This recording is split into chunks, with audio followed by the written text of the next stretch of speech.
love Israel? Israel number one. No politic here. Why you no love Israel?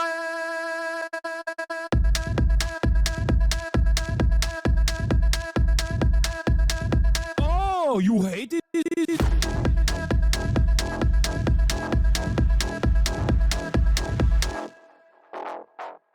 I'm Israel high. I'm Israel high. I'm Israel high. I'm Israel high. I'm Israel high. I'm Israel high. I'm Israel high. I'm Israel high. You have forgotten to say I'm Israel high? Do you love Israel? You must love Hamas. You are Hamas. I'm Israel high. I'm Israel high. I'm Israel high. I'm Israel high. I'm Israel high. I'm Israel high. I'm Israel high. I'm Israel high. Oh, Israel not number one for you. Oh, anti-Semitism. Israel, small nation. Israel, tiny nation surrounded by scary Muslims. Ah, you are anti-Semitism.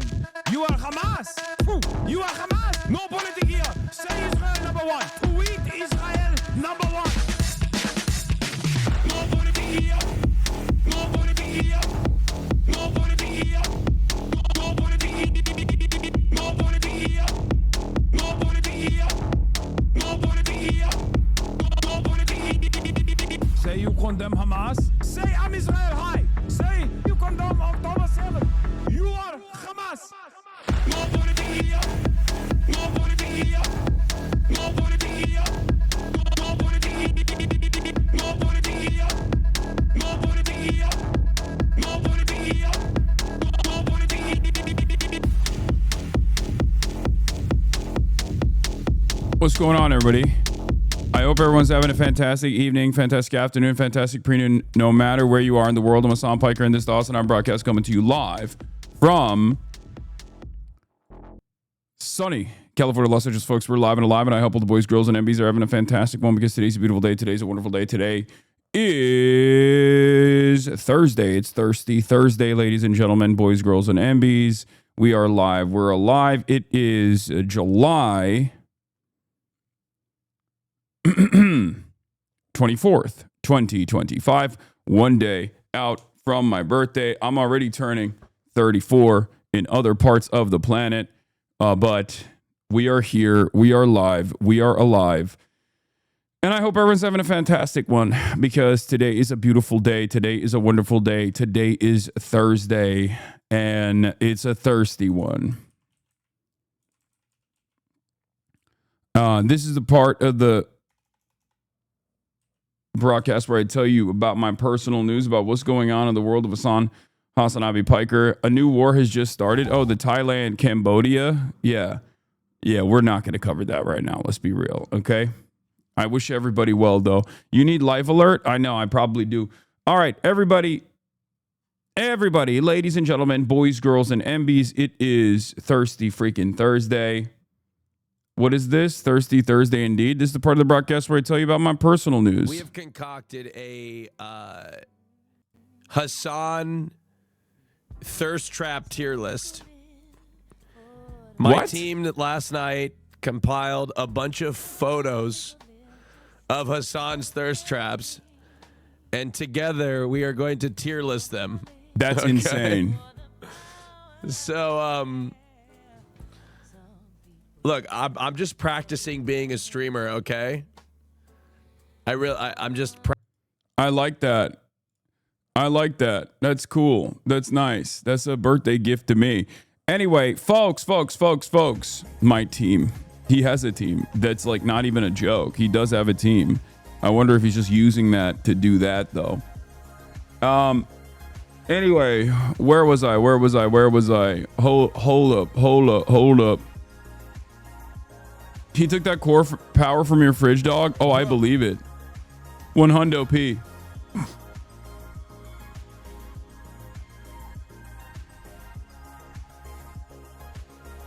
Hi, dude. My dad passed away today at 79. My mom has dementia, and I have no relatives on the continent. Could really use some kind words if possible. Appreciate you, bro. Even if you don't mention it, bless you and have a great stream.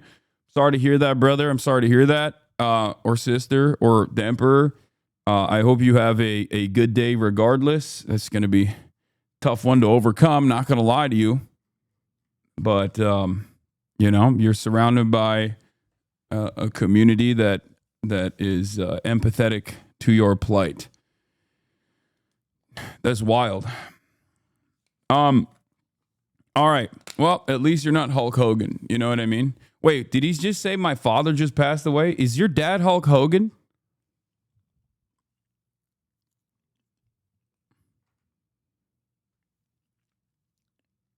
Wait, what the fuck?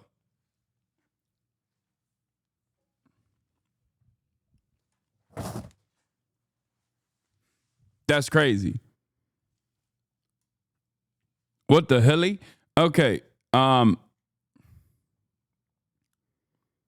It's just a Gunner game. This game is just Dark Souls 1 and Stellar Blade. Okay, Oliver, shut the fuck up about Wu Chang, okay? Which kind of feels like a racist way to say Wukong. Like if you were just like a racist and you were like, what is that game? Wu Chang? It's right here. I have it. I already downloaded the new drivers. I already downloaded the game.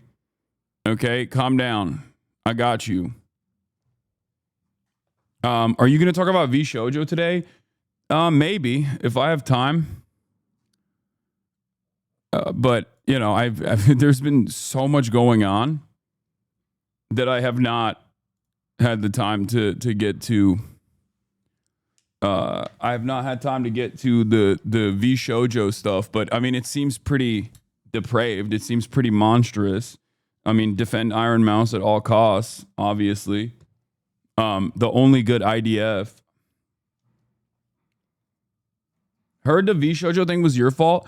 Bro, that's what I heard too. Last night I ended the broadcast, okay? Big mistake for me to end the broadcast and then still look at what's going on the internet, like on Twitter, because I saw that people were somehow mad at me or something. Like, it was just very strange.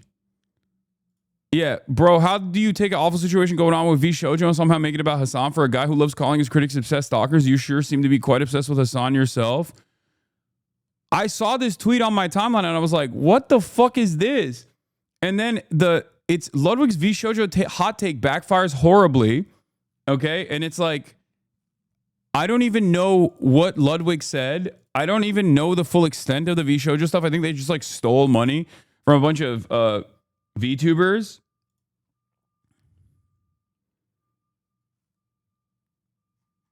And I guess Ludwig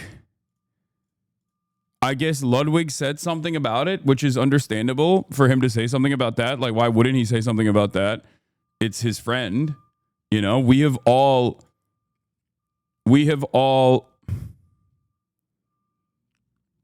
fundraised for the IDF, the Immune Deficiency Foundation, not the Israeli occupying force, of course.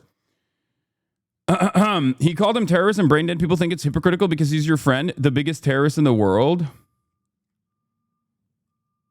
So the entire saga is V Shoujo is bad. Ludwig jokingly says V Shoujo is a terrorist organization, and then the people responded to that to be like, you're friends with Hasan, who is a terrorist? Is that what it is? Like, this is the tweet. You have been easy clickbait for the dumbest people. I've been in a totally amazing space by just not seeing that side of the world and not carrying that over to my broadcast. Partially because there's already so much to talk about. There's already so much awful nonsense happening in the world that I don't want to hear from the dumbest people on the planet who are incredibly ill-informed about geopolitical matters, who then try to spear dick me into every single conversation in an effort to just basically position themselves as good in the eyes of some of the worst scumbags on the internet, right? And I guess, that's still been going on, regardless of me not paying attention to that. But this is the strangest, most insane way to do it.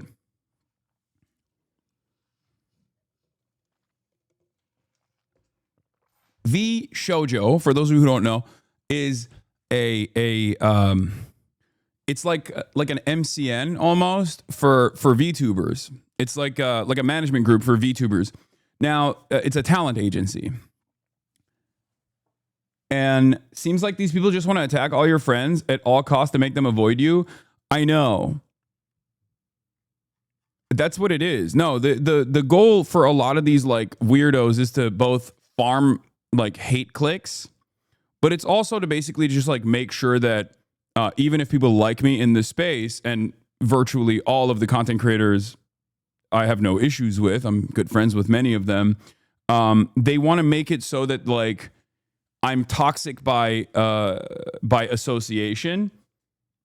That's precisely what it is. And to be fair, a lot of streamers are understandably scared of controversy.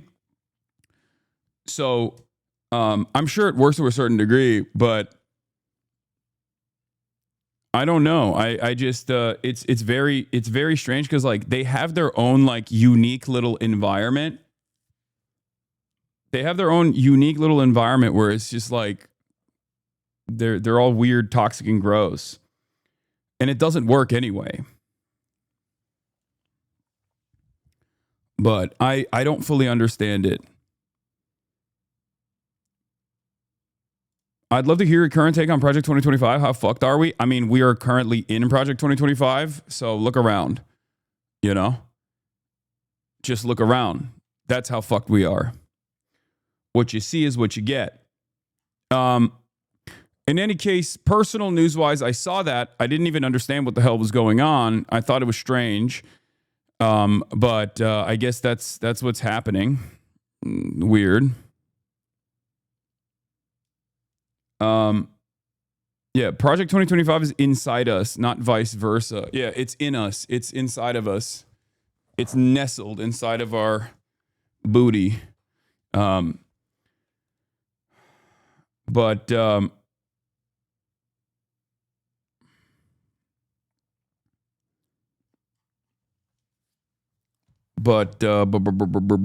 where was I? Are you aware Dr. Mike Israel's a race realist? If you were, why promote him? Because I'm a race realist. And no, I wasn't aware of that.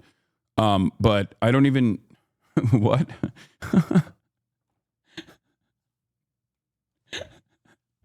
If you were aware, why would you promote him? Because I am of course, because I'm a race realist myself. I'm a race realist, but for Filipinos.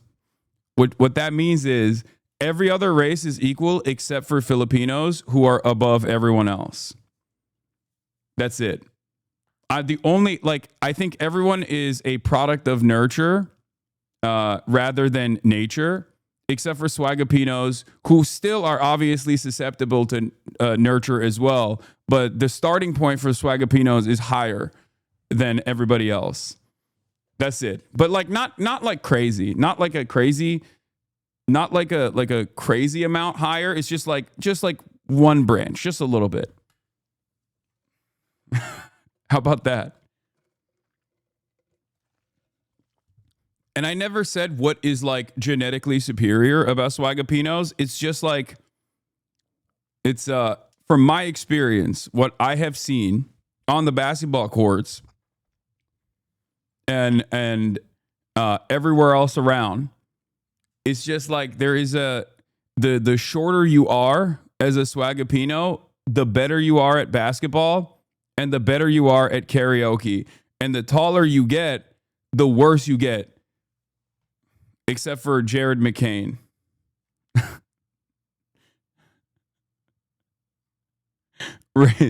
Race realism is scientific racism. Yes, I'm a race realist who thinks all races are equal except Swagapinos, who just only have like additional genetic advantages for karaoke and basketball.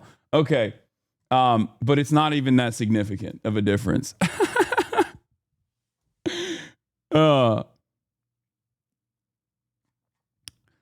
Anyway, so where was I? When was the last time you measured your skull? It's been a while.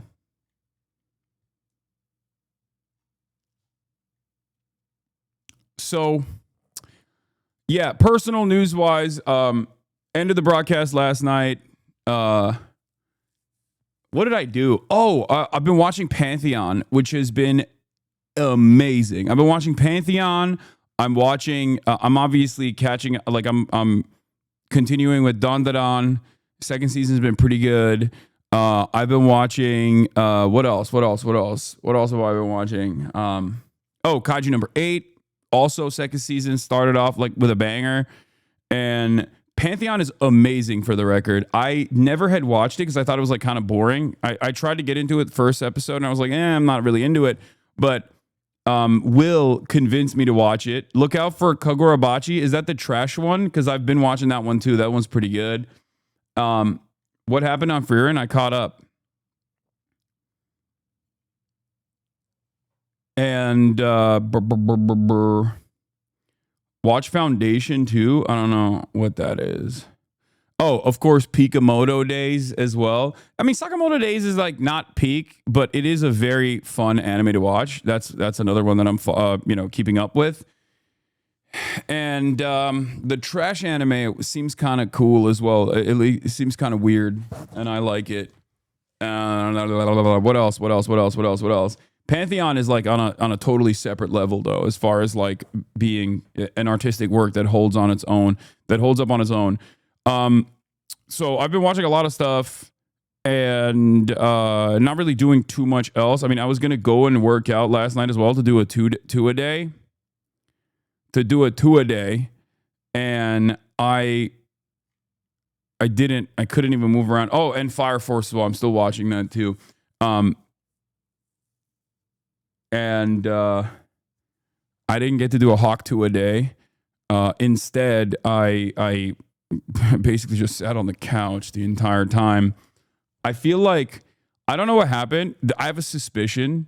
This is totally random, but I have this weird suspicion that like all of my shit got hacked or something since I went to Vegas. I don't know why. Because since I came back from Vegas, literally all of my electronic equipment have basically halved its battery lifespan. My phone, my Apple Watch, I don't know what it is. My Apple Watch used to at least go for like almost a day and a half without having to be charged.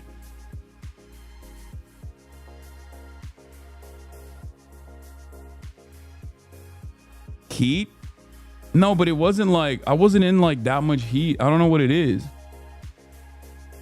You think so? I don't know, but my Apple Watch, I took to the Apple store recently and they were like, oh, if your battery is actually depleted down to like its overall lifespan, down to like 80%, you can actually get a new battery for free. We swap it out because it's in the warranty. And they told me last time I went to the store, the Apple store, that like it actually was fine. My battery was at like 90%, 90, 92, 93%. But basically, since Vegas, like my shit doesn't last even like I charge my Apple Watch at night. I wake up in the morning, I put on the Apple Watch, and by the time it's nighttime, it is almost completely depleted. And I don't know what the fuck happened.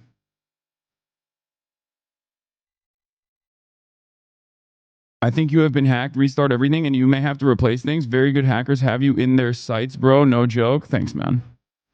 The other thing is like my Apple AirPod Max Pro, whatever the fuck, like these things, they had to be completely reset. I had to completely reset this morning because like it was no longer automatically picking up my iPhone for some reason. Don't know why that happened.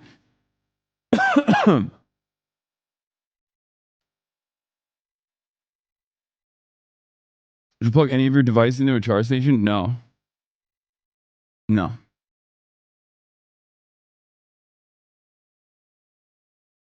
It's probably just planned obsolescence. I'm just memeing when I say it's like most likely. When I say I'm being hacked, I'm just joking for the most part. But yeah, new South Park Trump AI. Yeah. Don't worry, I got the new South Park. Don't worry. I would strongly advise for you to build your own Apple-like brand and hiring engineers to build proprietary phones and smartwatches for you to avoid being hacked. That sounds like a great idea. I should just start my own company.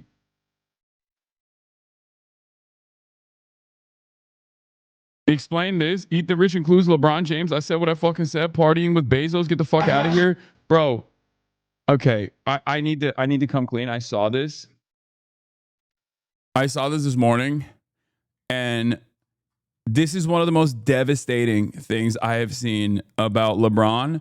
And I think he was there just because he was like keeping a close watch on Jeff Bezos to make sure he wasn't like doing anything fucked up. You know what I mean? Like because at first I was like, oh, it's got to be deep fake. It's got to be AI. Because like everyone was mad that he was singing along to Not Like Us, right? Like the infantile mind looks at this and goes, oh, LeBron James is so fucking phony. He's so fake to Drake. Like, you know, and then the dumber person looks at that and goes, oh, Drake and LeBron were running two-mans. Like he's been cheating on Savannah. It's like that did not happen. Okay. Why are you fantasizing about another man's meat? Okay. And if it's LeBron's meat, why are you not respecting it? Okay. You're disrespecting LeBron's meat by acting as though he's going to cheat on his wife, which he has never done, right? Like he's never ever done that. He would never ever do that. So it's weird that people are just like saying fucked up shit like that. But I will say this, when I saw this video and I saw him like singing along, I was like, oh, great. Like he deserves a vacation. He's my king. You know, it's great, whatever. And then the video pans over here and you see like this figure and you're like, wait a minute, do I know this woman? Like I've recognized this boob job anywhere, right? And then boom. And when I saw that, I was like, oh God, oh no, I guess what happened here is LeBron is clearly undercover and he's like an undercover proletarian agent, right? By the way, I have this exact same hand fan I use when I'm in the bathtub. Anyway, that's besides the point. But he's like very clearly undercover because like you can see like he's got a hat on. Like you can't even tell that that's LeBron James, right? Like you're like, oh, that could be anybody, right? Because he's the master of disguise.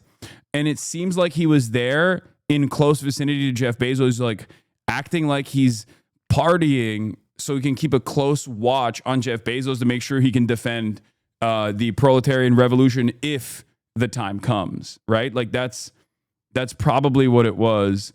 So I think it's okay.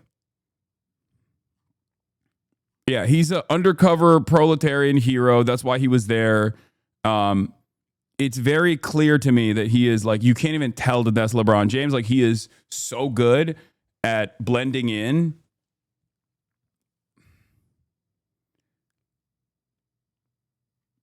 So that's what I think. Also, you guys are racist for not wanting a black man to party after a long season. He's 40 years old. Like, I'm sorry.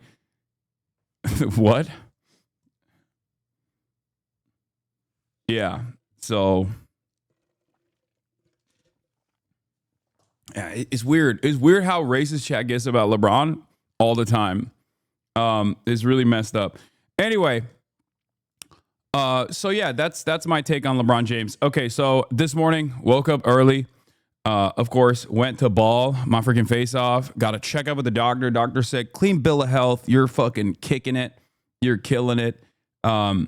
Actually weighed myself at the doctor's office. Turns out I'm still 235, just like I was 235 last time I was there a couple months back. So I don't know what happened. I guess like my heavy caloric deficit has already kicked in. How's the ankle? The ankle's fine. The ankle's fine. I just like think that at this age, when I injure myself, it's just gonna take months to recover perfectly, you know, and I have to be careful. It is what it is. I finally lost one game to one of the dudes I play ball with after years and years of just destroying him every single time. And that was a little devastating. But of course, I immediately recovered in the second game and destroyed him. So there's that. 235 kilogram. Damn, living large. Yeah, I'm 235 kilograms, chatter. Jazan Sexo 2 react when? I don't know. Is that Jason's song? That's the song he made, right? About having sex. Hate to break it to you, but at this age, there's little chance of healing back 100% perfect. Well, that's what you think. There is. Did you saw the commentary from the Mexican minister Carrie Caberga made about you? A Mexican minister did commentary about me? What?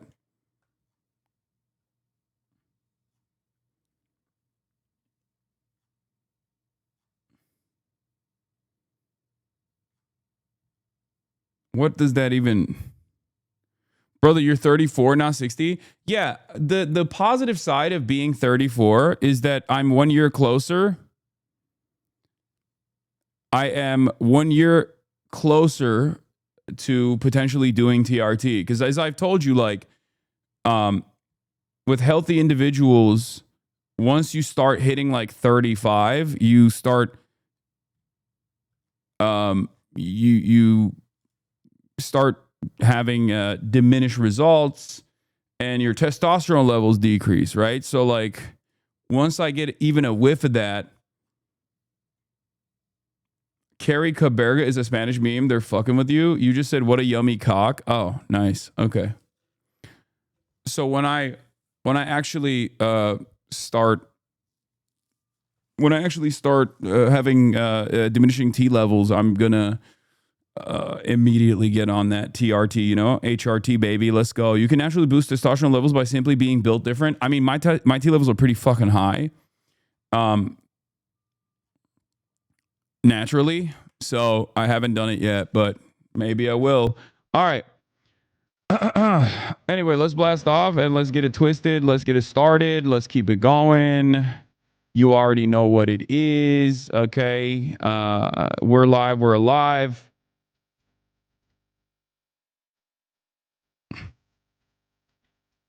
Epstein and Trump love each other. Journal reports DOJ informed Trump that he was all over. Why is chat mean to you sometimes? Because they want to take me down a couple pegs every single time. You know what I mean? He was all over the files. South Park jokes about Trump. And MAGA is mad. Please tell me you're going to shake hand this year. I'd be down. I'd be down to do it for sure.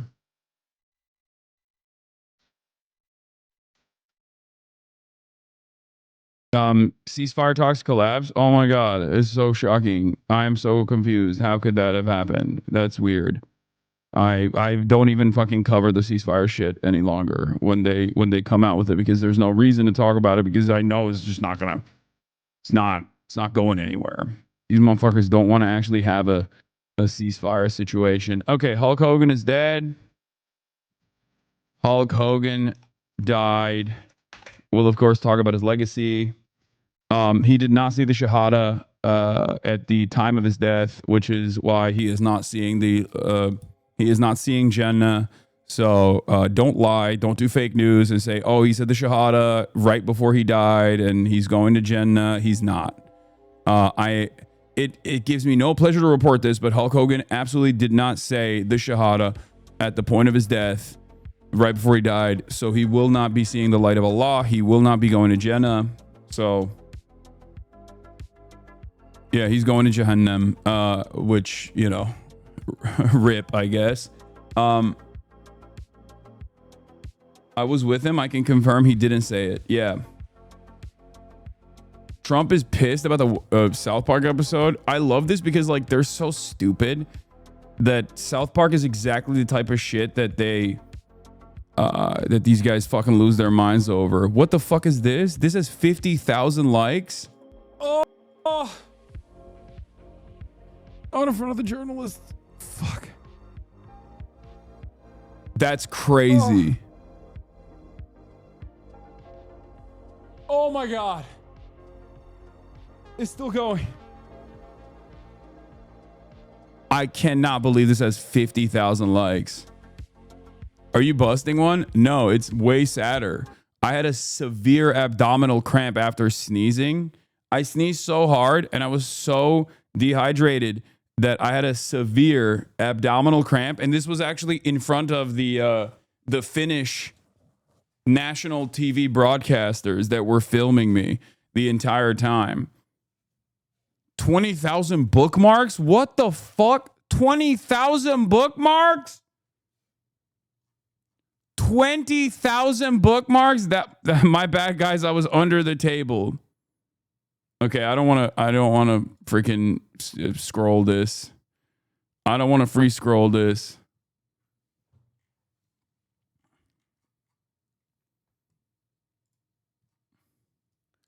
$20,000 nuts busted.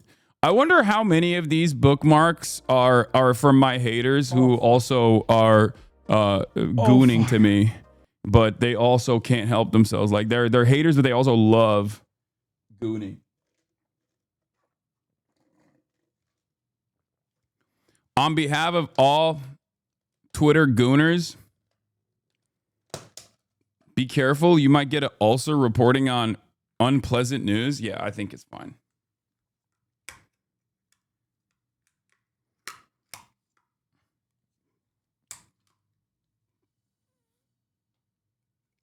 Hate gooning. Yeah, that is real. That's a real thing that people do.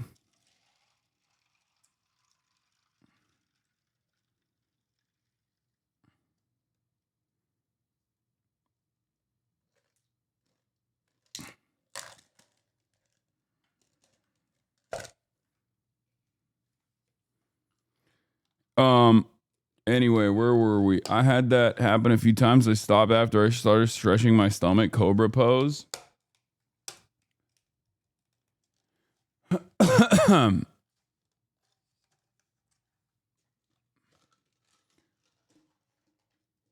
Okay. Ozzy's death barely got breath from you, dude. Hogan was an anti-union racist MAGA, and Ozzy helped create metal music and final concert raised $190 million for charity. Well, with Ozzy Osbourne, I just didn't really talk about it that much because I just don't I don't know. I'm not like a huge Ozzy Osbourne fan. I don't really know enough about Ozzy Osbourne. The only thing that I recall about Ozzy Osbourne is that I think he not only performed in Israel recently, but also his wife is like a massive, massive Israel defender. So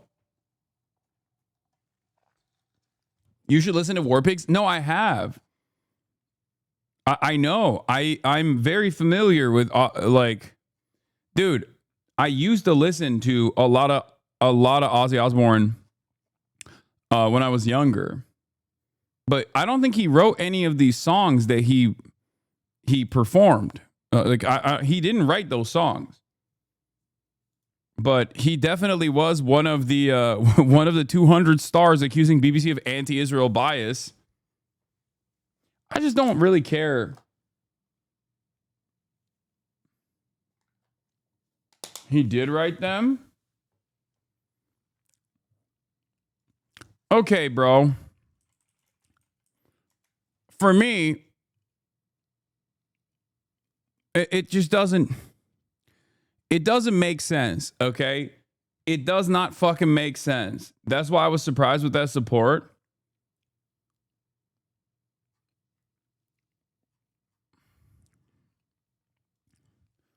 Dude, listen to me. Listen to me. The man who wrote War Pigs, if he did actually write War Pigs, what the fuck's he doing accusing the BBC of anti-Israel bias?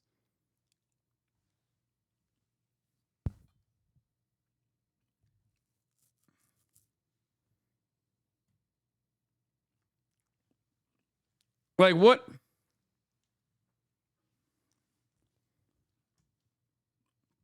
He is fried by 2025. There's no synopsis left. Also, I've heard that he didn't even do it. He was in the late stage of Parkinson's disease. It was all his wife. I don't know. I just don't.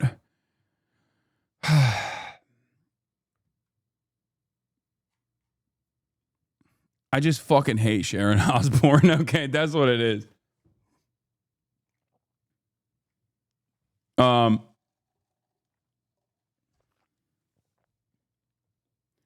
But I also am not like, again, I mean, I listened to a lot of Black Sabbath when I was growing up. But beyond that, as you guys know, not a big music guy regardless. And also on top, I mean, it goes hard.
There you go, dude.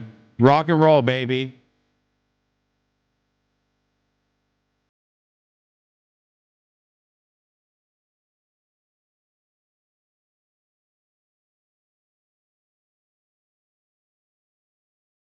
Not having this energy for a real American hero dying, Hulk Hogan. Hulk Hogan was a massive piece of shit, a union buster, a ginormous racist, was literally responsible for Gawker getting absolutely eviscerated by Peter Thiel.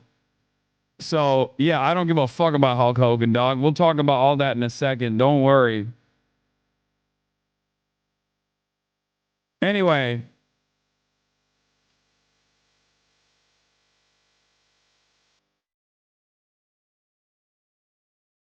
All right. The fucking VOD is cooked anyway. This is so cooked. The VOD is so cooked. There's going to be like a fucking 10-minute blip in the VOD. It's so muted. It is super, super muted.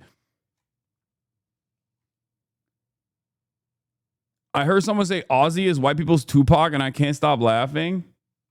Yeah, I'm a Jesse Ventura head. So obviously I am anti-Hulk Hogan, just like Jesse the Body Ventura in the mind, brother. Okay? So for those of you who are mourning the loss of Hulk Hogan, I don't care about that. I'm going to be honest with you.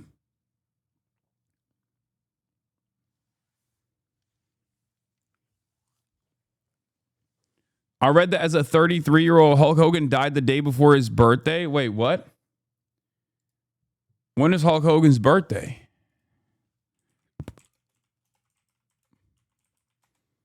No, it's August 11th.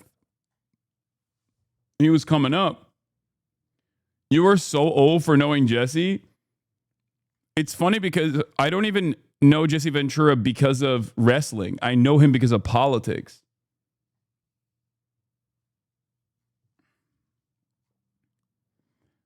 Remember when his son ripped off the Bleach manga? I heard, I don't know enough about his son, but I heard his son's is like, his son's not the best either. Oh, okay. There's a lot of anti-war sentiment around Vietnam.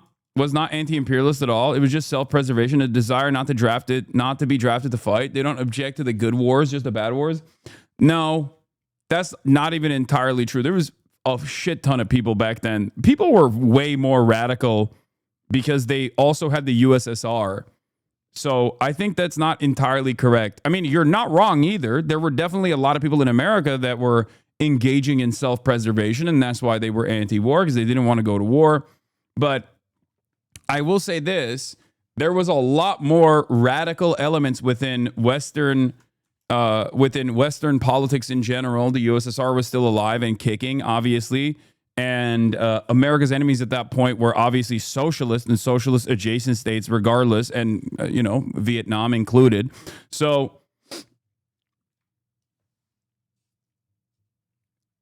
that's...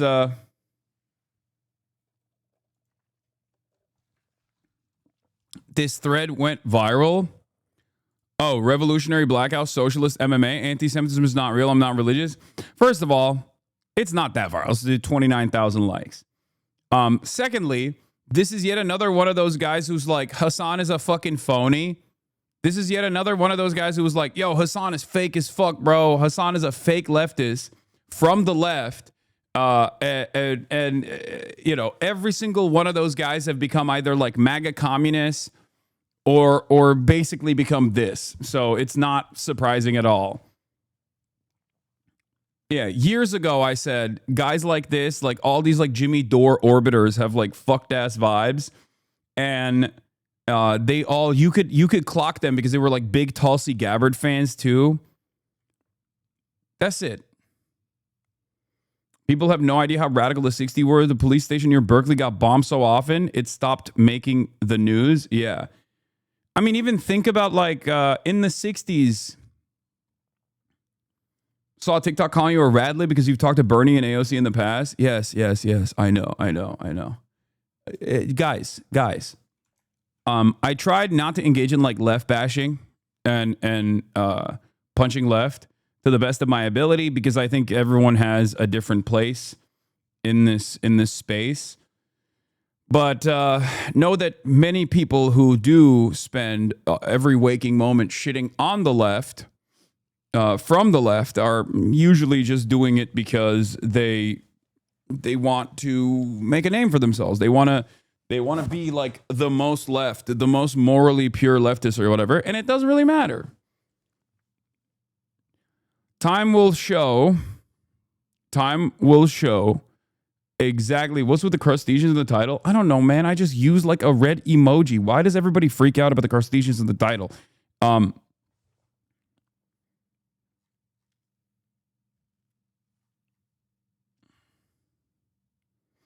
do people who hate you think about you so often? I like you and I don't fucking think about you at all when you're not on my screen. I don't know.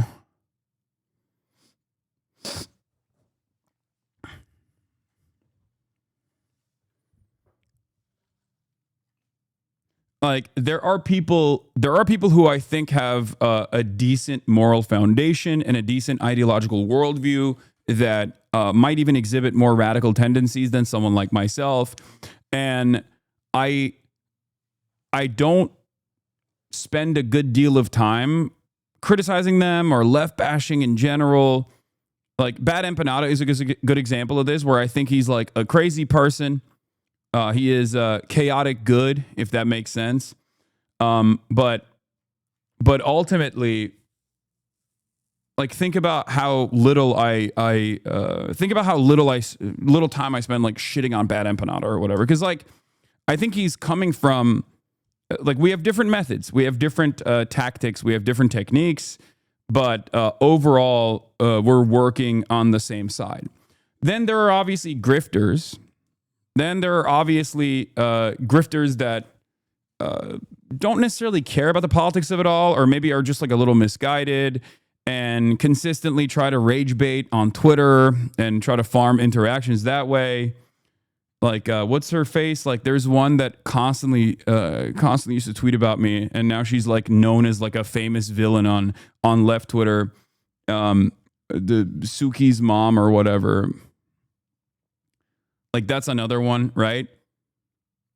Like, that's a famous example. Like, she used to be a massive fan of mine many, many years ago, and then became a massive fucking hater of mine, and has never stopped being a hater. Like, she will, every now and then, she'll just like tweet something about like how I am actually a villain or something. I don't fucking know. Whatever. It doesn't matter, right? Even then, I usually don't talk about those people.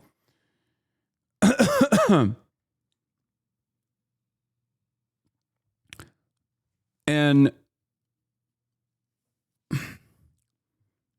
the reason for why I don't is because it's just irrelevant. I think it's a irrelevant noise overall. Just focus on solidarity. Put the solidarity in the bag, little bro. Before I checked out your stream, I kind of assumed you were sort of a crypto lib, but I get your approach since actually watching myself. Yeah.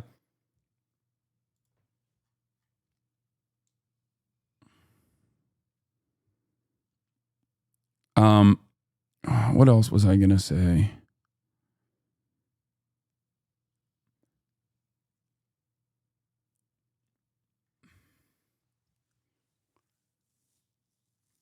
Yeah, healthy ecosystems are diverse. Exactly. You say you don't left bash, but you bash leftist gaming frogs daily? Yes, I do. I do. Trump reaches new low in approval ratings. Sauger gave you a shout out today. Nice. Together now with what we're about to show you, which is that they were basically used as useful idiots here by the White House. This was revealed when Hasan started talking with the Nelk boys about the exact circumstances, and here's what they had to say. All right, so you guys interviewed the incarnate Benjamin Netanyahu, and now everybody's yelling at you guys. Okay, so first and foremost, who the fuck set that up? Some communications team at the White House hit us up, connected us with their communications team, and presented us the opportunity to do it. But with the Full Sun podcast, hate it or love it, right or wrong, if we ever get the opportunity to have I saw someone bashing you for saying Israel funds ISIS. Who cares, man? Okay.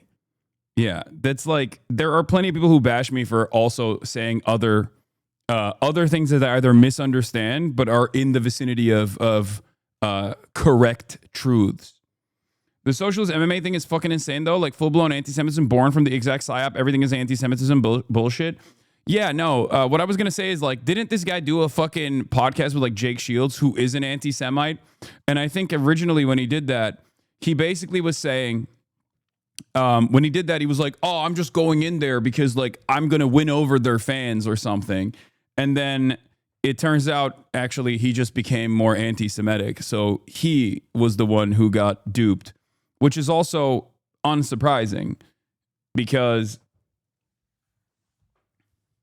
it's also unsurprising because I mean, this, when you're like a fucking Tulsi Gabbard fan, it just shows that like your interest in politics revolves around being a fucking crank. You're a crank. Like, you look at someone like Tulsi Gabbard and you say, oh, she's a real designated anti-imperialist. Like, to me, that says something about your instincts. That shows me that you are simply reacting to stimuli. You don't have like a fully flushed out worldview, and your opinion mostly revolves around like who's anti-establishment, like who is presenting themselves as anti-establishment. That's pretty much it. There is no real analysis behind it. Okay. It screams, I want CIA checks, please. No, these guys don't get paid by the CIA. Don't be ridiculous. No, they do it for fucking free. Get out of here. But in any case, saying anti-Semitism is not real. I'm not religious. The idea that I have to accept your goofy fucking Jewish stories about you being God's chosen people and accept the existence of apartheid state is absurd. Fuck you. I'm so tired of people legitimizing the stupid bullshit. I don't believe in your stupid fucking God. Stop trying to force me to. Fuck you and your dirty apartheid state from the river to the sea.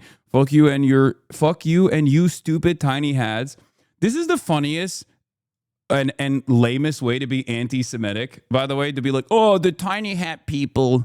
Oh, fuck you and your stupid tiny hats is like, come on, brother. Like, what are you, a fucking child? Jesus Christ. You have like a kid's brain. Yeah. This is like you're being anti-Semitic in the way that like a child would be, okay? Anyway, it's very millennial coded, saying shit like mustache man. Yeah, I'm allowed to say this because you are not God's chosen people and are allowed to be critiqued. Trash people and trash culture. Check out my show last night where I completely destroyed the anti-Semitism hoax. I think like this is also probably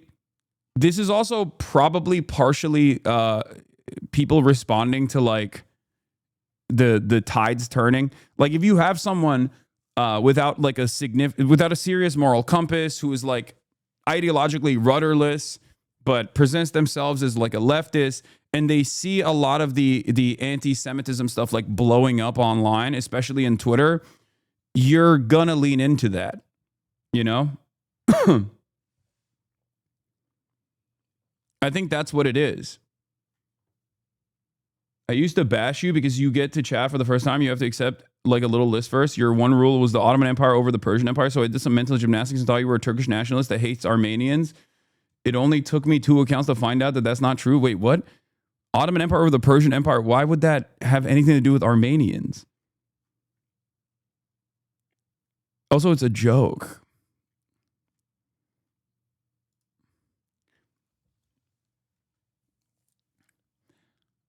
I exist in this space where I'm like both very serious and talking about very serious subjects, but also joking.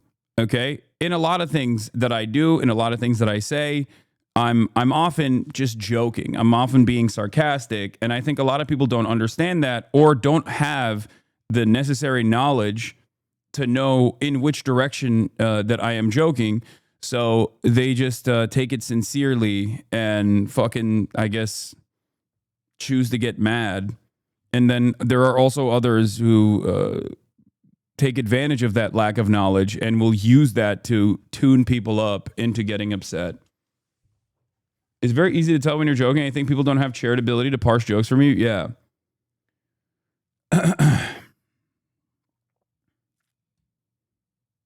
You do have a good deadpan serious tone. I have a cousin who voted for Trump because of Tulsi. He was in the Navy and is also a massive dick. Yeah. Your most psychotic haters are currently running with he's a far-right Turkish nationalist horseshoe theory nonsense about because some of them just discovered TYT's name. I like that they are basically going through the same motions that Andrew Tate did. Like Andrew Tate was like, Hasan denies the Armenian genocide. Do you guys remember that? And now like fucking, you know, I guess shit libs are doing that. I can't even go back to my own fucking country, man. Like, and if you spoke Turkish, you would know, as many of my Turkish fans do, that Turks actually are not too fond of my my consistent opposition to Turkish nationalism. But that's neither here nor there. It's utterly irrelevant. It's very funny. It is very funny when people are like, Hasan is a Turkish supremacist. He's a neo-Ottoman. He's a neo Turkish supremacist. He wants to rebuild a Turkish caliphate.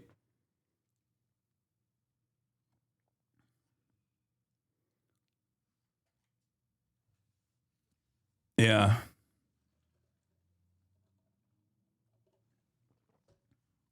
How do you have no gray hair when you're getting so old? Do you dye that shit? What do you mean? I do have gray hair. Look. And it's like coming in my beard as well, and in my hair in general.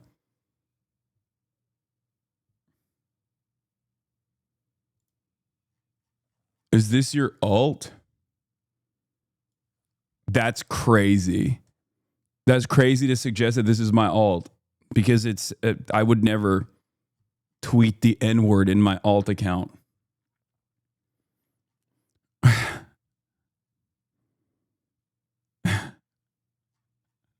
This has 75,000 likes. That's crazy.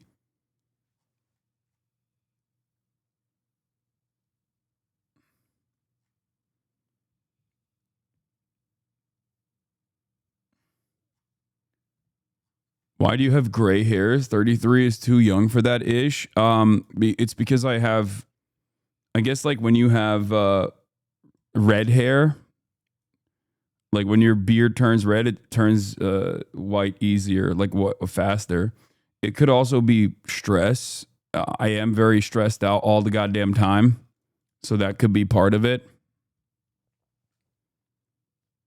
Don't be upset about people bashing you. There's people here that would bash over you instead. Wait, what? I'm not upset about people bashing me. I'm used to it.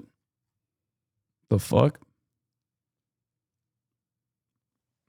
Dude, I think I have a fairly reasonable approach to that. Just like when you're online, you're gonna, and if you reach a certain level of success, there's gonna be people that hate you. Look at Ludwig. Ludwig is like mathematically the least offensive content creator out there, and he still gets shit on all the time for that reason. People will find any reason to fucking hate on anybody. You know?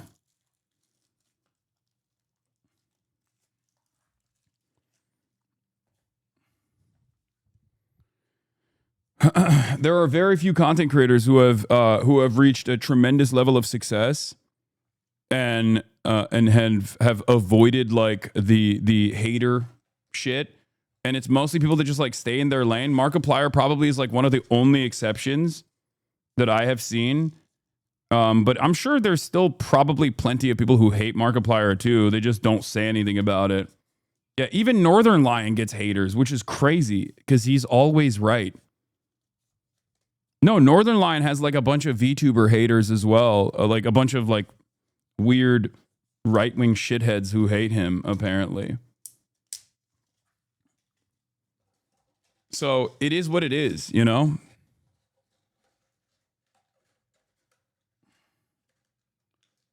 Queso has haters? That's crazy. I'll fight them. Get behind me, Queso. I got you. I love Queso. He's amazing. He is so wonderful. He is such a wonderful person. Like everything I've seen of that man is so good, especially in that space, especially with the size of his community. I appreciate any large content creator who actively will moderate their community, actively will make sure that they're not like a hateful, toxic space. He's great.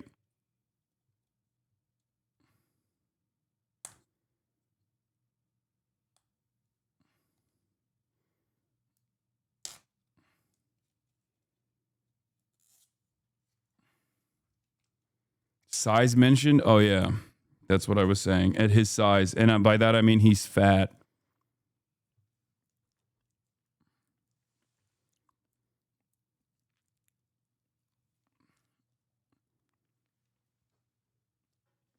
He's very wholesome.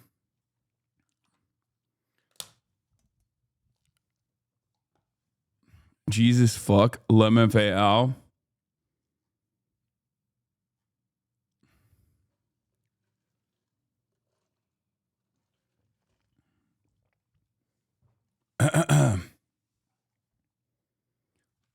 Where was I? What was I going to talk about? Okay, we blasted off already. We did that.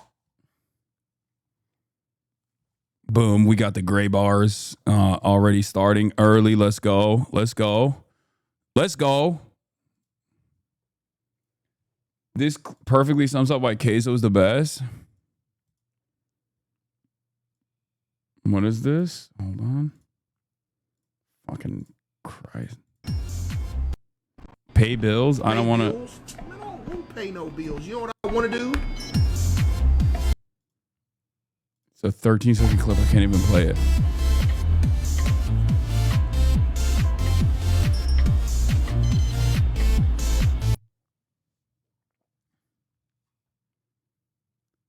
I just learned you and I celebrate birthdays a day apart. Leo gang gang. Yep.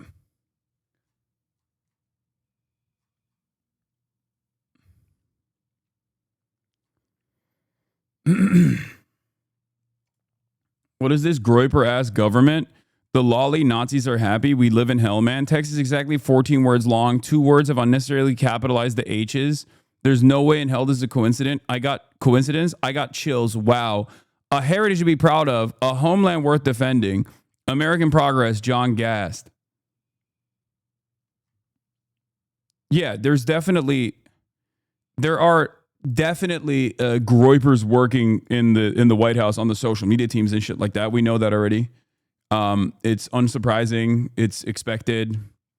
I mean, they are doing, I don't know if you guys know this, but like aside from the signaling, okay, aside from the signaling that they're doing, I don't know if you guys noticed, they're doing Nazi shit with their policies. So it's one of those things where it's like, oh man, they're doing dog whistles. It's like, well, they're also not doing dog whistles. They are dogs. You know, you don't have to like parse through. You don't have to parse through the code, the secret code, to figure out if this administration is like a white supremacist, white nativist, and ultra nationalist. They're doing it. They're actively communicating their desire. They have built concentration camps. You know, there's not really any, like, what's the expectation at this point? Like, Donald Trump has to say that he is a reincarnation of Adolf Hitler or something for people to be like, wow. Building Trade sent letter to Trump admin to tweet copy calling for ICE to send buses to an Arizona chip foundry being built to round people up. What? Blue collar construction workers and their families need your help, Mr. President. The building trades. Mr. President, we need your help. You're a builder. You've forgotten. Wait, what? He's not a builder. He literally has fucked over the builders. That's his like famous thing that he loves doing.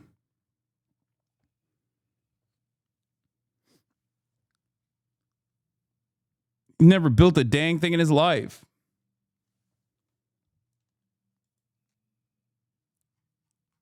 Whenever Trump talks about the Jewish vote, he talks about how much he does for Israel. Is that forbidden too? I see lots of double standards in these complaints.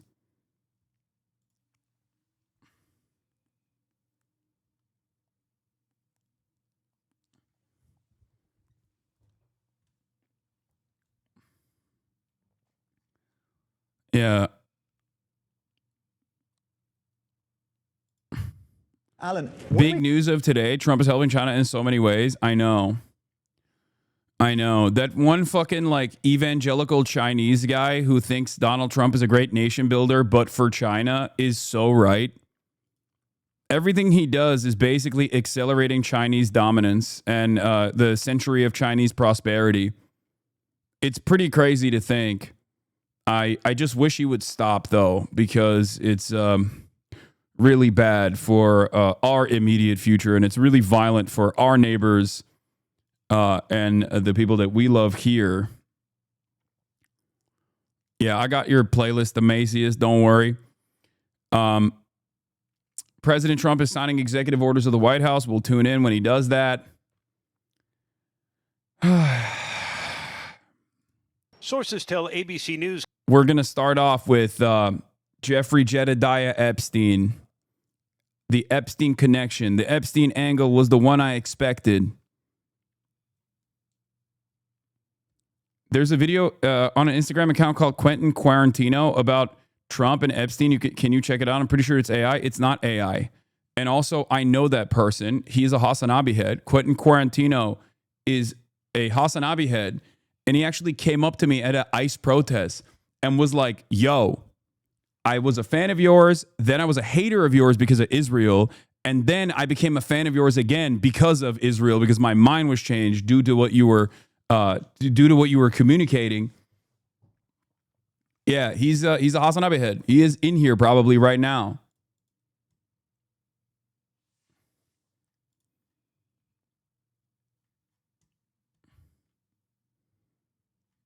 He no longer fucks with Quentin Tarantino that much either. But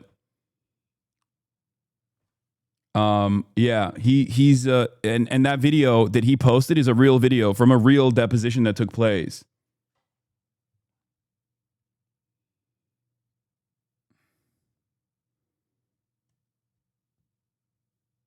I wanted to show you this super rare Trump clip. Now, I do the same exact thing. I just say to a guy, not only are you holding the urinal, you're holding yourself, and I don't want to shake somebody's hand. There's nothing wrong with that. It's incredible. Because and you know what? They're nice spread. people. Can I tell you? They're nice people. They have no idea what they've just done. You're wrong. Now you're lying. They're not nice people. They're not thoughtful. I'll tell you something. I go to the bathroom. I wash my hands. I don't go up to a guy and ask him to shake hands. I don't think they know the difference, though, Howard. I think they do it out of niceness. They don't think that they were just holding the big wonger. And you know, they go up. It's very true. They go up and they want to shake your hand. They're not doing it to be bad people. You're a wild guy using those dirty words. You know that? I've seen some wild things. Using words like a wonger. You're getting out of control on here. Let me tell you something. I'm here with Donald Trump. We are talking about some of your enemies. What the fuck? What does that word even mean? Donald, ride the Sibian? It's crazy because, like, Howard Stern is such an interesting character because on the one hand, like his achievements, he was like a pioneer, fantastic interviewer. And when he was more of a degenerate, he did so much for the medium, but then he also, you know, he became a better person overall. But in the process of becoming a better person, he became like an annoying fucking freak like shit lib. Who also is, I think he's like a big Israel supporter too. He's like a huge Hillary Clinton booster who hates like Bernie Sanders and stuff. So on the one hand, he like kind of got better. On the other hand, even in the process of getting better, his like entertainment quality diminished a little bit. And also he simultaneously became an annoying. He sometimes became like a very annoying fucking liberal, like the worst kind of liberal. The Howard Stern show with Donald Trump. You've never seen clips of this everywhere?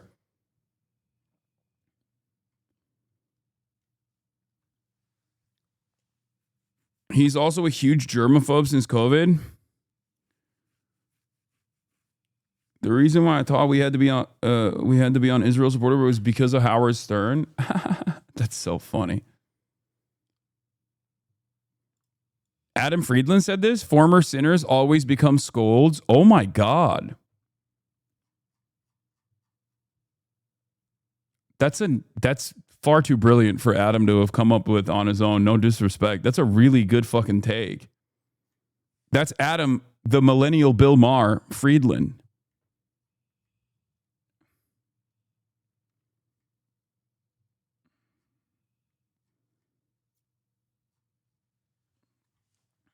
That's a great take.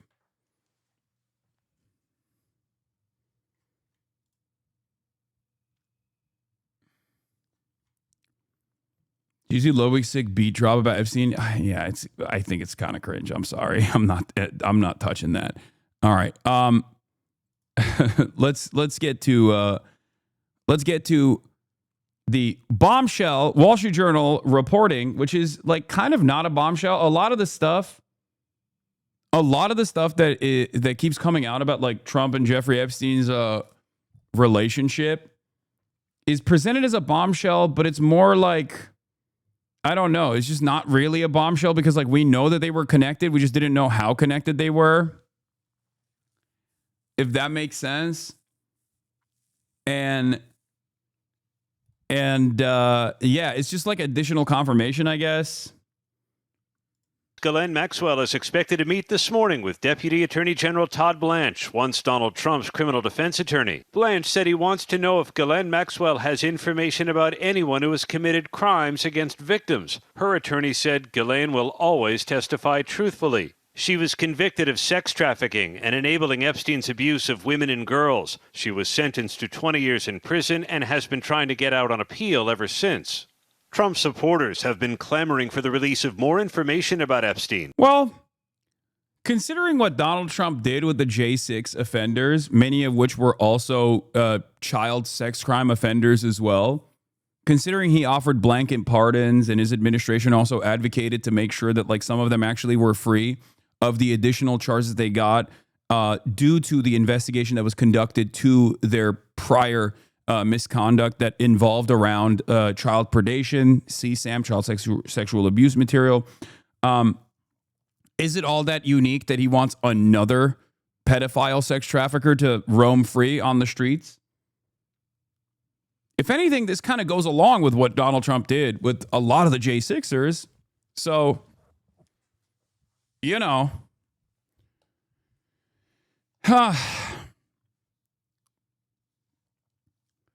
Pardoning Ghislaine would be the end of him, though, right? Or is America truly gone nuts? I think only time will tell. But if you ask me what my opinion is, if I am to speculate on where this goes, I think that this will actually cause a major fissure in his base of support. Having said that, there will still be cults that there will still be cult followers that will say, no, Ghislaine actually said Trump was not involved. You know?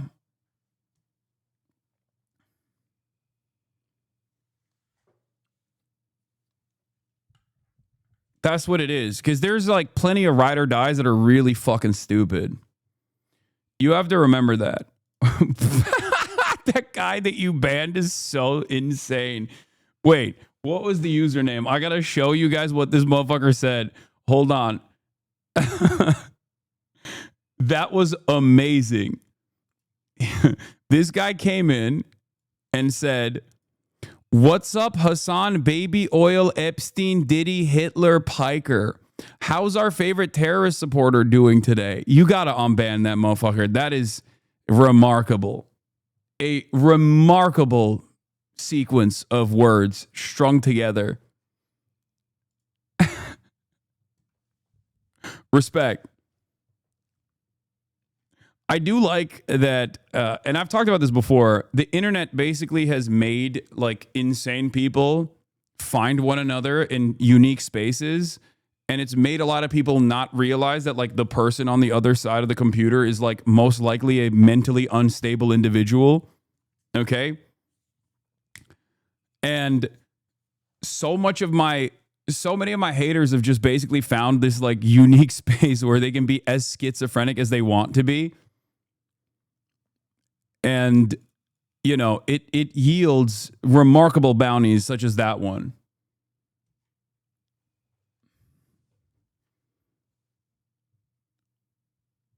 Let's continue. But earlier this month, Attorney General Pam Bondi said she was turning off the spigot. The Wall Street Journal reports Bondi and Blanche informed the president in May his name appears multiple times in the Epstein files.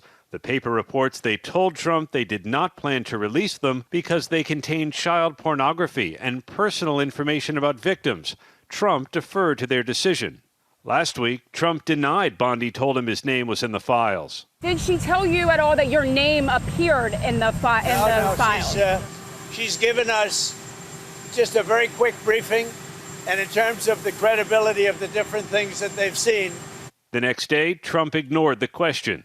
Have Is your name in these files, Mr. President? Is that why they aren't being fully released? Let's go. Let's go. Let's go. Thank you. Thank you. Hey, thank you. The Wall Street Journal reports other high-profile individuals were also named in the Epstein files, but appearing in them is not indicative of wrongdoing. Trump and Epstein were friendly for more than a decade. When Epstein was arrested in 2019, Trump said they had a falling out and hadn't spoken in 15 years. The Attorney General now says nothing in the files warranted further investigation or prosecution. Yeah, nothing to see here. Nothing to see here. Don't even cover it. Don't even talk about it. Why are you even talking about it at all?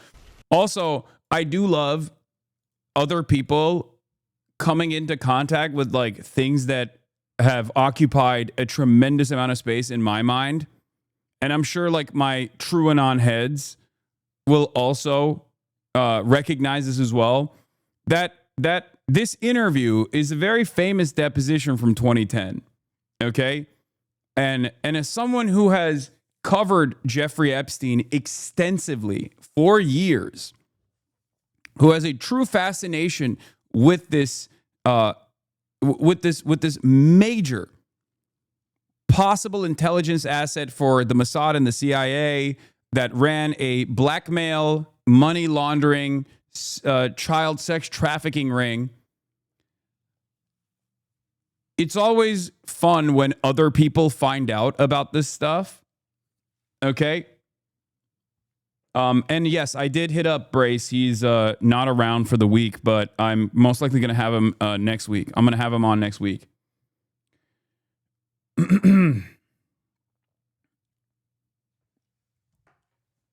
I know, like, people look at this. People find this old stuff and they think, oh, it has to be AI because this is the most insane video of all time. Why has no one talked about this video? This is incredible. You know, Brace and Liz, of course. What do you mean, wow, no Liz love? Liz Franzak is the one who carries the show. Let's be real.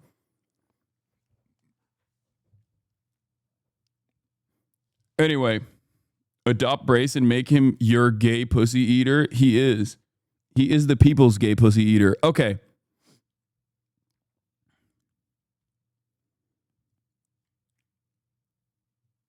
In any case, brace yourself if you have not seen this before. This is a very famous deposition from 2010.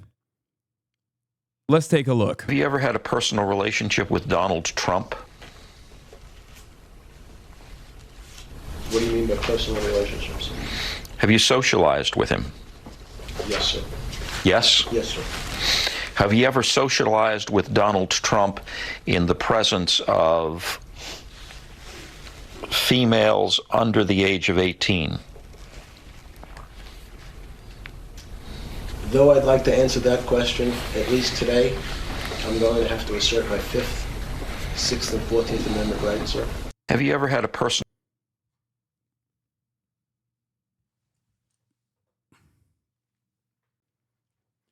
This deposition has crazy stuff in it. They talk about his egg-shaped penis in it. This deposition also has a very famous line from it where Jeffrey Epstein says, "I hate pedophiles." Like, this is it's terrifying. It's fascinating. It's also kind of funny in a weird way because this is not a funny situation at all. But you know, when you got a guy like Jeffrey Epstein being like, "I hate pedophiles," like, it's kind of funny. I guess maybe he just hates competition. I don't know. Even though he literally was, you know, the most prolific. Well, I guess Jimmy Savile was more prolific than Jeffrey, potentially. Yeah, it's like King Von saying end gun violence.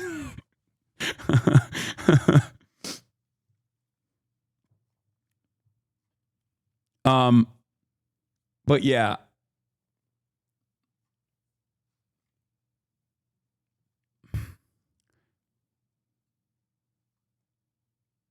Trump on people pleading the Fifth Amendment, disgraceful. I mean, Trump himself has done that as well. So, yeah.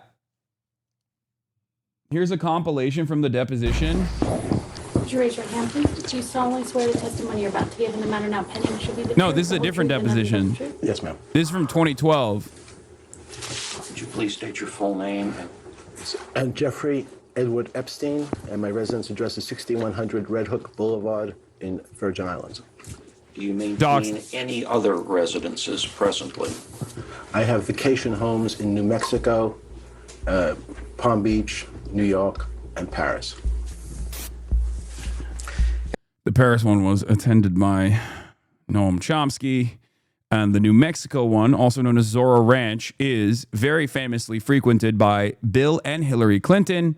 And, of course, the Manhattan one was frequented by virtually everyone from former Israeli prime ministers, heads of state, and yes, Noam Chomsky went to and linked up with at least Jeffrey Epstein's butler, I'm pretty sure, in Paris. In his Paris home. The New York one, chill, bro, don't implicate my goat. I mean, that's just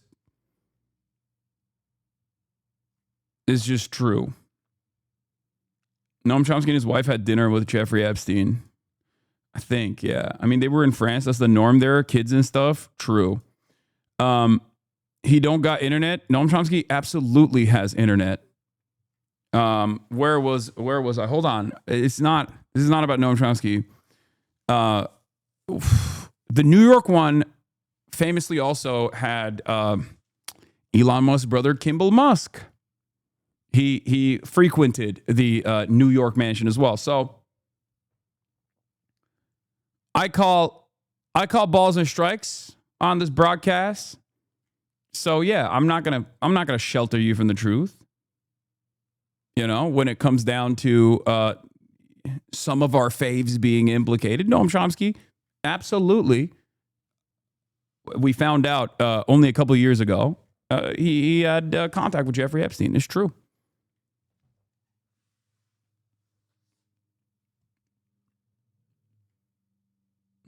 Now, you have to remember, this is why we want to know the extent of people's involvement with Jeffrey Epstein. You know what I mean? Yeah, I've covered it. That's kind of wild. Like, is he the worst person? I don't know. I mean, there's like people that are worse for sure, but he is up there. You know what I mean? Like, he's up there. He's definitely up. Yeah, I covered it back then when we found out, May 1st, 2023.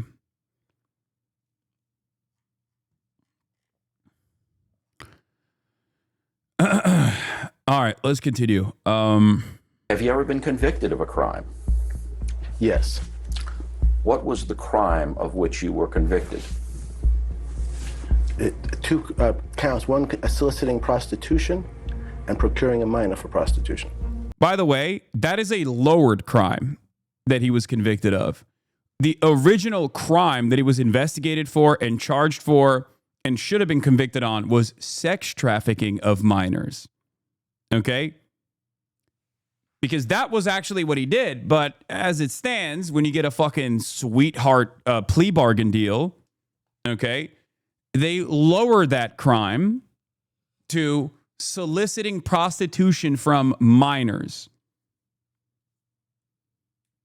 Even though he was the one who actually, first of all, it's crazy to say that, minors are doing prostitution because it's just, you're doing statutory rape. Like, there's no, it's not like these minors have a fucking 1099 that they're filling out at the end of their, long work day. Like, that's fucking crazy. It almost comes across as like a professional situation where there's like some kind of consent established. That's not the case. You cannot consent when you're a fucking minor. This is part of the reason why people don't say CP anymore. They don't say child pornography anymore. They say child sexual abuse material, because pornography is something that can be done legally, and in the overwhelming majority of cases is done by consenting adults who have jobs, right? Like it's very different than someone who is incapable of consenting. Anyway.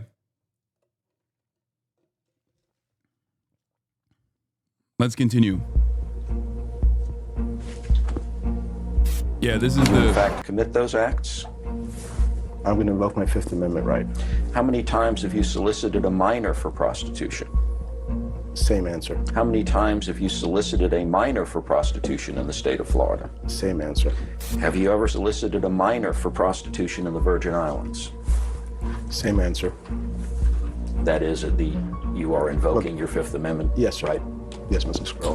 Have you ever solicited for prostitution in New York? Same answer. Have you ever solicited for prostitution in New Mexico? Same answer. Have you ever solicited for prostitution in Paris? Same answer. Have you ever solicited a minor for prostitution anywhere at any time? Again, I'm going to assert my right. Let's take another break. We're going to go off the record. So you are terminating the deposition at this time? The recess of the deposition. What college did you attend? Cooper Union. And did you get a degree from Cooper Union? No, sir. How many years were you in college? I believe 2. What'd you study? Physics. Cooper Union, no degree, goes to the Dalton School. Bill Barr, the attorney general that oversaw Jeffrey Epstein's possible assassination when he was in federal prison. Bill Barr's father was the head of the Dalton School and was the person who gave him his first job as a math teacher at the Dalton School, for the record, regardless of the fact that he had not even finished his undergraduate degree. Well, isn't it true that you were a teacher at the Dalton School in New York after college? It's just unheard of. It's just an unbelievable scheme to have kept going for that long of a period of time. Do you consider yourself to be bisexual? No. Okay. In any event, you did develop a sexual relationship with Leslie Wexner at some point in time. Is that true? No. Oh, that's the other thing. I forgot. Oh my God, there's so much there. So Les Wexner, the founder of like Limited Brands, Victoria's Secret, many others, major fucking Ohio booster, one of Ohio's biggest billionaires. Les Wexner is the guy that took him from the Dalton School when I think he was fired from the Dalton School, if I remember correctly. There's like so much going on there. But Les Wexner basically took Epstein under his wing and basically gave him power of attorney over his entire fortune. There are so many incredibly wealthy people throughout Jeffrey Epstein's career that have just like decided to use Jeffrey Epstein for his brilliant, I guess, financial acumen or something. It's very suspicious. It's very weird.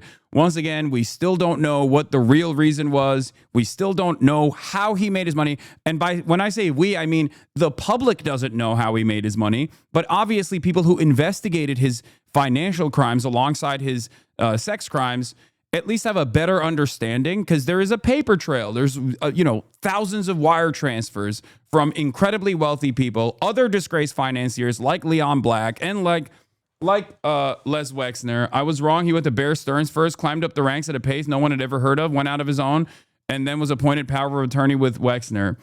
Yeah. Why wasn't the IRS all over this guy? I mean, because I think he's a federal agent. But yeah, he left Dalton School. He went to Bear Stearns.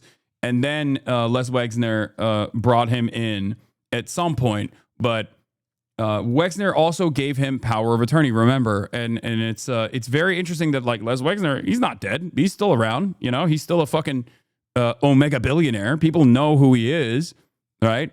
And yet no one ever asks like what the level of connection that he had with Les Wexner.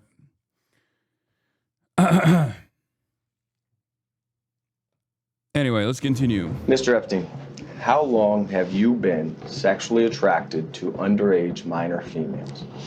Objection, harassing, argumentative. Are you kidding? No, I mean, I don't feel like I'm divulging any secrets here, right? Move to strike. Mr. Epstein, were you sexually abused as a minor? Yeah, there are rumors that Les Wexner and Jeffrey Epstein were in a secret gay romantic relationship as well.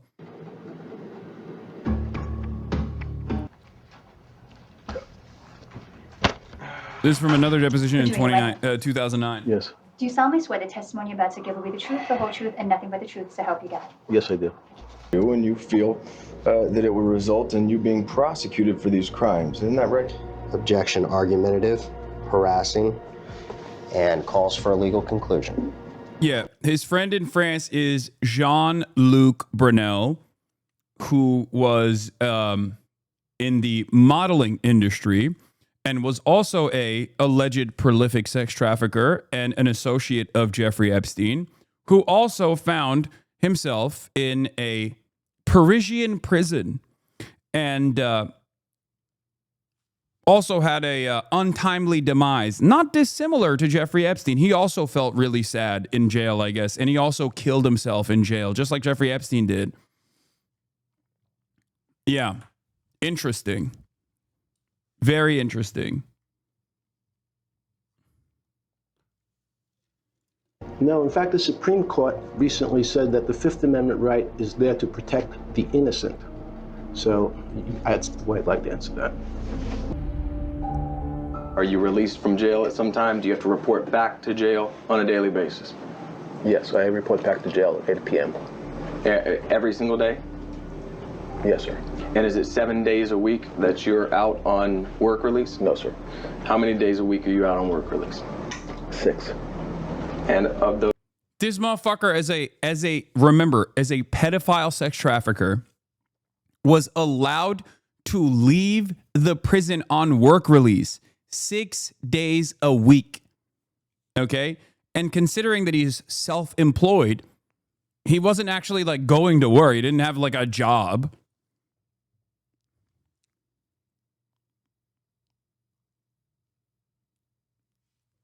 There is no planet where someone who is serving a prison sentence on sex trafficking charges or any charges related to like minors gets to walk freely throughout their sentence.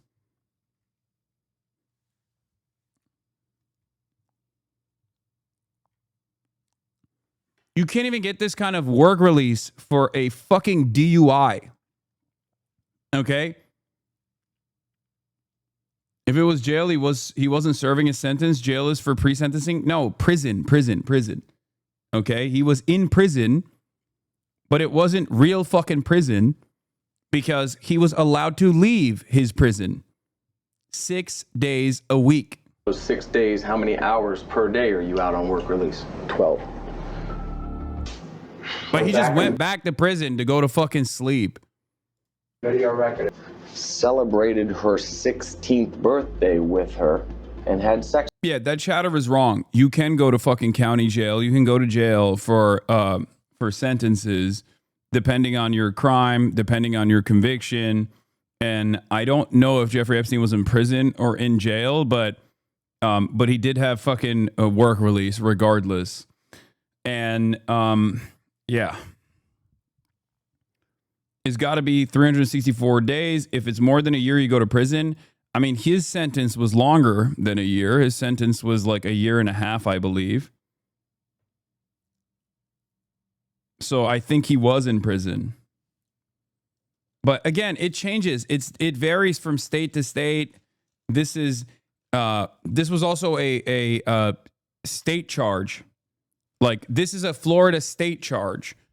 The one that he went to prison over, or one that he went to jail over, doesn't fucking matter. Whatever. The one where he was imprisoned over, where he was carrying out a sentence, that one was a state charge. The state of Florida, of course.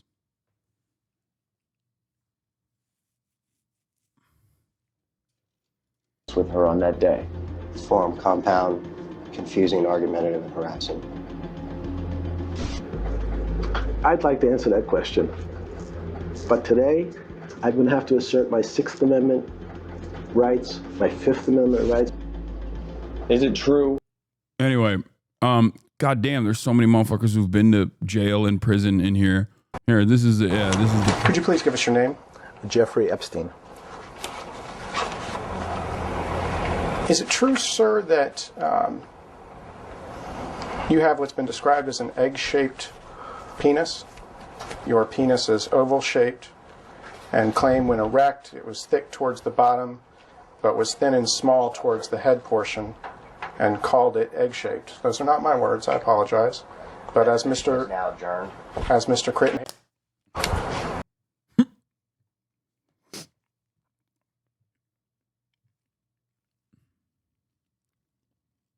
Not so fun fact. Harvey Weinstein also had a mangled penis due to gangrene, I believe. So it's a common thing for prolific rapists, serial rapists, and to have some kind of issue or some weird shape to the penises. It might not even work half the time. I did not need to know that.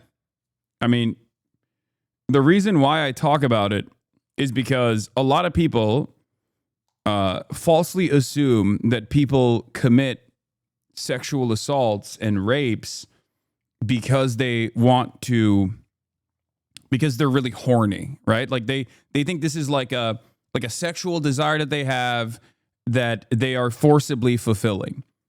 And they don't understand that there is gratification coming from this for the rapist, but it's not the same as like being in a consensual relationship with a loved one or, you know, engaging in a consensual sexual act. It's actually a lack of consent that they derive some kind of gratification from, because it's more so about power, holding power over someone else, controlling someone else against their wishes. This is why it's very famously a thing with like a bunch of prolific rapists, that they just have like fucked up, mangled penises that don't even work.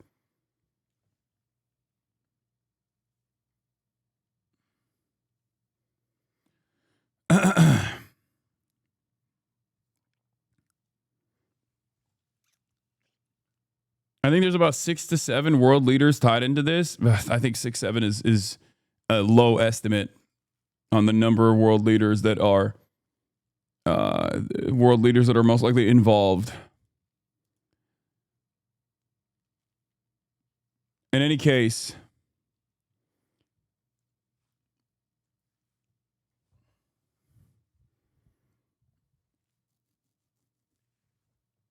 Elon does the same thing, but consensually, by offering horses to women as a power thing to be able to do it. Elon also, people say, has a botched penile implant.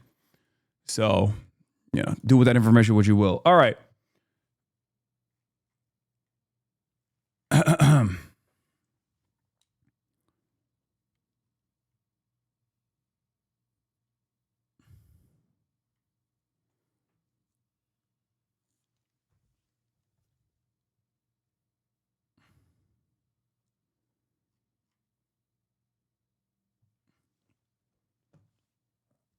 Society is basically set up to fund the lavish lifestyles of pedophiles. Kind of. All right, let's continue. So there is a very long 3-part series that friend of the show Jabri made about Jeffrey Epstein. And I feel like now that this is more relevant than ever before, I feel like that we could dive into that in a little bit after we're done covering the day's news, because there's a lot of stuff to cover. But I think I'm going to do that eventually. Prosecution, and we have filed a motion in court to unseal the underlying grand jury transcripts. But a federal judge in Florida declined to release grand jury information, which is supposed to remain secret, saying the court's hands are tied. 2 judges in New York are also considering similar requests. Maxwell's meeting here today comes as she is appealing her conviction, and the Justice Department just last week urged the U.S. Supreme Court to reject that appeal.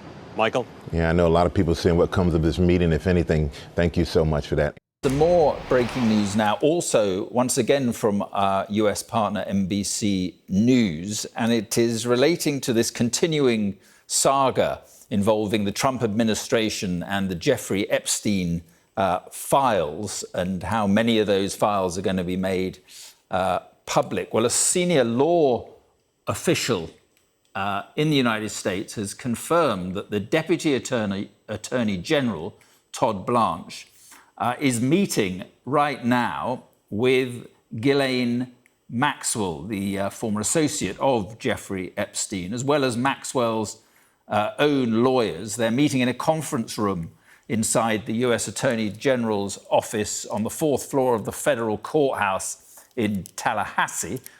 Ghislaine Maxwell, of course, in prison. And we don't know much more other than that the meeting is expected to last throughout the day. Let's bring in Spencer Kuvin, who is a lawyer who's represented several of Jeffrey Epstein's victims. Thank you very much for being with us. And just first of all, I wonder what you make of this news that the Deputy Attorney General is right now in a meeting with Ghislaine Maxwell and her lawyers. Thank you for having me on today. You know, it's unfortunately discouraging. The reality is that this is the personal lawyer to Donald Trump. And why would he be allowed a private meeting with Ms. Maxwell? You know, the concern on behalf of the victims, and I've represented 9 of the victims, including victim number 1 here in Palm Beach, Florida. The concern is that he is going in there to somehow persuade Ms. Maxwell to either not testify before the open house and Congress, or to give her some kind of a deal to where if she leaves out certain names, that she'll get some kind of a lighter sentence.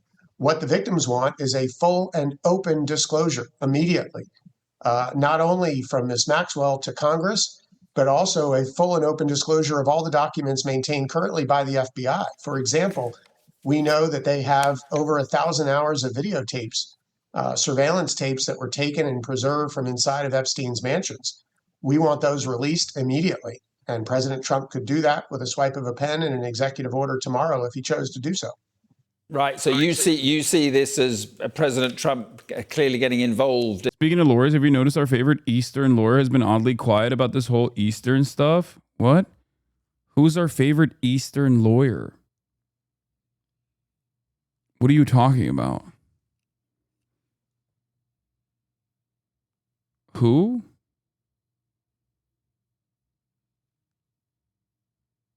You mean the Dersh? Because he hasn't been quiet about it. Our favorite Epstein lawyer? Oh, you mean the Dersh? No, the Dersh has not been quiet about this. The Dersh actually thinks, I think the Dersh knows more than you think about this. I think the Dersh knows that Ghislaine Maxwell is not going to, Ghislaine Maxwell's testimony is going to be false, most likely, and that it will absolve both the Dersh and also Trump.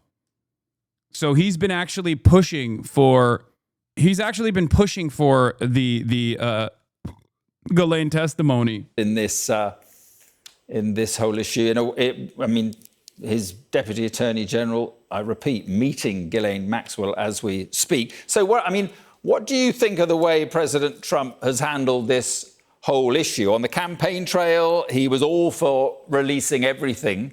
Now suddenly he's not. What do you make of it broadly?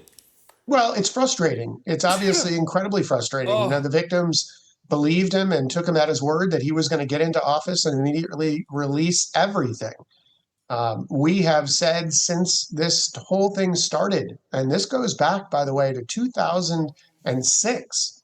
This is going on almost 20 years of this Epstein saga. And we have always maintained that this was a broad conspiracy, that it was a sexual pyramid with Epstein and Maxwell at the top of the pyramid.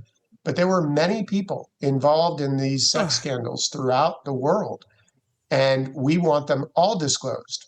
We want the public to hear from the FBI's files about everyone that was involved in this scandal, not just Maxwell and Epstein. And it's frustrating that the president now is backtracking on the promises that he made to the general public to release this information. So you have no doubt there are lists in these files. I mean, how significant is this revelation? Well, I say revelation. The White House is saying it's fake news, that there are multiple mentions of Trump in these documents. So in reviewing the discovery that we had in the cases that I litigated, there was never any per se list. So no one ever showed us, and we never saw a discrete actual list of people. What we did see are phone books and message pads of people that were calling the home and making arrangements for women and girls to be sent over to their house. And then those arrangements would be made by Ghislaine Maxwell. So, is there a quote unquote list? I never saw it. I don't know that one exists, but that doesn't mean that there weren't a whole bunch of individuals that were taking part in this entire, scheme, this sexual exploitation scheme. And, look, Donald It's Trump. not even just the sexual exploitation. Remember, it's not just the sexual exploitation, okay? There is more than just that. Because, again, there are a lot of financial entanglements. There are a lot of incredibly powerful, incredibly wealthy people who just gave a lot of money to Jeffrey Epstein. We need to know what that was for. We need to know who was giving money to Jeffrey Epstein, why they were giving money to Jeffrey Epstein. Like, eyes on the prize here. Don't get swept away with the sex crimes, which are numerous, and of course we want to know that as well. But remember, there's more than just the sex crimes too. It was admittedly close friends with Jeffrey Epstein for many years. We've seen him in numerous photographs at numerous events and parties with him. So if he's innocent and there is nothing that is, scary to him in these files, release them. But if he doesn't release them, then the public is going to be concerned that there is something in these files that maybe implicates him in this conspiracy. And so, just finally, I mean, how much? Well, what is the potential for this causing political damage to the president? And a two-part question, really, because we've only got a minute or so. And is there a problem here that the victims of Epstein get lost in all this? Well, certainly, I think the victims want this information to be released. But I think that in order to prevent things like this from happening in the future, that there needs to be accountability on all parts. That means accountability on the part of all powerful, wealthy individuals that were taking part in this scheme. So at the end of the day, if he doesn't release these documents, then I think it's a political nightmare for Donald Trump. I think that everybody is going to have serious. Okay, HasanAbi, what is happening elsewhere that this Epstein thing distracting us from? Because if it's this big, whatever else is happening is huge. No, dude. This is the thing. Anything else that's happening around this is a distraction, and it's not even a successful one. What are you talking about? This is the thing. What more could be a thing than literally a bunch of, like a handful of incredibly wealthy, incredibly powerful people being directly associated with an international prolific sex trafficker of minors?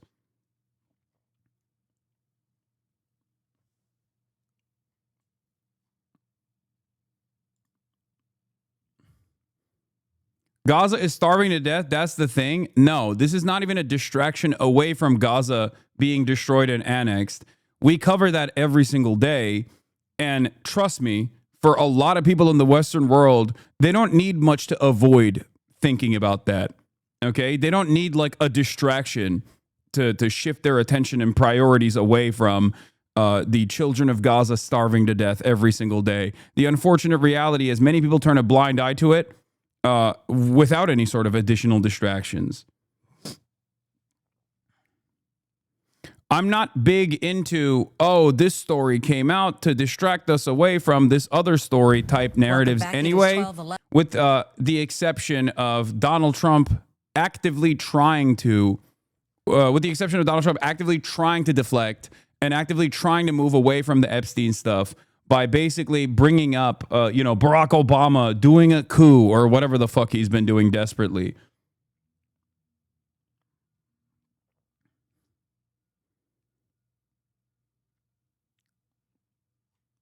And yes, we know for a fact that Donald Trump is definitely worried. I covered this yesterday. In 1997, Israeli Prime Minister Netanyahu allegedly used tapes of Clinton's phone sex calls with Monica Lewinsky to pressure the White House into releasing convicted spy Jonathan Pollard. Clinton reportedly told Lewinsky that a foreign embassy had tapped their phone. The story, long buried, resurfaced amid speculation about Israel's role in blackmail operations tied to Jeffrey Epstein. I covered it yesterday.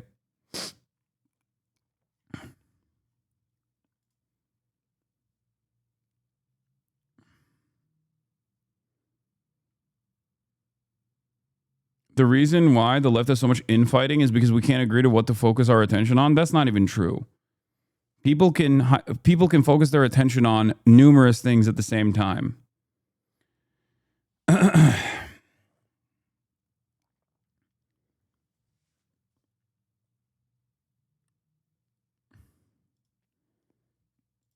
Today, the U.S. Deputy Attorney General is expected to meet with Jeffrey Epstein's former girlfriend behind prison walls. Rebecca Castor has more on what prosecutors are hoping to uncover. Recent photos show Jeffrey Epstein's former girlfriend and accomplice, Ghislaine Maxwell, going for a run inside the grounds of a federal prison in Tallahassee.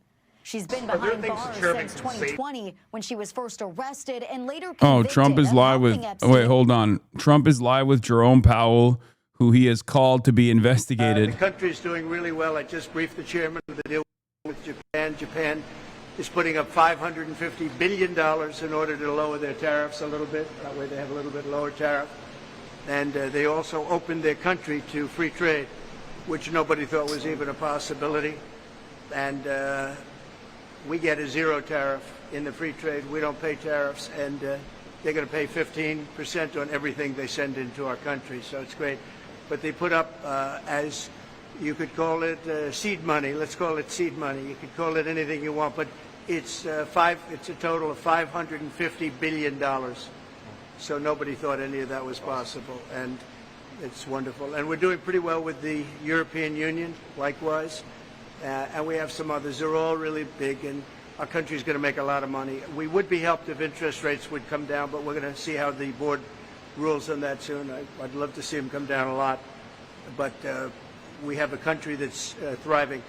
We had a country 1 year ago. Today we have the hottest country anywhere in the world, and we'll get this one finished. Mr. President, you Thank you. Jerome Powell announced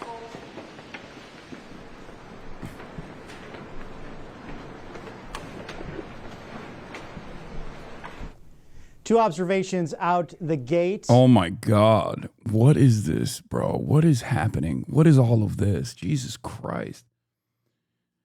Let's continue. Abuse teenage girls. She is the Rosetta Stone. She knows everything. She arranged every single trip with everybody. That's why prosecutors at the Justice Department want to sit down with her as they dig deeper into Epstein's crimes and try to uncover who else may be involved. The president spoke to this yesterday, and he said he thinks it's an appropriate idea. President Trump encouraged the DOJ to reopen their investigation after facing intense public demand for answers on Epstein's potential clients. Earlier this month, the agency claimed there wasn't anything else to find, but Fox News can confirm the Attorney General told Trump his name was in the files. I am shocked. Based on his behavior of this last 10 days, I can't believe he's in the files. Who would have ever guessed that? President Trump said all along that he flew on his plane. Just because you're on the list doesn't mean doesn't mean you're a pedophile. Before leaving town, dude, I like the goalposts swinging. Okay, the goalposts are so motorized at this point. Republicans are going from release the pedophile list and it's time to indict Hillary and Bill Clinton for doing pedophilia to, well, you fuck a couple children with Jeffrey Epstein and then all of a sudden you're called a pedophile. Calm down. Is crazy, dude.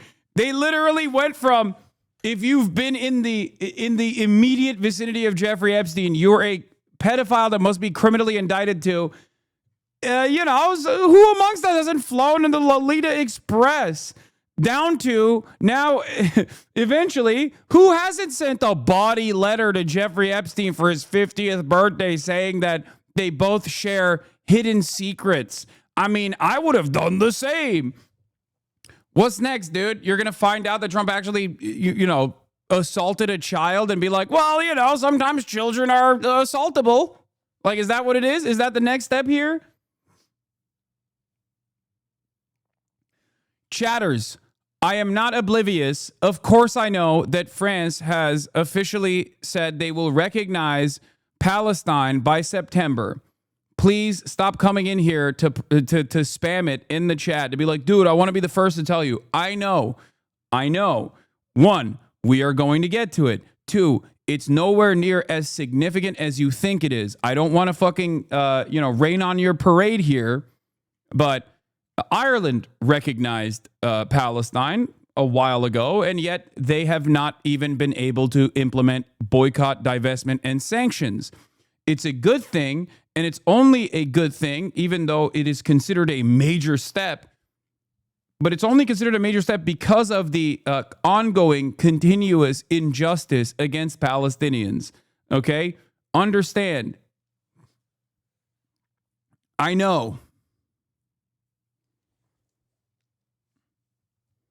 Adam from PBD asked Vinny, so you now want to put Trump in jail because he might have slept with a 17-year-old? Oh my God, that's incredible.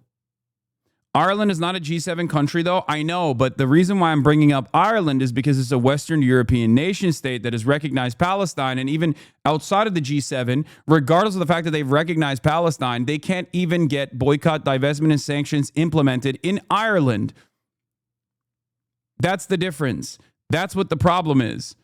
So I'm telling you the limitations. I am telling you the limitations of this major first step.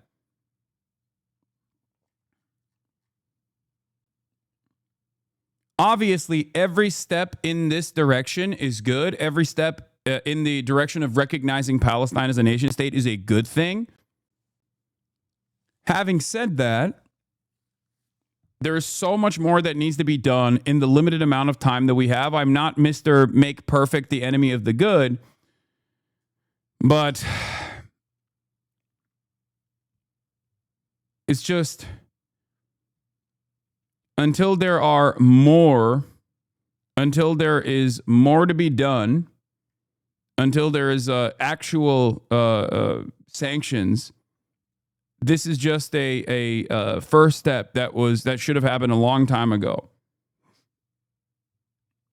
Wednesday, a House subcommittee voted to subpoena the DOJ for the Epstein files, and the Oversight Committee announced it will also interview Maxwell in prison. What is Donald Trump hiding that he won't release the Epstein files? Ghislaine Maxwell's attorney says she wants to talk to the DOJ and will tell the truth, but neither side will discuss whether a deal will be cut for her cooperation. In Washington, Rebecca Castor, Fox 32 Chicago. Well, now let's head to Capitol Hill, where the House Oversight Committee said it will subpoena the Justice Department for those Epstein files. That's according to a committee spokesperson. There's a policy goal to recognize it during/after the rebuilding to be governed by one of the collaborator Gulf states. It's been around for a while. That's not a victory. It's a checkbox for Israel. Yeah. Well, a group of Republicans joined Democrats to pass the motion. It was introduced by Democratic Representative Summerlee. This was an 8-2 vote yesterday. The committee will also issue subpoenas to several other people, including Bill and Hillary Clinton, James Comey, Merrick Garland, and William Barr. This comes after the committee subpoenaed longtime Epstein accomplice Ghislaine Maxwell for a deposition next month. NBC News Capitol Hill correspondent Julie Sirkin joins us from Washington with more on all this. Julie, good morning. Obviously, this is the big news this morning. First, tell us, what do these subpoenas mean? Does it mean the public gets access to these files? We get more information from them? What happens next?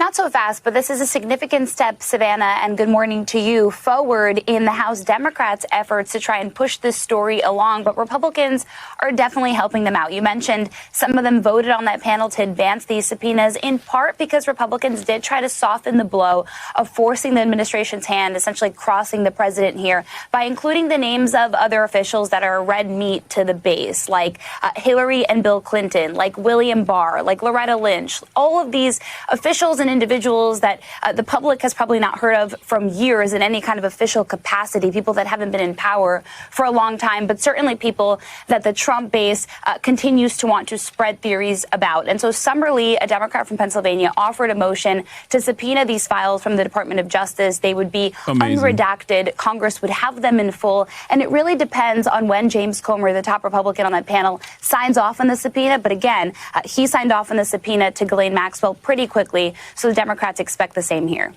Julie, as someone, obviously, you've been on the Hill for a long time. We know how much things usually fall along party lines. This is not so much the case here. I mean, just what's this whole battle over the handling of these files done to the atmosphere there as we see Republicans join with Democrats on certain things and then some kind of hold out because the president says so? Well, Speaker Johnson is trying really hard to make this a partisan issue. He keeps blaming Democrats, both in his comments to us on the Hill and in his comments on X, on Spaces. He had a conversation with some MAGA influencers yesterday, and all he does is try and paint this as an issue that Democrats are trying to exploit Republicans in. He also points out the fact that Democrats did not try to release these files when President Biden was in power. But the counter argument to that is that the president and his base and Republicans are the ones who kind of put this conspiracy out there, that there exists this list, that there exists these documents that implicates all of these individuals. And that is why the Republican base wants to hear this issue out. Democrats are having a field day with this, to be clear. There were some conversations yesterday. Does this distract from their messaging on that so-called One Big Beautiful Bill, the social safety net programs that will be cut as a result of that? They pushed back quite forcefully. The top Democrat, Hakeem Jeffries, said he thinks these two issues are connected. And by the voting, by these subpoenas in the Oversight Committee, both to Maxwell, but also to the DOJ with these files and even these other individuals, it'll make sure that this story goes on. And it's really becoming a Hill versus White House story and not a Republican versus Democrat story at all. Julie, one other thing I want to talk to you about, something happening later this morning, the Senate re-voting on 7 of President Trump's judicial nominees. What are some of the big ones here and why a re-vote?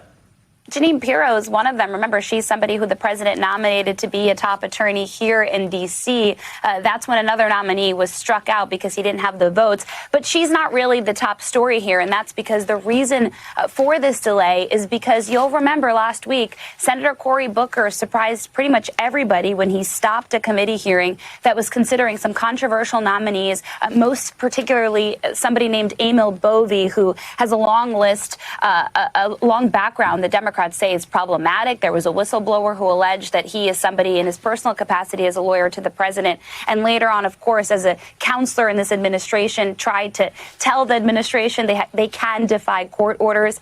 Still, though, Booker ended up speaking over a process in which Republicans tried to push forward with those votes. Other Democrats left the room. There has to be at least 2 members of the minority party present when those votes take place. In this case, it was just Booker in the room. And so 7 of those 12 nominees didn't get voted out successfully, and that's why the Senate Judiciary is doing a do-over today. All right, Julie Sirkin, thank you so much. We thank you for watching.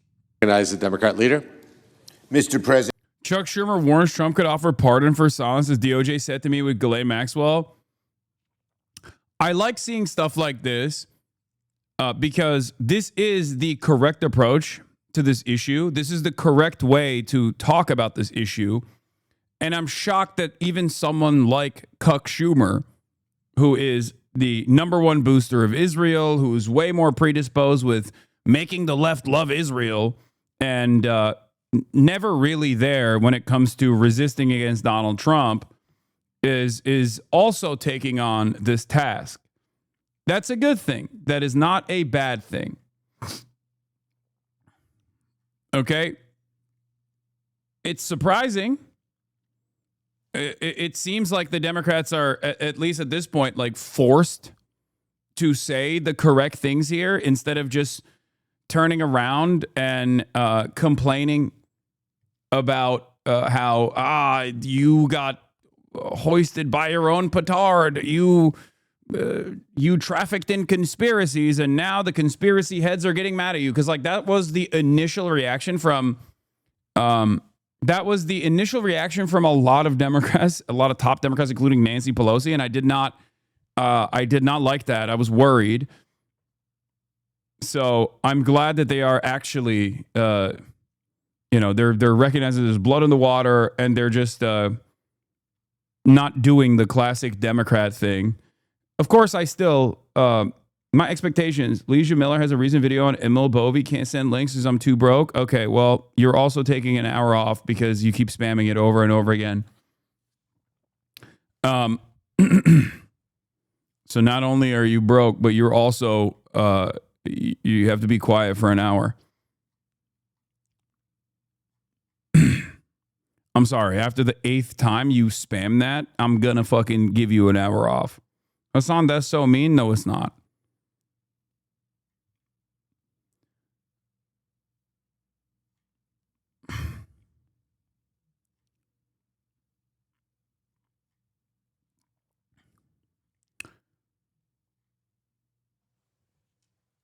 In any case, back in the day, that would have been a perma. True. I'm much nicer man nowadays, especially coming off my. No, I'm not interested in the video. I'm not going to watch the video. Please stop. I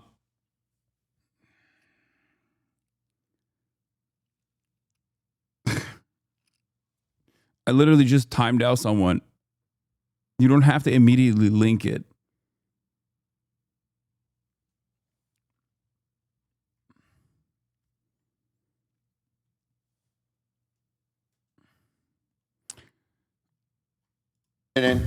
Today marks the first day of the House embarking on their Epstein recess. And already, the story Republicans hoped would quietly fade is growing louder by the hour. Just yesterday, the Wall Street Journal reported that Attorney General Pam Bondi and the Department of Justice informed President Trump back in May that his name appears multiple times in the Epstein files. Let me remind my colleagues, only last week, Donald Trump told a reporter that Attorney General Bondi never told him his name was in those files. Now we know that this was a lie, plain and simple, a red-faced lie. And this revelation raises not just serious questions about President Trump, but about Attorney General Bondi herself. Bondi has proven to do all of Trump's bidding. No matter what way you slice it, General Bondi lied to the American people. She told us we'd see the report. She told us it's on her desk. Then we're told there's no report. So you can understand the deep skepticism Americans have when they hear that today, Bondi's personal prosecutors, yes, the very ones under her direction, are preparing to interview Ghislaine Maxwell, Jeffrey Epstein's longtime accomplice behind closed doors in Florida. Let me repeat, under no circumstances should anyone from Donald Trump's Department of Justice be allowed to privately interview Ghislaine Maxwell. The conflict of interest just stares you in the face, and it's unacceptable. If you've been following this saga, and given how the White House and Speaker Johnson have so mishandled it, and who hasn't been following it, you know exactly why this moment is so dangerous. There is every reason to fear that Donald Trump could offer Ghislaine Maxwell a pardon in exchange for silence. That's crazy. Our impact.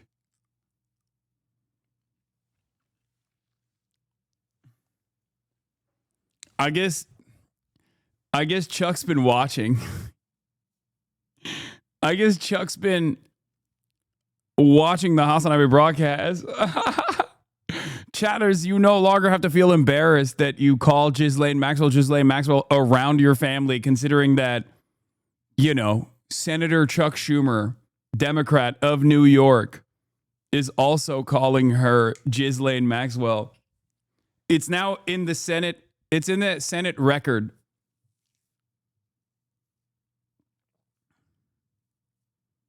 I guess Chuck Schumer has been watching the broadcast.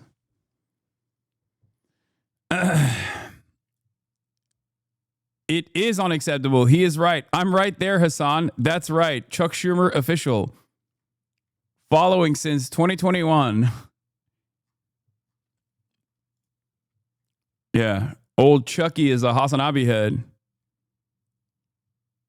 or even worse, phony exoneration. Let me be clear. Trump is sending his personal lawyer, Todd Blanche, to try and execute a corrupt cover-up, potentially offering leniency to a woman who also abused the victims. Enough. Enough. Enough with the hiding. Dude, I cannot think of a less compelling speaker. It's just like remarkable how bad he is. It almost feels like he's trying to be boring. Like when he's reading from a piece of paper, and when he says enough, he's like, enough. Enough, I say. We must figure out the truth. Enough with the excuses and enough with the cover-up. The American people deserve transparency. It's crazy because, like, we got him and we got Hakeem Jeffries, who's also in the same wavelength, who also hits the same notes. How did we get here? It is crazy. They deserve answers. And there are massive questions here, not just for the president, but for the vice president, the attorney general. Okay. House Speaker Mike Johnson is facing down critics of his decision to send lawmakers home early for the summer amid controversy over the Epstein case. It's just one of the many issues that Johnson talked about in an interview with our Major Garrett for The Takeout. And to the point, when the Trump Justice Department said there were more than 1,000 victims, for people who knew this case very, very well, did a lot of investigative work on it, that number surprised them. High number. Yeah. Meaning that, to their minds, investigative reporters and others, there have to be accomplices, uncharged accomplices, and that aspect of justice is still missing. Yes, and it's of great concern to us. I mean, we want full transparency. We want everybody who is involved in any way with the Epstein evils, let's call it what it was, to be brought to justice as quickly as possible. We want the full weight of the law on their heads. But when the Justice Department said in that same two-page memo, there's no reason to pursue further prosecutions, many said, how can those two things be properly aligned? These are good questions. I don't know. I've never seen the Epstein evidence. It wasn't in my lane. But I have the same concern and question that a lot of people do. And look, I think the president This is not a hoax, in other words. Oh, it's not a hoax. Of course not. Uh-oh. I mean, that's crazy to step out of line. Trump said everybody's calling it the Jeffrey Epstein hoax. Excuse me.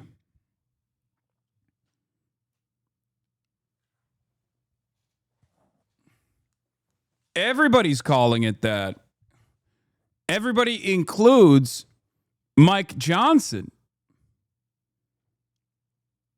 Interesting.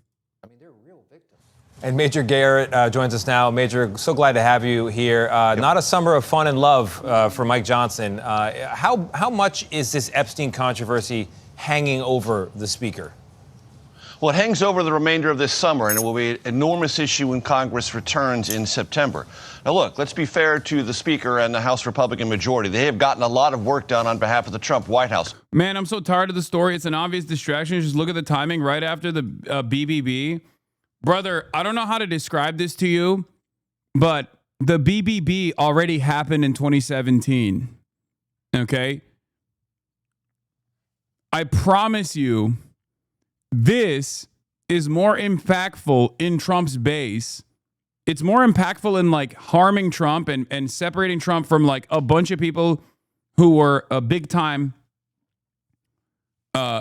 supporters of Donald Trump than tax cuts for the super wealthy and Medicaid being destroyed and SNAP benefits being destroyed. Republicans have endless appetite for getting fucked over on the legislative side, especially when it's not happening immediately, especially when it's like hard to decipher, because like the way that they cut Medicaid in the big beautiful bill was not done in a way where it was like, we are going to just completely shut off Medicaid. It was like, oh, we're just going to put you under paperwork, mountains of paperwork, and it's going to happen 2 years from now. So like these guys were never going to actually understand who's doing it.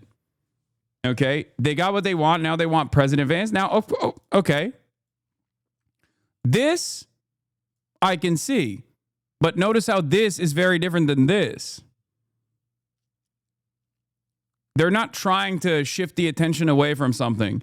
I would go so far as to say that Donald Trump actively wants to shift the attention away from the Epstein stuff in general, which is part of the reason why the media is actually hammering this on. Also, J.D. Vance is noticeably absent from this conversation. Have you guys noticed? He is not around. He is just going to Nantucket. He's going to Disneyland. He's all over the place. He's just not on camera. He is never speaking on camera, and he's never talking about this. He's having dinners with Tim Dillon, which is wild. That was crazy. The only time he's talking about Jeffrey Epstein is when he's having a private dinner with Tim Dillon, it seems. We'll get to that in a second. It's been a highly productive year so far legislatively. But this has become a crisis of leadership, and here's why. If you get in your car, Tony, and it doesn't work, you know there's something wrong when you push the ignition button and nothing goes on. In the House, the car runs through the Rules Committee.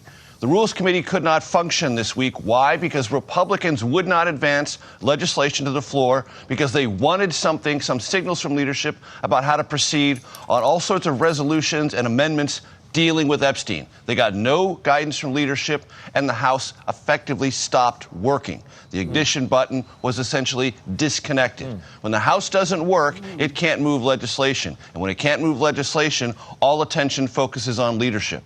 Why do you think he's being so silent on everything? J.D. Vance is a brown noser and has brown nosed his way all the way to the top. Okay?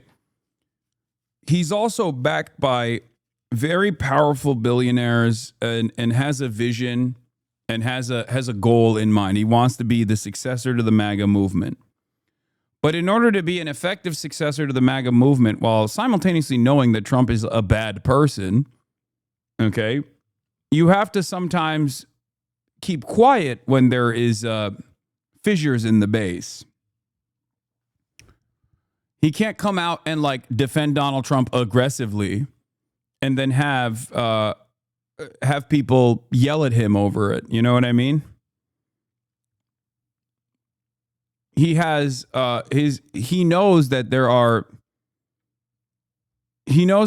big fissures happening within the base of support for MAGA that he wants to make sure that he can have the support of down the line, and he's just basically waiting it out to see whichever way the wind blows.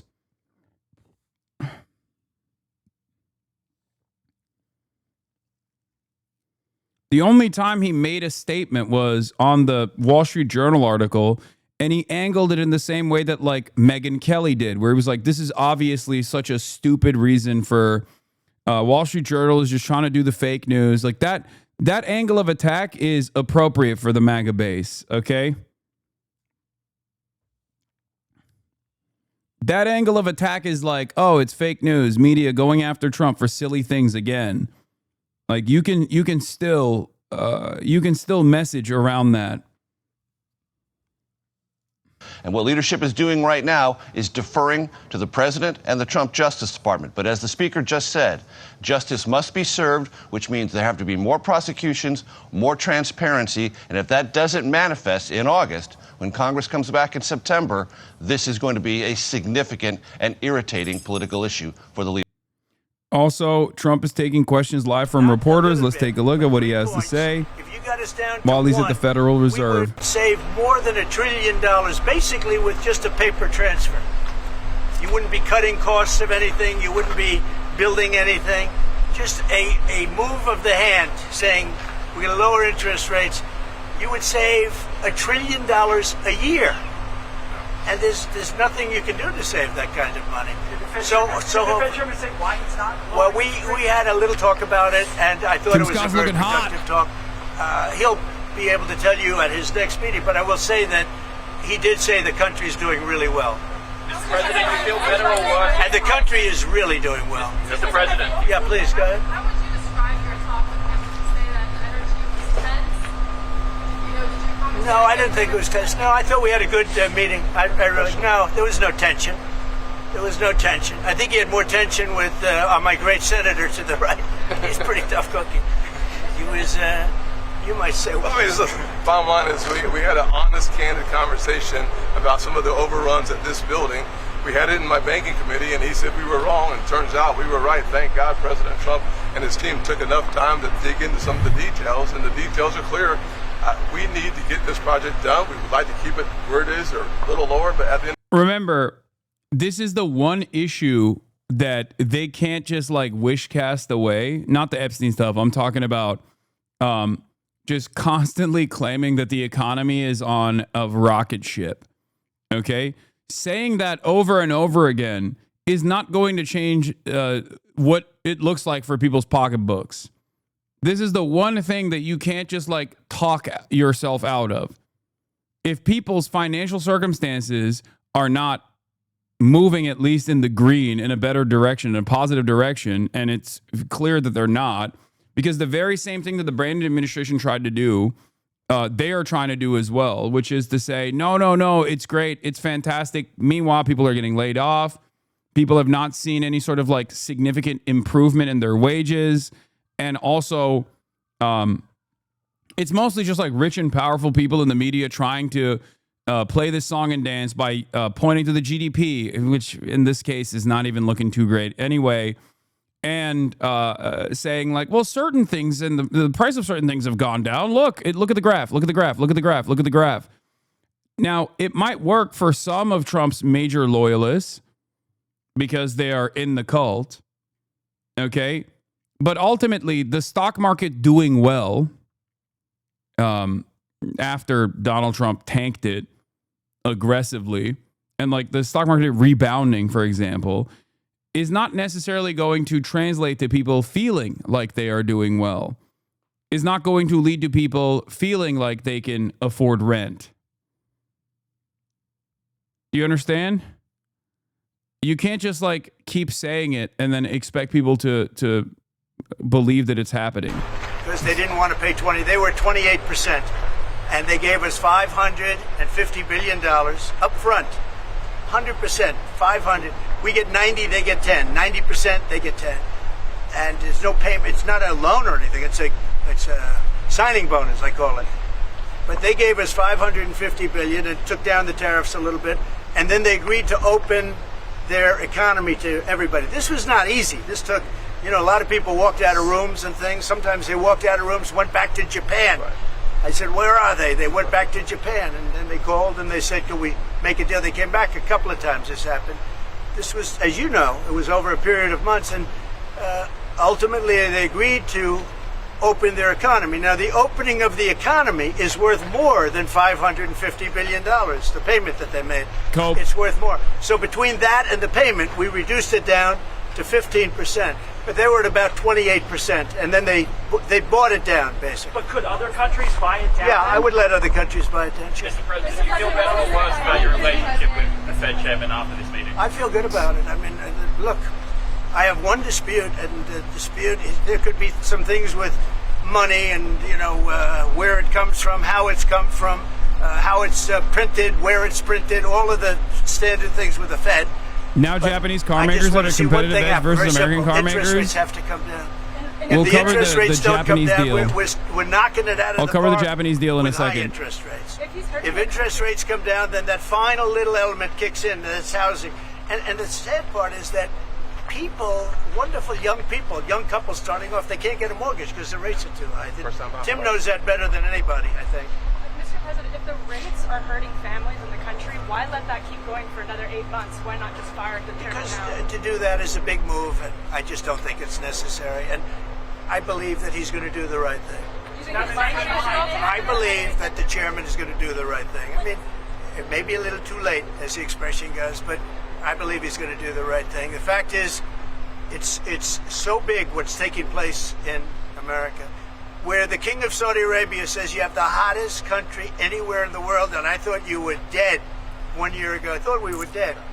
I just left NATO, as you know. They're agreeing to pay 5%. We're not paying anything. We send them the equipment. They pay for 100% of everything now for the war, Ukraine.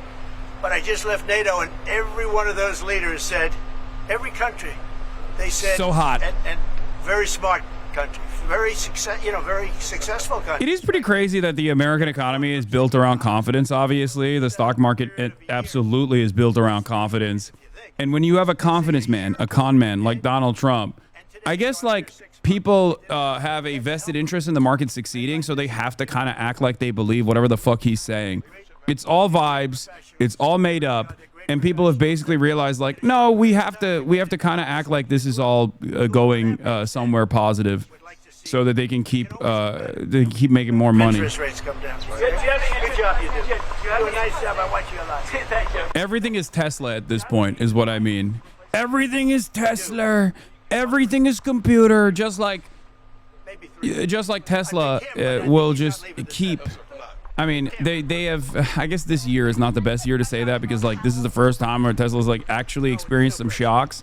But for many, many decades, there were too many powerful financial interests vested in Tesla stock succeeding. So whenever Elon Musk just lied, and because of the valuation, of Tesla being tied as a tech company and not like a car manufacturer, whenever Elon Musk just like came out and was like, oh, you're gonna be able to fly to Mars with your Tesla, people will go, oh my God, that's definitely gonna happen. Even though if you look at his performance over the course of the past decade, he's always over-promising and then never delivering. The thing is that the market is 1,000% convinced that Trump is lying about the August 1st tariffs. If they actually go in, the market will plummet because no one has confidence it's real. Same with inflation. Market is wary on tariffs spiking it, so they never believe Trump would actually fire Powell. Lol, it's all fake. Yeah, no, I know. There's a lot of people basically believe that Trump is totally taco Trump, and he's just not going to do it. You mean years, not decades. Tesla stock hasn't been hot for that long if you put it in perspective. Yes, years. Well, a decade. Although Tesla stock has been not performing as well this past year. So this is not the best year to point to, because finally there has been some impact. Tesla CEO Elon Musk is shifting focus from electric vehicles to autonomous technology, including robo-taxis and humanoid robots, according to the Wall Street Journal. Great.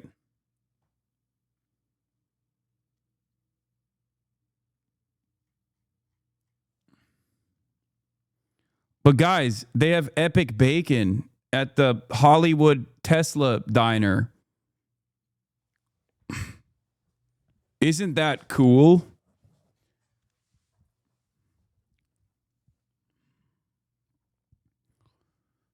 Oh, God, I can't wait for Tesla to fucking crash and burn. I don't know if it'll ever happen. But if it did, it would be the greatest case of I told you so after years and years. Here's a remarkable moment between Trump and Powell for those of you who are wondering how this relationship is going. About 3.1 billion. It went up a little bit, or a lot.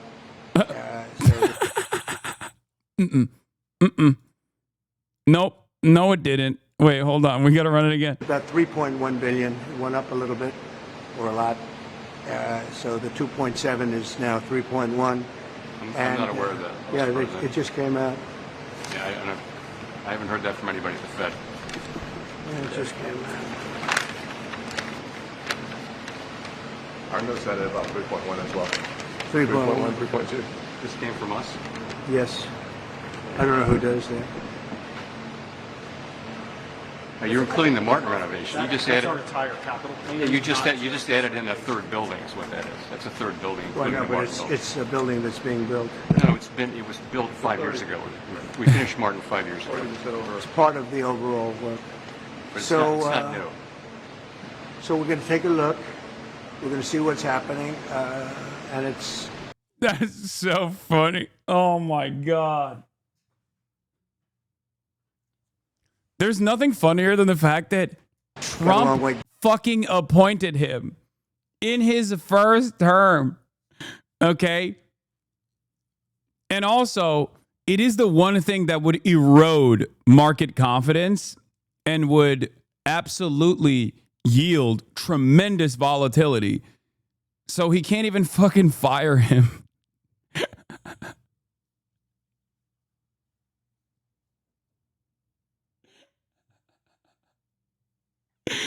Oh, that's crazy.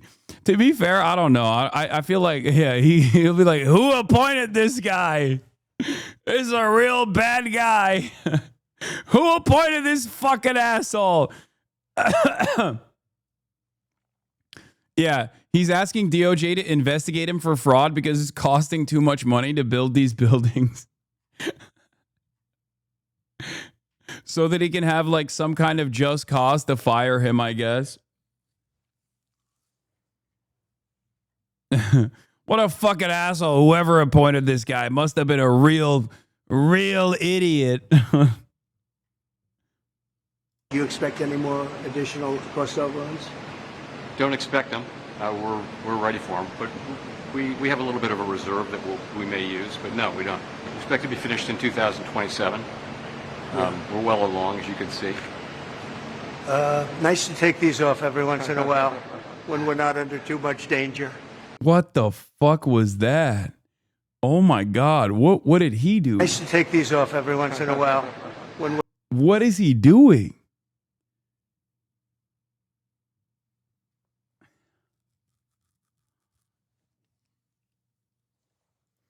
Wait. Trump says he's surprised Fed Chair Powell was appointed? What? I don't remember this. This is fucking so stupid, dude. Fed chair, I was surprised he was appointed. I was surprised, frankly, that Biden put him in and extended him. It is my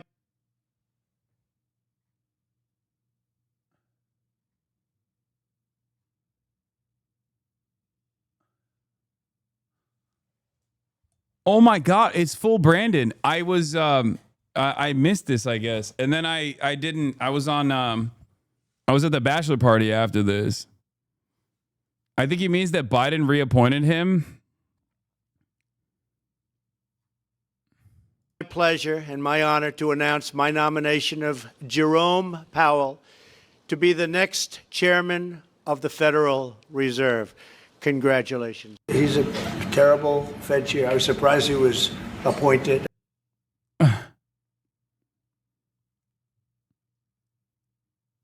Incredible. Incredible work, sir. Whew. Real moron. Must have appointed him. Real stupid. His name is Brandon.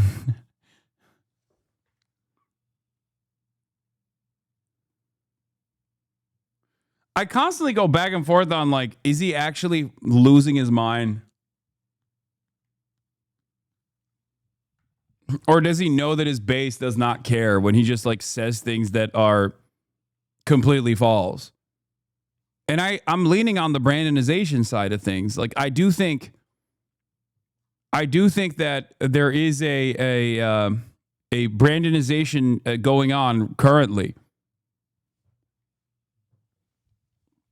On the issue of inflation, on the issue of like people's attitude towards the administration, Trump is nearing Brandonization levels on that front. He's almost at Brandon's lowest point, underwater by I believe 29 points, or by 25 points.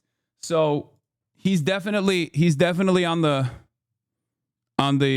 Brandon side. Felix says, as your physician, I must be direct. You are the very first Brandonization sufferer to ever contract terminal shrubism at the same time. We can treat your desire for oil and bananas, but you'll never see an approval rating above 39% for the rest of your life. 6 months into his second term, President Donald Trump's job approval rating has dipped to 37%. This is the lowest rating of Trump's second term and just slightly higher than his all-time worst rating of 34% at the end of his first term. Now, something you have to remember, however, is that even at his lowest approval rating, he still was above 90% for the Republicans. Okay?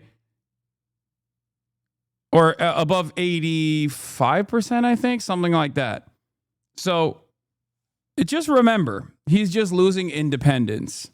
He's losing a lot of the people that voted for him, but that's expected. That is precisely what happened last time around as well. Yeah, independents drive Trump's approval rating to 37%, second term low. This is the lowest it's been in the second term, and it's close to the lowest it's been in its first term. Not that it matters because he's not running again, or maybe we won't even have another election. Who knows? Who knows?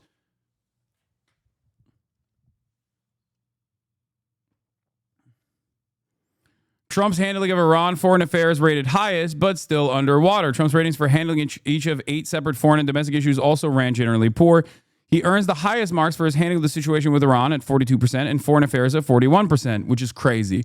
Approval is slightly lower for his job on immigration, 38%. The economy, 37%. Situation in the Middle East between the Israelis and the Palestinians at 36%. Foreign trade at 36%. Americans' ratings of Trump handling of the situation in Ukraine at 33%. And the federal budget, 29%, are even lower. Apart from the situation with Iran, which was not previously measured in Trump's second term, ratings on each of the issues are now lower than earlier this year. These include a 14-point drop in the federal budget and an 8-point decline for immigration and the situation in Ukraine. Incredible. Republicans broadly approve of Trump's job on each issue, with his handling on foreign affairs garnering the highest rating at 93%. Aside from the situation in Ukraine, which earns approval from 70% of Republicans, his ratings on other issues range from 81 to 88 within his party. Democrats' highest rating of Trump's handling of the 8 issues is 12% for the situation in Ukraine, and all the other issues are in single digits. Meanwhile, no more than 36% of independents approve of Trump's president's job performance on any of the issues. The situation with Iran earns him the highest approval rating from independents at 36%, and the federal budget at its lowest at 19%. So something to consider here is that the reason why Iran turned out to be a W for Trump and his base is because of 2 reasons. One, I told you so. Motherfuckers don't care about doing more war, okay? Even though they say that there is no more war. I told you it was going to work out in a similar fashion to what happened with the assassination of Soleimani, where it was seen as like an off-ramp for Iran, so it was packed up. It was packed up fairly quickly, and this is the reason why they see him as like a powerful figure that was able to simultaneously escalate and then look like he was actually working to de-escalate.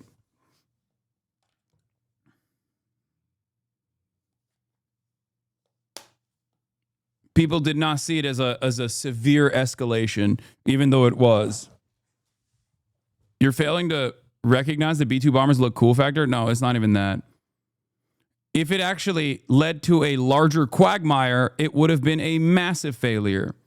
And the only reason why it didn't is because Iran did not retaliate. Iran did not retaliate in kind, and instead did the same thing that they've always done, which is unimaginable restraint and de-escalation.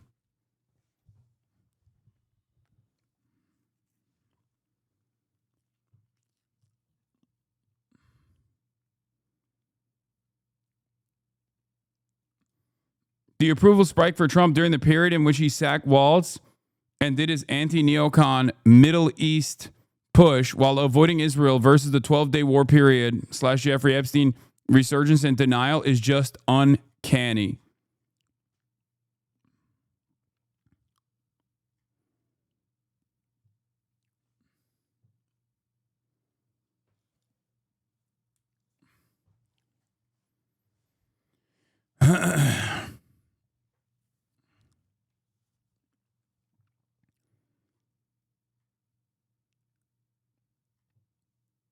Bro, I know someone who taught his initial messages saying Israel and Iran were going into a ceasefire deal was Nobel Peace Prize worthy. Israel attacked Iran a few hours later. Yeah, they're very stupid. Most people are very stupid, but Republicans are even extra stupid. Okay? That's it. You have to constantly, I guess, remind yourself that most people, yourself included, myself included, are very dumb. Okay? especially when it comes to politics. More like politricks, am I right? We're all dumb. We don't pay close attention to stuff like this. And also, we have a litany of different interests that are and opinions on issues that are oftentimes contradictory to one another. And there's not much else you can do about that. It's just, it is what it is. Bottom line, Trump closed out the second quarter of his second term in office, having accomplished much of what he said he would do if elected. Yet, outside of his Republican base, relatively few Americans are pleased with his performance. His rating has fallen to the lowest point in his second term, essentially matching where he was at the same time in his first term, which is not much higher than his all-time worst rating. He also gets generally poor marks for his handling of key issues, including immigration and the economy, which were major focuses of his campaign. Because, as I told you, many people who voted for Trump, who fancy themselves to be independents, or many people who would go on the record in polls to say that they actually wanted to do mass deportations, does not actually like mass deportations when it's happening. Are y'all dumb or stupid? Yes. That's it. People think they want certain policies until those policies come knocking down their doors and they don't like it. And it's not like this was that crazy. It's not like this was unforeseeable. After all, I foresaw it, and I kept repeating it over and over again throughout the election cycle and yelled at the Democrats for refusing to explain to Americans broadly what mass deportations would look like. The reason, and the example that I used regularly was abortion. Roe v. Wade. Many people who said in polls that they would want Roe v. Wade to go away very quickly realized that they did not like it when their daughters or their wives or their immediate loved ones could potentially not be able to get this medical intervention that is necessary and life-saving. That's it. And that happened literally before the election. So I don't know why it was so hard for people to use that as an example of people say they want something until that thing is happening, and then they go, oh my God, who would have thought this would be awful?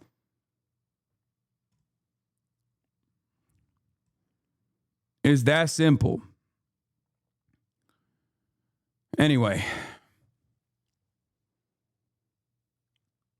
People also don't know what they're voting for most of the time.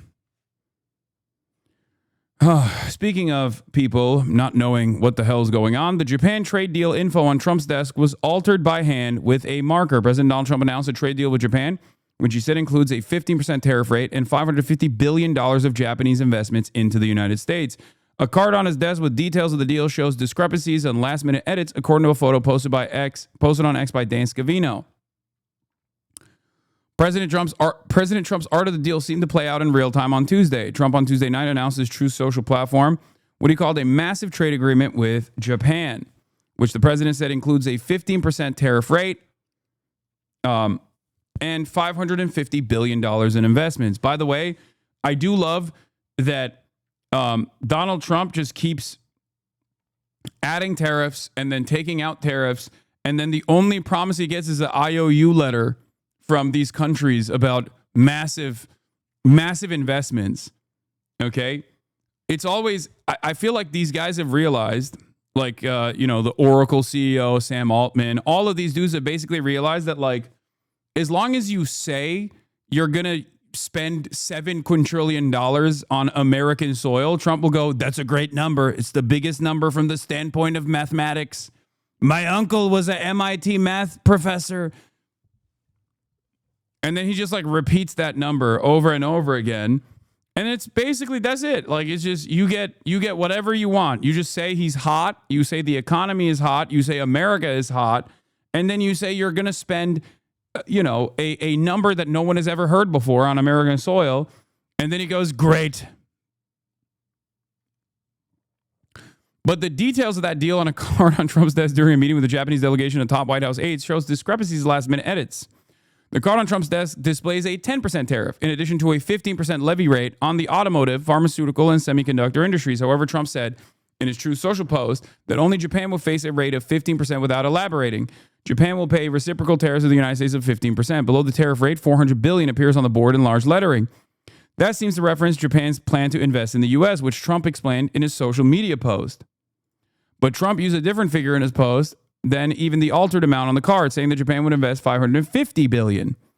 It is not clear why the amount in his post is $50 billion higher than the altered amount on the card. Japan will invest, at my direction, $550 billion in the United States, which will receive 90% of the profits.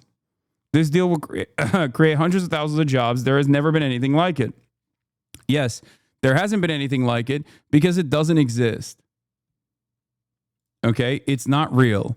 Anyway, here's some more details. Japan's tariff negotiator, Ryoshi Akazawa, offered this explanation to reporters in D.C. last night, per CNN. Akazawa explained that the Japanese injection of $550 billion into the U.S. would be in the form of equity and loan to support the Japanese businesses' investments in key fields such as pharmaceuticals and semiconductors. Compared to the President Trump's description, Japan will invest, at my direction, $550 billion into the United States, which will receive 90% of the profits.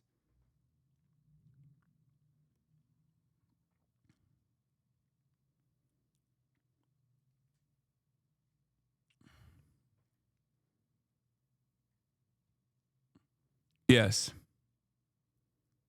Taking out a Japanese loan for this to say he made $550 billion? Yeah. Japan is letting me hold the money. Hold it. Big bro. We're going to make it big. Also, here is Spencer Hakimian's take on the tariffs. Toyota is up 8% on the news of a 15% tariff. Why? It's simple. Ford, General Motors, Tesla, and all the other American manufacturers are going to be paying 50% more for their steel, 50% more for their copper, and 25% more for their Canadian production, 15% more for the Mexican production, and 55% on their Chinese production. Toyota only has to pay 15% more, and they're done with all the shenanigans. Ford has to pay much more than that. A lot more, in fact.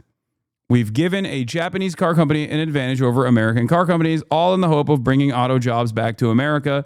Zero deal, zero dimension chess. Art of the steel, baby.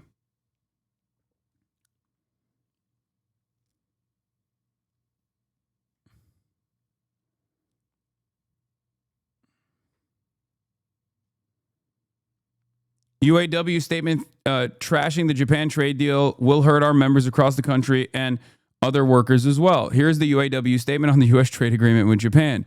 The UAW is deeply angered by the Trump administration's announced trade deal with Japan. What we've seen so far makes one thing clear. American workers are once again being left behind.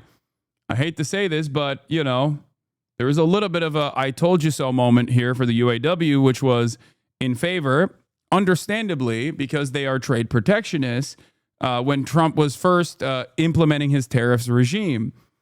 The automobile industry is one of the only industries in the country that isn't directly related to weapons manufacturing that has domestic production.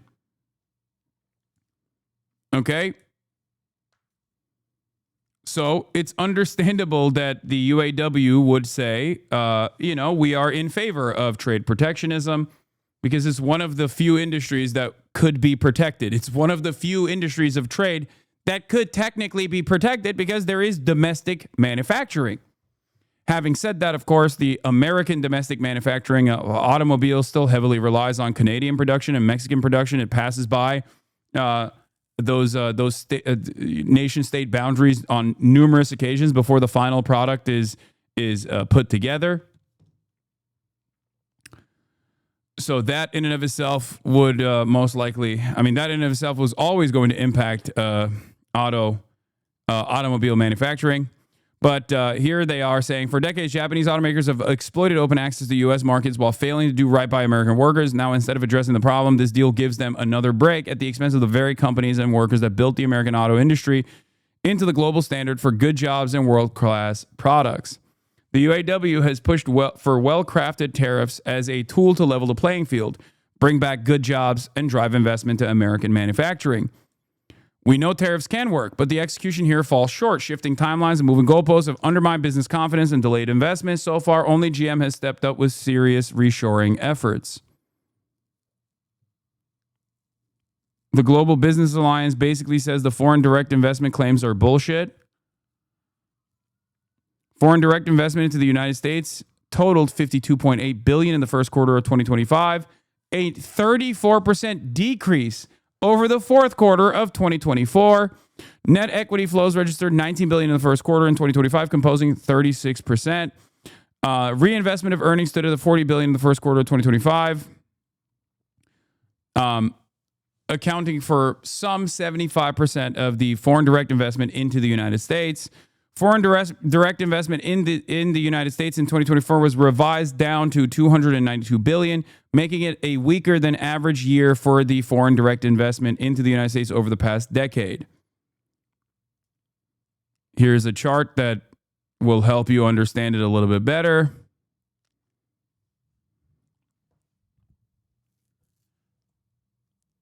The problem in globalization is that you moron Yankees vote a brainless donkey into office and the rest of the world suffers. I don't understand. Foreign direct investment into the United States totaled $52.8 billion in the first quarter of 2025. This number falls short of the $7 quintillion that Donald Trump has been waving around.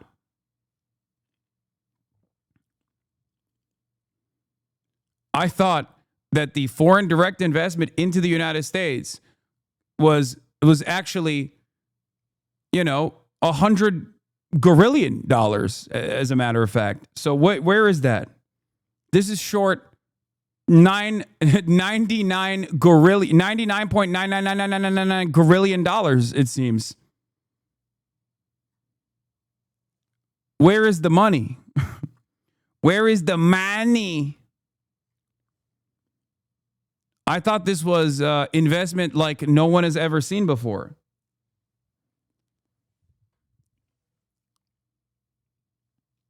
Rather than building on that momentum, rewarding companies investing in union jobs, this deal hands a win to transnational automakers that rely on low road labor practices, substandard wages, excessive temps, and union busting. Now, those same companies stand to benefit from lower tariffs, while unionized automakers who could quickly create tens of thousands of good jobs using existing capacity are left with fewer incentives to do so. A better deal would have held Japanese automakers to the same standards U.S. workers have fought for at GM, Ford, and Stellantis: living wages, quality, healthcare, secure retirements, job stability, and the freedom to form unions without intimidation. Yeah, except Trump would never do that. For the record, can you imagine Trump using tariffs to say to Japan that Japanese auto manufacturers have to onshore their manufacturing to the United States while simultaneously implementing unionization agreements in the process where, hey, not only are we slapping tariffs on you, that you have to have your existing factories unionized with the UAW. That would, of course, never happen, and it never will, and it's not going to happen.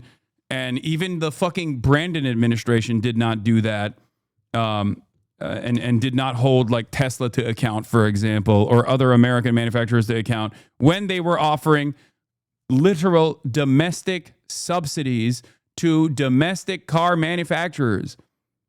This is something that I was critical on with the Biden administration as well.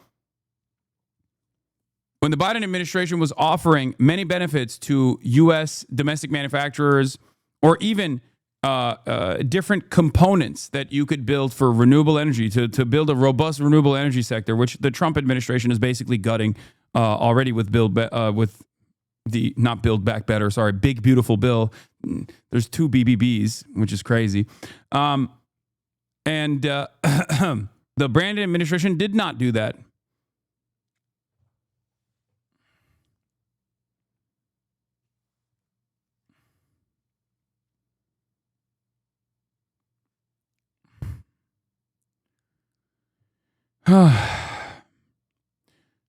If this becomes a blueprint for trade with Europe or South Korea, it will be a major missed opportunity after decades of failed trade policy. American workers don't need another deal that pushes them down for demanding a better life. We need trade deals that raise standards, not rewards race to the bottom. This deal does the opposite. Yeah.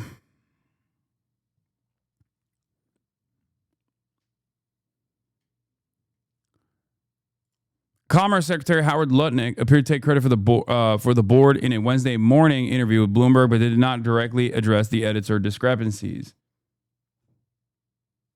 Bro, isn't this a W though? I love Toyotas. I mean, I love Toyotas too. I love Toyotas as well. I bought my brother a RAV4. Shit's mint. I want a Toyota Hilux.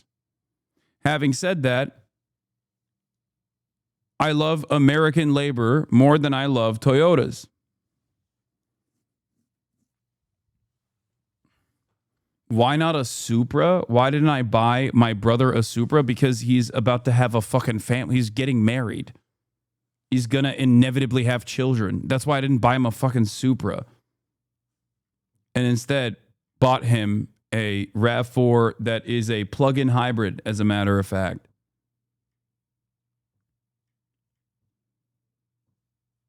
It's pretty good.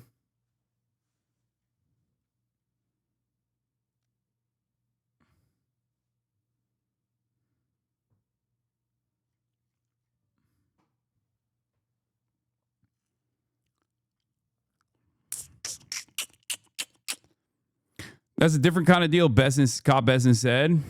Treasury Secretary Scott Bessent said in a Wednesday morning interview with Bloomberg that auto imports from the U.S. from Japan got the 15% rate despite some other countries' automakers facing higher rates because Japan offered guarantees of equity credit and funding for large U.S. projects. This statement came in response to a question about whether trading partners could now expect to see a floor of 15% tariffs during negotiations. That's a different kind of deal, Bessent said. They got the 15% rate because they were willing to provide this innovative financing mechanism. Wall Street was left a bit confused by the terms of the deal. Andrew LaPerriere, head of the U.S. policy researcher Piper Sandler, said Japanese officials are describing it differently when it comes to the investment plan. Japan's leaders, he said, see the $550 billion figure as a cap and inclusive of government loan guarantees, especially given that the Japanese believe they're being bullied into this commitment. They will almost certainly slow walk whatever investments they don't think are in their own economic self-interest. Especially when the leadership in the United States of America is so malleable and so easy to influence. By the way, the government of Japan is creating a $500 billion slush fund for Trump to spend as he pleases, according to Howard Lutnick, is what Howard Lutnick is claiming, which probably isn't the case anyway, because the Japanese prime minister did this deal and immediately resigned. Yeah, there is like no matter what happens, it's just like one, bribing Trump would be the best possible scenario. What will most likely happen is Japanese companies being invested into by the Japanese government, and even that investment will not actually reach $550 billion is what my assessment is. Okay, that's it. I don't think that this is real. Anyway, there's of course the Columbia University story. FYI, regarding Japanese pharma plus US, I work for a Japanese pharmaceutical company, and this is Big T plus Japan opened a PMDA, their FDA office in DC. They're throwing all chips in.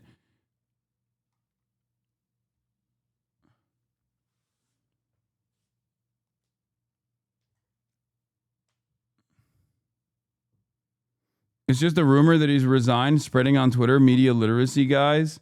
Yeah, I mean, isn't there an election happening in Japan? I don't know. As much as a weeb as I am, I haven't been paying close attention to. Didn't it happen already?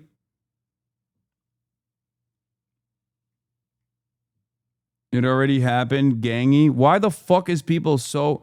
Why are people so locked in? The only thing I know about Japan is Jakara, okay? The only thing I've been paying attention to two things.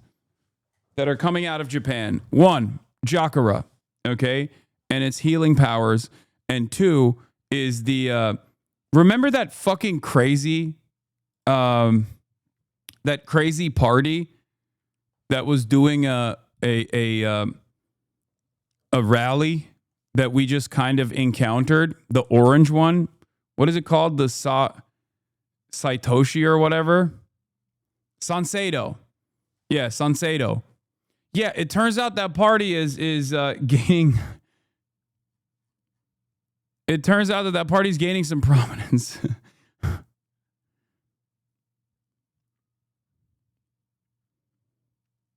They got one seat.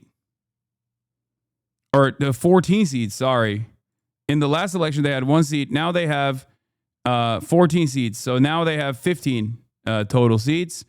And that is a Japan First anti-immigrant party. My goats, unfortunately, the JCP, the Japanese Communist Party, despite the fact that their newspaper literally fucking tanked the LDP with their broad coverage over their scandals, has lost seats. In the last election, they had 11 seats. They won 3 seats. The seat change is a seat. Now they have 7 seats, so they lost 4 seats. LDP, on the other hand, was a major fucking loser in this circumstance, losing 18 seats as well. So Satoshi is Ash Ketchum Lamau? No, Sanseido.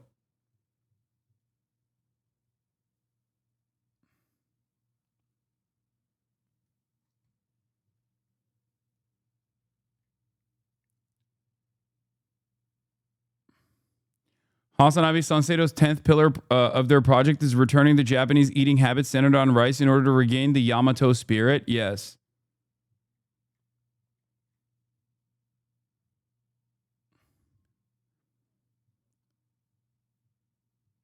You got Reiwa, which is the other left party, right?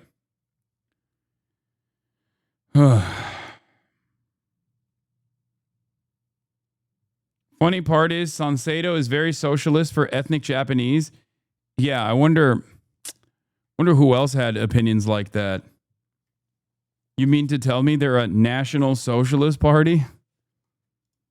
Current trends in Japan.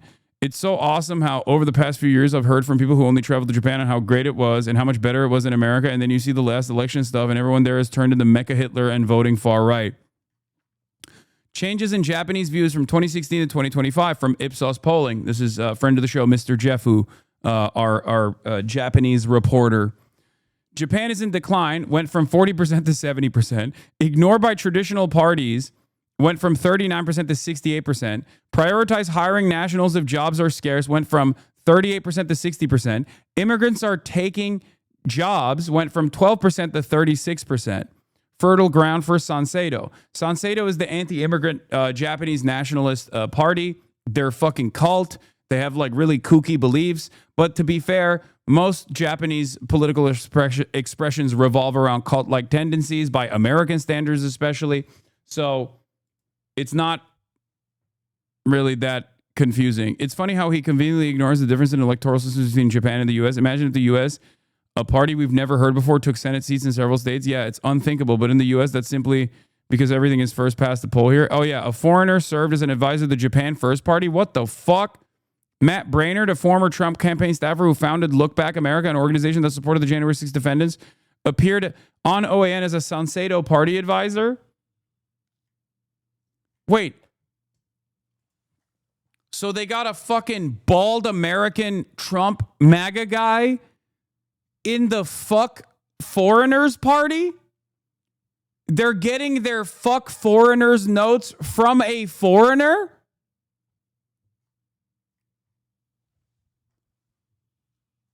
What?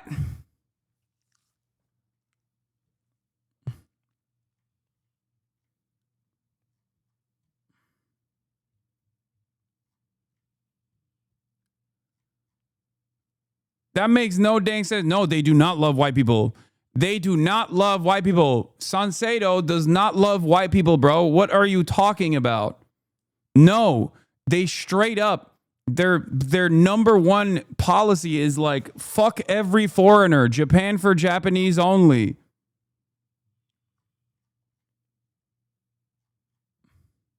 So this guy was like, yeah, I hope you kick me out of the country. I hope you win. And then make sure that people like myself can never have a job here again.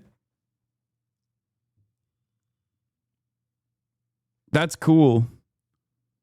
No more Bakagaijin party being advised by a Bakagaijin.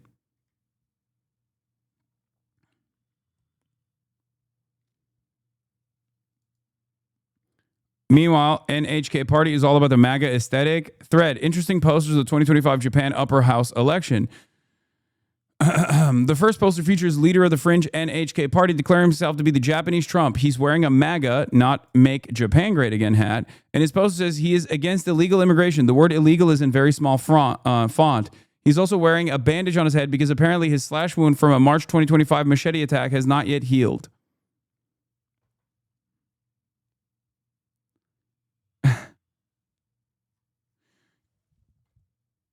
Yeah, I mean, they're irrelevant.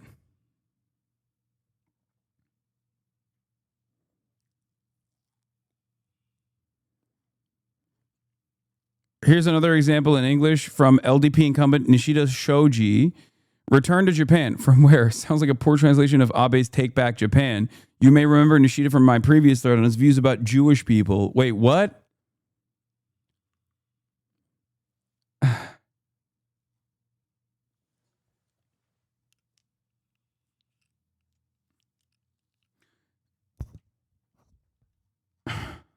There's at least one case of possible defamation on a poster. An incumbent CDP lawmaker has filed a criminal complaint against the NHK party candidate Maeda Taichi for a poster that makes an allegation about a scandal in her personal life.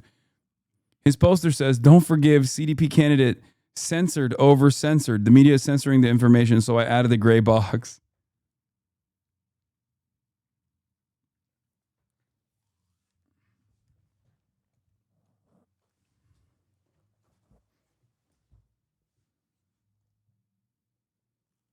Guess who's also getting praised in Japan? You will never guess the guest. The hardcore super weebs. No. And then I went to work as an assistant professor. No opinion? No opinion? What?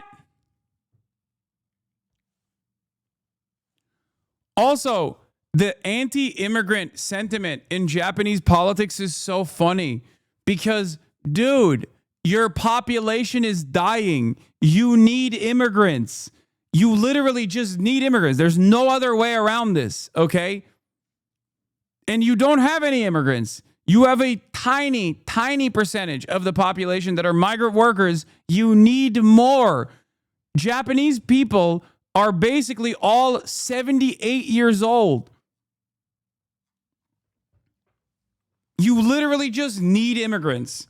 I don't understand. It is a island nation that is committed to self-suiciding itself by just basically withering away and dying. They're like, nah, I'd rather fucking die than have working hands.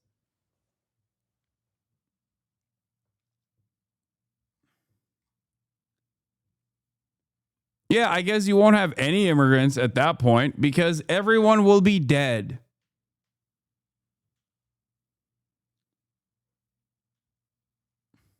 University in New York has reached a $200 million settlement with the Trump administration in connection. Oh, yeah, they'd rather die than work. Kind of base, not gonna lie. It's not like they've stopped working.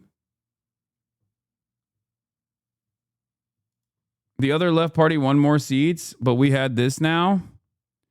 Japanese actor turned lawmaker Taro Yamamoto is pro-Palestine. Yamamoto played Shogo in the movie Battle Royale. Now he leads in the Reiwa Shinsengumi, a progressive anti-establishment party which holds 14 seats in the parliament, 15 seats in the parliament now. Yeah, I didn't get to meet these guys. I went to JCP, which has been getting absolutely cumstered and dumpstered.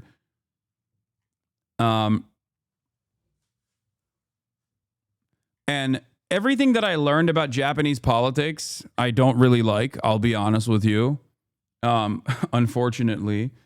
But I will say this. They don't really like anti-establishment populism. Like it's just all out of whack. It's very difficult to explain Japanese politics with American terms. I know I can like explain Japanese politics with American terms to you, or not Japanese politics. I can explain like other countries and their politics by like kind of drawing comparisons to American politics. In Japanese politics is very, very difficult to explain.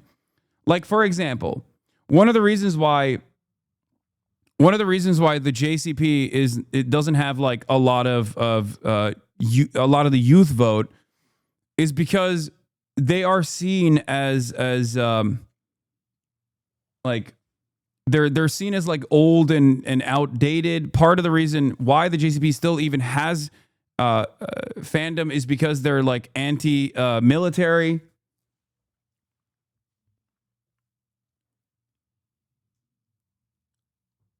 It's just, yeah, it's communist aunts and aunties, but like they're not even communist. Like JCP is not a communist party. They just have retained the name communism. But they're not actually a communist party. Let's be real. They're not even remotely a communist party. Reiwa is not that different from JCP, just leftist infighting. As a JCP member, Reiwa is not that different from JCP, it's just leftist infighting.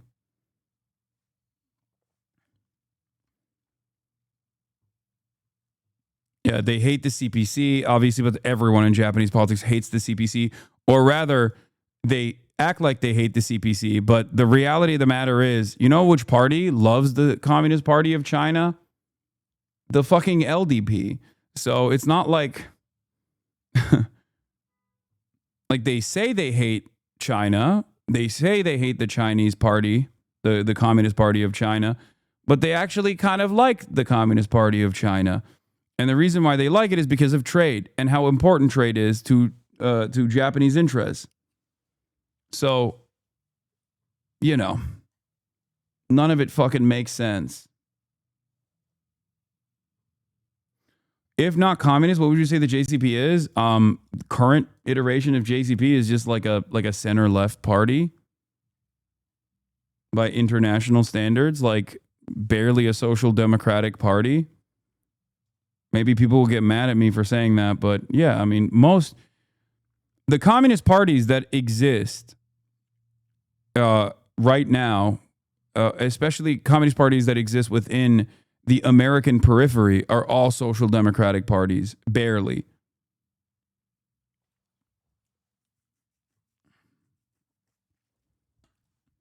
There have been massive purges, slowly but surely, in every single political formation all around the globe, wherever America has maintained its influence, where all of the revolutionary elements have been absolutely destroyed in every single one of these communist parties. That's it.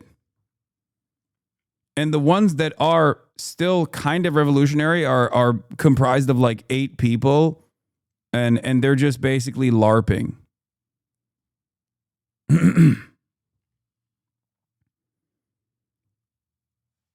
That's it.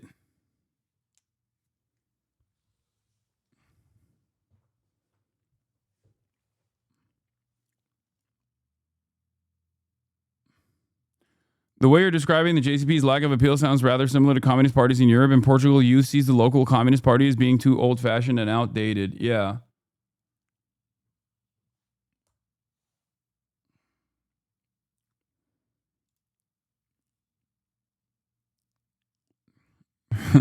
I will say, unironically, I'm not even joking when I say this. I think streamers have played a negative role in Japanese politics and have made them even more racist towards foreigners.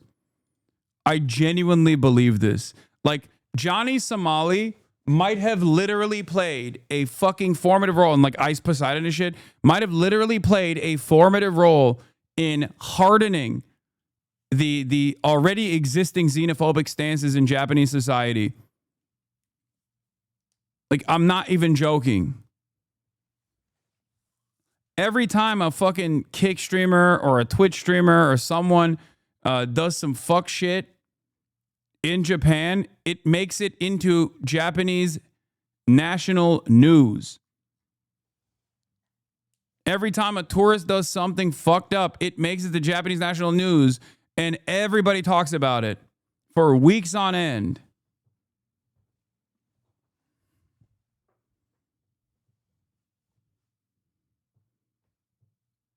The JCP did mention to you that they communicated and liked some factions in the CCP. No, they didn't.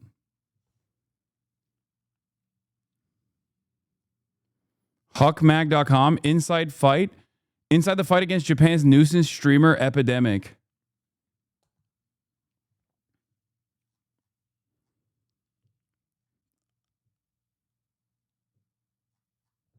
All right. We're moving away from Japan back to the United States of America, New York City, Columbia University. I talked about it a little bit, but yeah, we got Columbia conceding to the Trump administration to basically beg their way out of this this ridiculous hurdle that the Trump administration has set in front of them, with ridiculous claims of anti-Semitism that seemingly the Columbia University also agrees with, in an effort to get back their grants. Columbia University in New York has reached a $200 million settlement with the Trump administration in connection with the recent campus protests there, and claims the university didn't do enough to stop the harassment of Jewish students. Nikki Batiste is at Columbia. Nikki, good morning. This is like blood-boiling, anger-inducing nonsense, dude.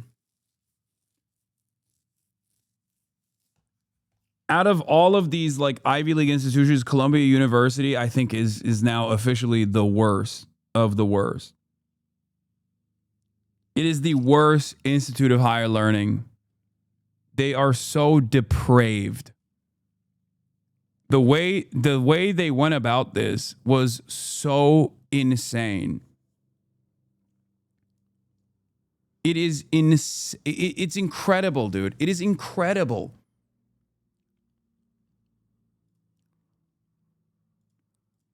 And it all started under the Brandon administration. Make no mistake. All of these fake anti-Semitism allegations kick-started under the Biden administration. And the Biden administration never even offered us just a semblance of protective cover to these institutes of higher learning or the students that were doing the right thing. They lied over and over again. The media lied over and over again, kept misrepresenting the positions of the students, kept lying and saying that they were actually being deeply anti-Semitic and violent when they were not. And the only thing they experienced was violence in the form of retaliation from the Zionist counter-protesters. I cannot put in the words how embarrassed I am of my degree now. I dreamed of going to Columbia since I was a kid, finally made it, and now I want nothing to do with the school. At least I graduated with no debt. Yeah. It is remarkable how bad this is. It is shocking how bad this is.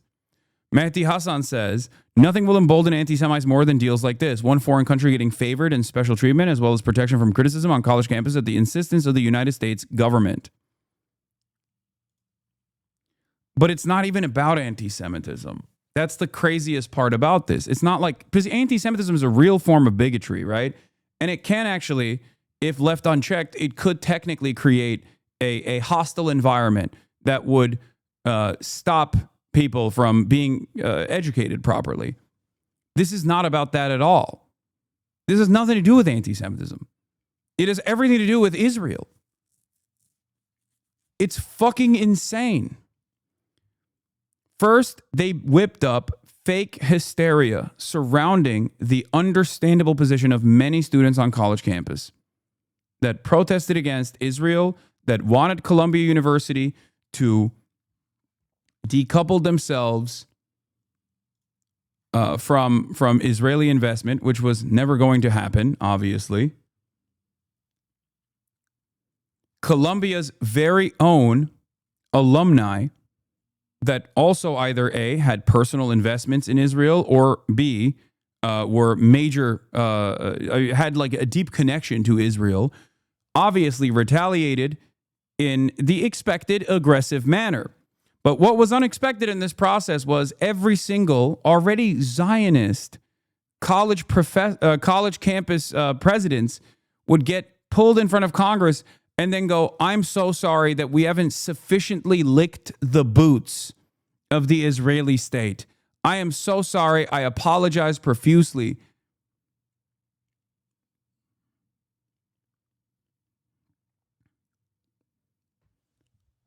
And then with this environment, Jewish graduate here, the only anti-Semitism I've had in college was from people saying I'm a self-hating Jew for standing up for Palestine. The environment was designed for someone like Donald Trump to take advantage of. They created this fake narrative that there's unimaginable anti-Semitism happening on campus, on Columbia campus grounds, and that the Columbia was not doing anything. This happened under the Biden administration. That Columbia was not properly dealing with the anti-Semitism, even though the anti-Semitism was fucking fake. Okay?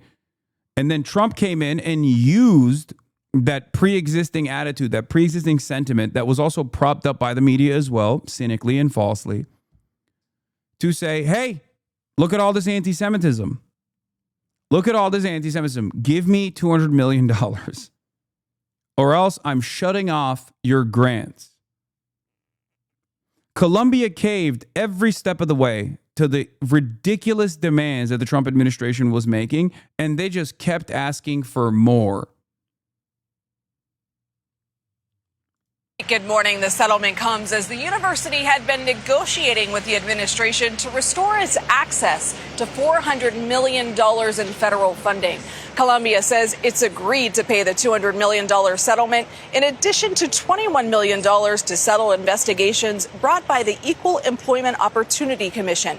The university has also agreed to a series of changes, including an independent monitor who will assess compliance with the agreement and federal laws. In a statement, Columbia said it does not admit to wrongdoing with this resolution agreement and that the institution's leaders have recognized that reform was and is needed. In March, the Trump administration canceled grants. It's so psychotic. They're doing academic receivership. They have complete control over the Middle Eastern Studies Department. The administration does, by the way. And on top of that, Columbia literally suspended 80 students that were almost complete, that were literally waiting to receive their diplomas. So they pay $200 million in a settlement for this bullshit accusation instead of fighting it. They also revoke degrees as well. And in return for that $200 million settlement for this bullshit accusation, instead of defending themselves, okay, they're now receiving $400 million in grants in return. Contracts over claims that the university failed to stop anti-Semitism on campus in the wake of protests against Israel's war in Gaza. The settlement comes just one day after the university said it suspended and expelled dozens of students who participated in several of those pro-Palestinian. This is also dangerous for every other college campus because Columbia caved to the Trump administration. This is only going to embolden the Trump administration. They're going to continue pushing other campuses as well.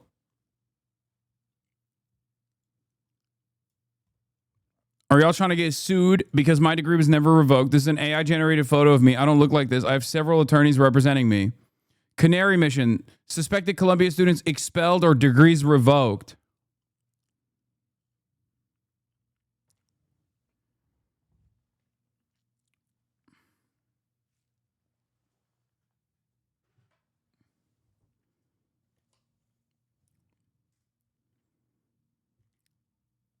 they're posting this like as a major W too. Like we have actual schizophrenic Israeli Knesset funded doxing groups like Canary Mission openly operating on U.S. soil against American citizens, and then having the government respond to their fucking hallucinations positively, and then they get to flex.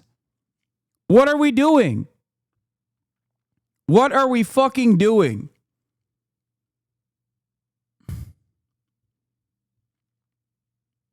It's so insane.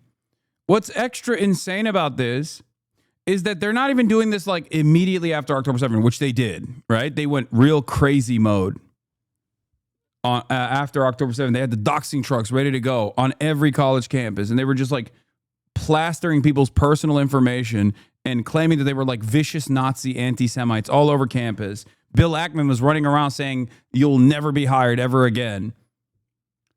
Bill A. Packman, Bill Smokes Crackman. But post-October 7, that was the last time Israel was ever going to have any sort of favorability. It's been almost 2 years at this point of Israel doing a genocide.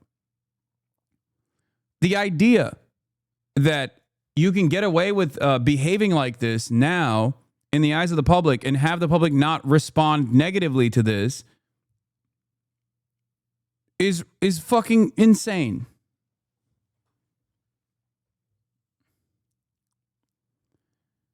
And this is a continuation of Project Esther, by the way. It 100% is. A key part of what Colombia was forced to agree to was to radically expand its hate speech codes to ban common criticisms of Israel and Jewish individuals. It has nothing to do with protests, just attacks on Americans' free speech to please Israel and its AIPAC puppets, says Glenn Greenwald. He's right.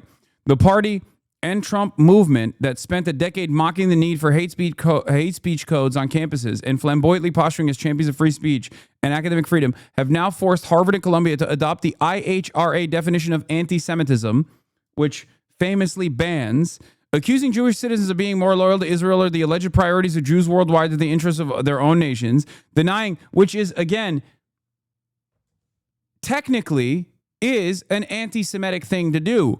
But it's vague. So if you use this as a way to prosecute someone, you can literally say that Shai Davide being fucking loyal to Israel is actually an anti-Semitic incident. When Shai Davide, by his own admission, cares more about Israel than anything else. Of course, Shai Davide will not be prosecuted under the IHRA definition. Anyone who says, dude, get the fuck out of here, why do you care so much about Israel, will be, though. Denying the Jewish people their right to self-determination, e.g. by claiming that the existence of State of Israel is a racist endeavor. That's another IHRA definition, which is crazy. Some of the IHRA definitions are actually, some of the IHRA guidelines are actually anti-Semitic.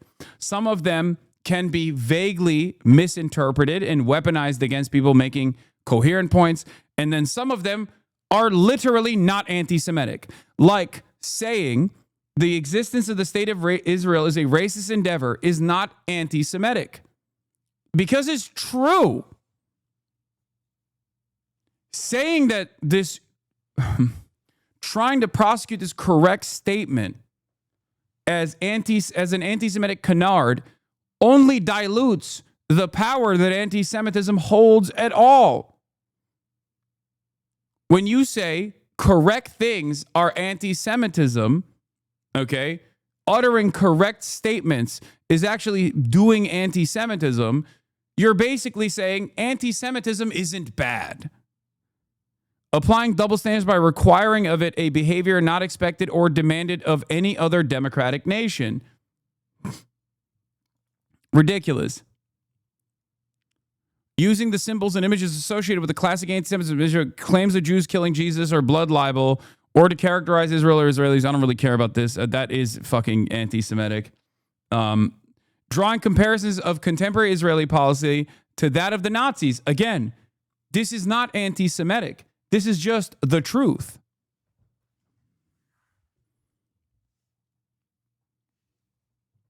Holding Jews collectively responsible for the actions of the State of Israel, ironically enough, also anti-Semitic, also conducted by liberals regularly. except they use this as a positive when they say all Jews love Israel. Every Jew is a Zionist. Every Jew loves Israel. And Israel is doing this for all Jews. But they have it both ways, basically.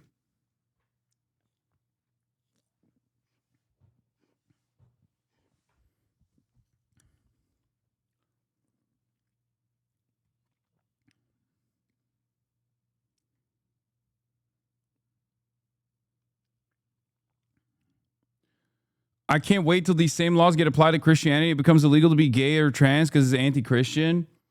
I mean, I've long held the belief. I have long held the belief that because of the institutional muscle that allegations of anti-Semitism have, because of its use to defend Israel, they've been allowed to operate. Like all of these supposedly Jewish advocacy groups that actually only do advocacy at the behest of the state of Israel have been allowed to operate and have been able to create a massive amount, have been able to create an environment where they can just like genuinely stop people from saying correct things about Israel by cynically weaponizing anti-Semitism allegations, have a unique space in American discourse beyond anything else. The reason for that is because it is a successful, up until recently, a successful, perhaps the most successful method of stamping out any kind of discourse that is anti-Israel and that is in line with American foreign policy. Okay?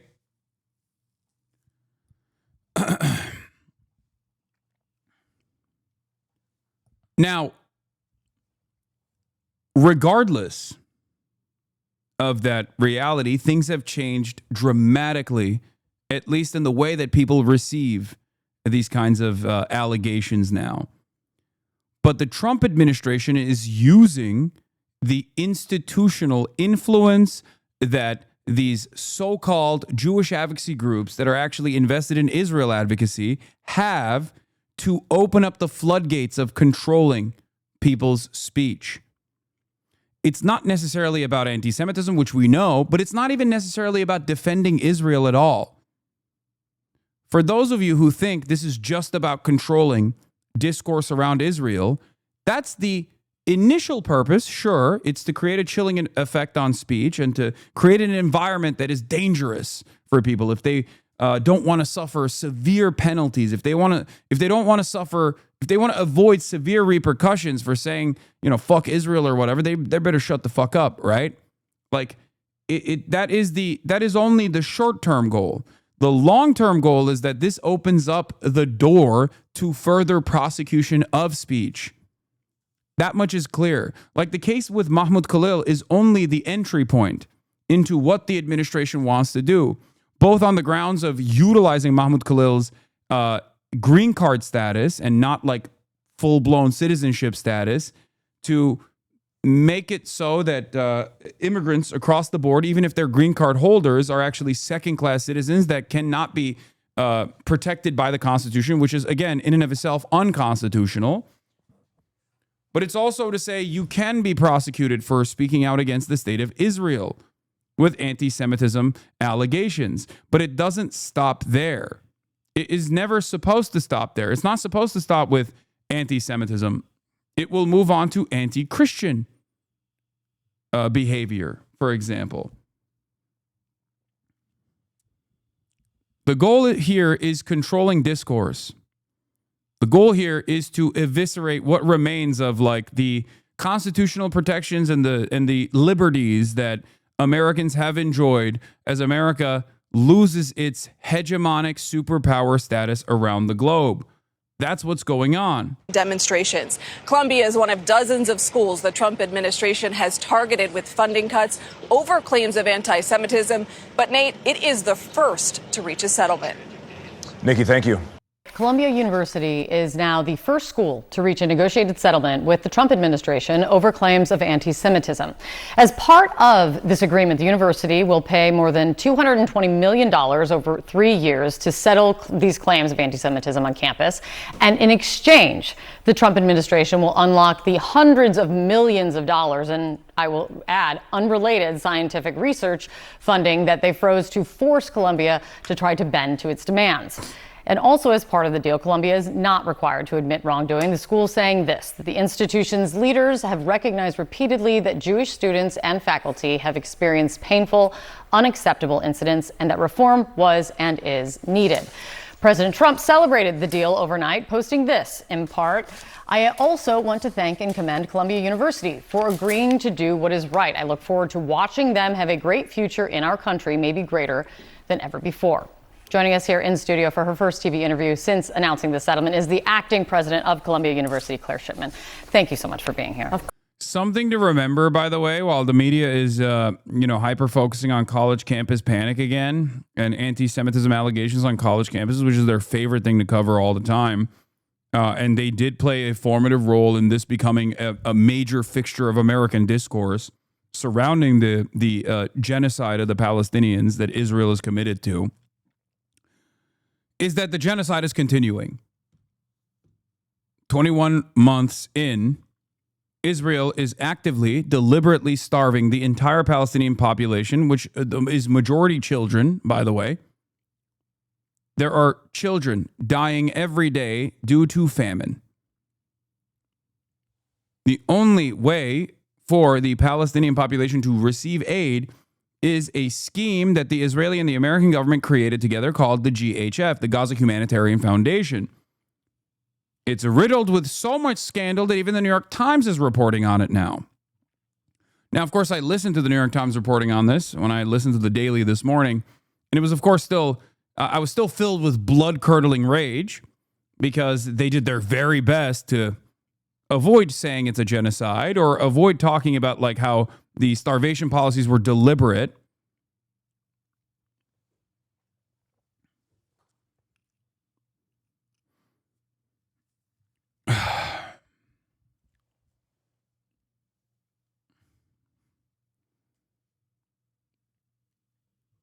But even then, there is an acknowledgement of the harrowing conditions that Israel has placed upon the Palestinian population.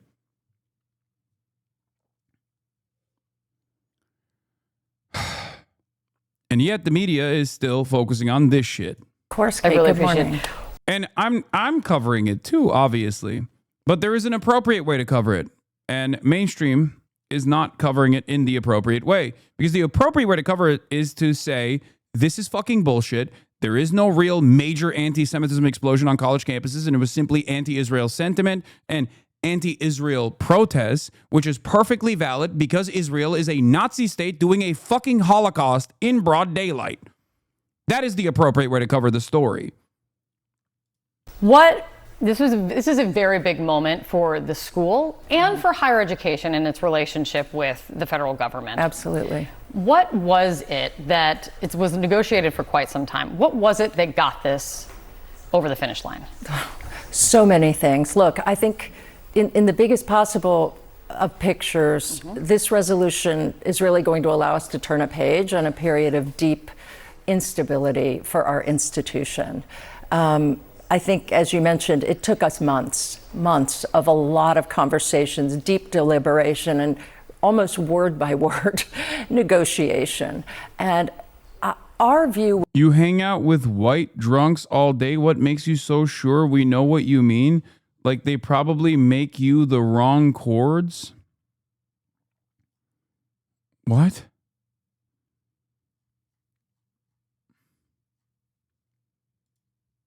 Was always we were willing to talk as long as the talks were productive.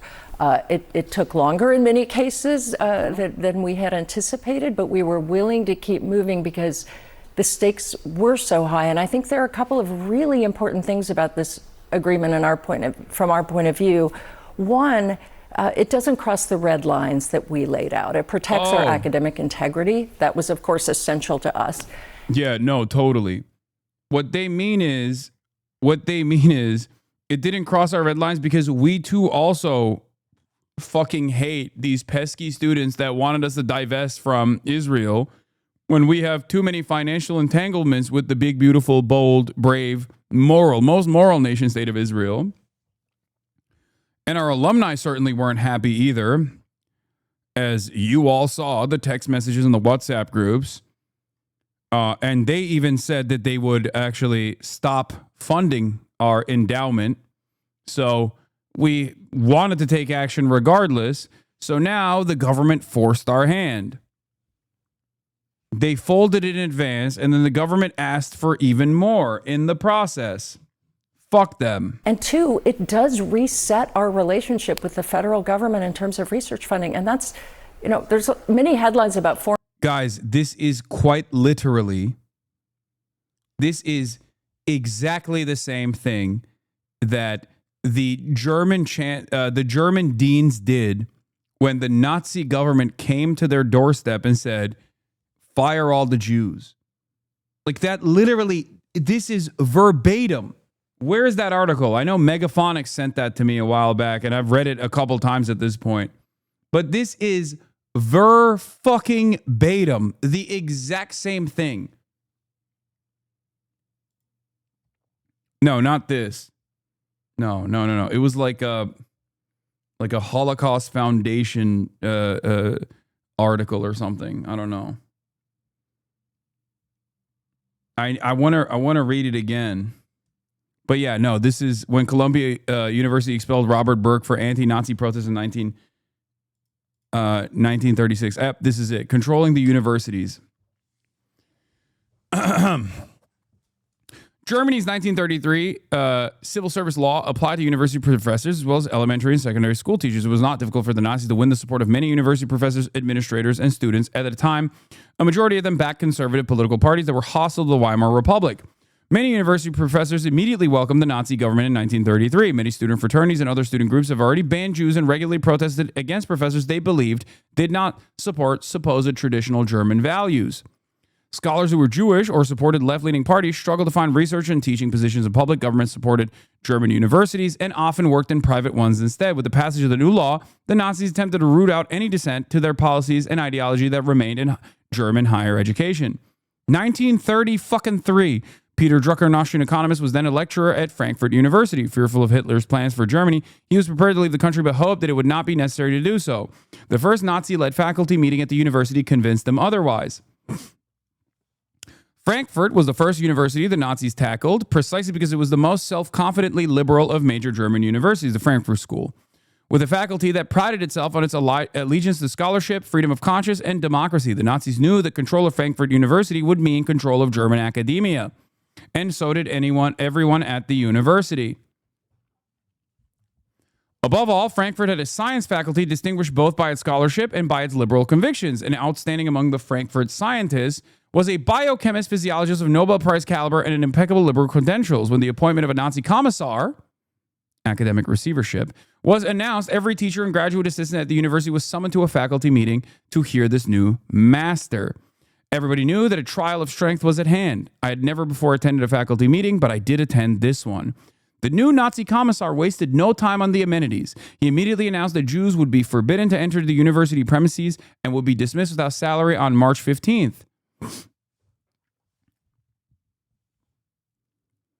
This was something that no one had thought possible, despite the Nazis' loud anti-Semitism. Then he launched into a tirade of abuse, filth, and four-letter words, such as had been heard rarely even in the barracks and never before in academia. He pointed his finger at one department chairman and another and said, "You either do what I tell you or we'll put you in a concentration camp." There was silence when he finished. Everybody waited for the distinguished biochemist physiologist. The great liberal got up, cleared his throat, and said, this part is very illuminating. "Very interesting, Mr. Commissar, and in some respects, very illuminating. But one point I didn't get to clearly. Will there be more money for research in physiology?"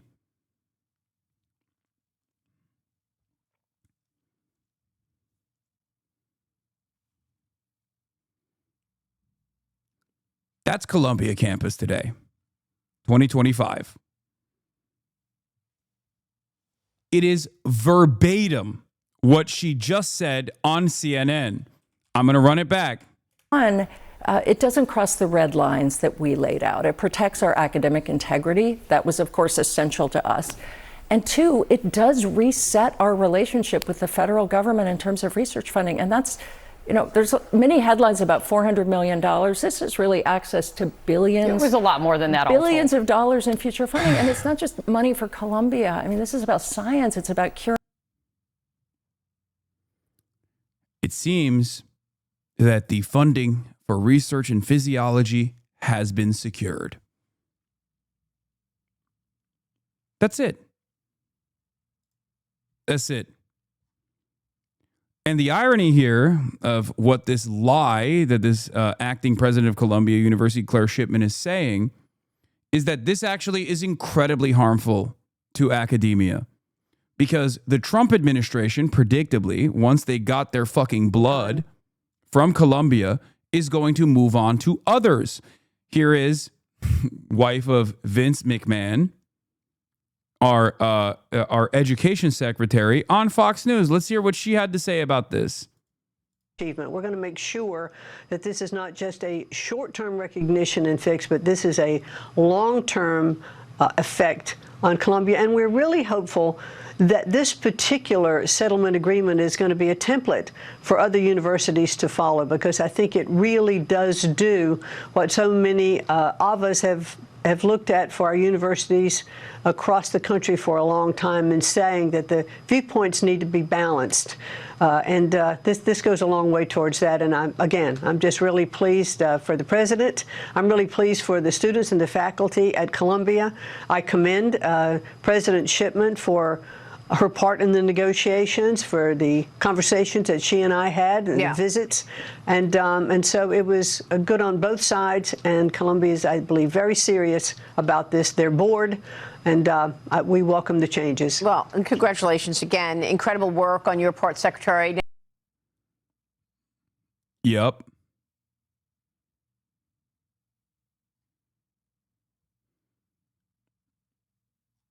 Incredible. Congratulations. Can't wait for more of this, please.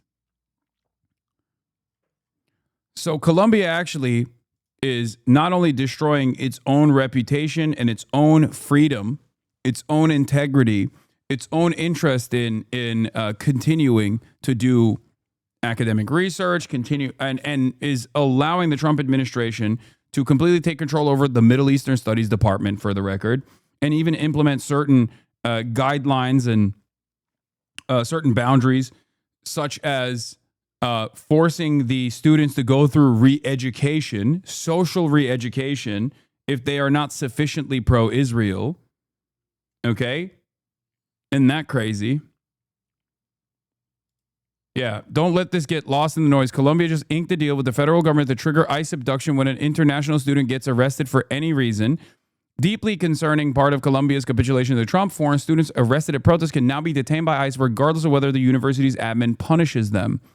Significant escalation of efforts to chill speech and protest activity by non-citizen students.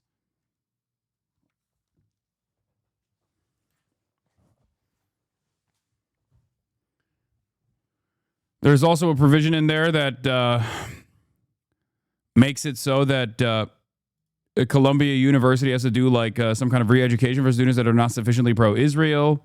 And the Middle Eastern Studies Department is now under academic receivership, which implies that they are not allowed. Yeah, Columbia will develop training materials to socialize all students to campus norms and values more broadly.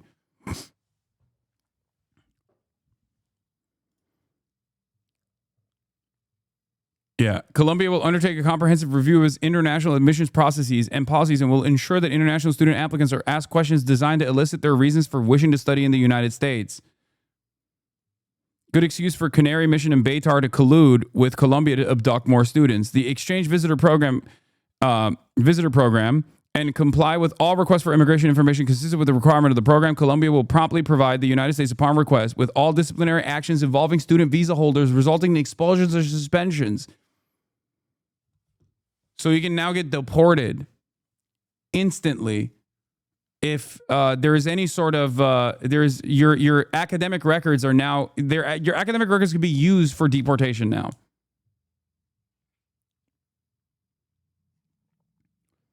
Why would you even go to Colombia now? I recommend people don't do that, but you know, there's still some semblance of prestige, and I'm sure people will still very much love to go to Columbia University. I think it's an evil institution. Cancer. Columbia's admissions have gone down by 11% in the last year, of course. Cutting edge, boundary breaking science that actually benefits the country and humanity. So that was essential. How existential was the threat becoming? When you talk about, I mean, I saw over like $1.3 billion that the school was not losing. Yes. Mm-hmm. How existential was this threat to the university if it continued? There are lots of ways to measure it. So $1.3 billion. Also, Jerry Nadler has stated, who is the co-chair of the Congressional Jewish Caucus, Representative Jerry Nadler, calls Columbia's settlement with Trump admin embarrassing. This disgraceful and humiliating action will not in any way improve the situation on campus for Jewish students. Today, Congressman Gerald Nadler issued the following statement on Columbia University's $200 million settlement. I am deeply disappointed by reports of Columbia University's outrageous and embarrassing $200 million capitulation of the Trump administration's repugnant extortion campaign. Let's be clear. No investigation was ever conducted by the Department of Education's Office of Civil Rights, the single body charged under federal law with investigating anti-Semitism on campus. Rather, unlike Harvard, my alma mater has allowed a once highly respected institution to succumb to the Trump administration's coercive and exploitative tactics. I'm starting to get Nadler pilled, first Zoran and now this. I know he's an Israel supporter, but it's pretty good regardless. Yeah. I know the bar is fucking firmly planted in hell, so obviously Nadler is one of the people that clear it, which is unexpected because I just don't expect any politician to clear this fucking incredibly low bar, regardless of how fucking low it is. And he has consistently cleared it.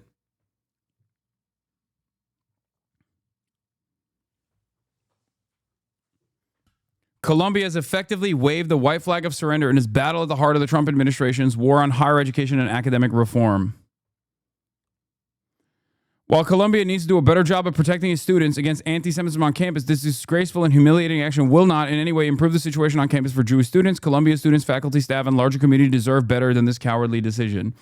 Ironically enough, once again, this is, of course, doing, not Nadler's statement, but like Columbia's actions, ironically, add to the fucking pile-on.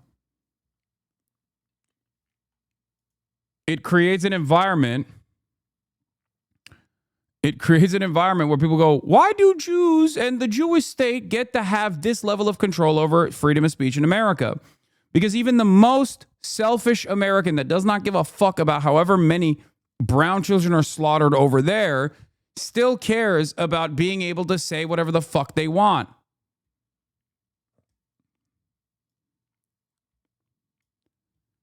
They made Israeli a race at Columbia and paid $200 million for it. Those measures include adopting the International Holocaust Remembrance Alliance controversial definition of anti-Semitism, which some critics said conflates criticism of Israel with anti-Jewish hate, and partnering with multiple Jewish and pro-Israel groups. Columbia has also pledged zero tolerance for discrimination and harassment based on protected traits, including Jewish and Israeli identity. Great. More conflation, more legal codified conflation of Israel, a fucking neo-Nazi state that is roundly despised by virtually every fucking person in America at this point, with Judaism.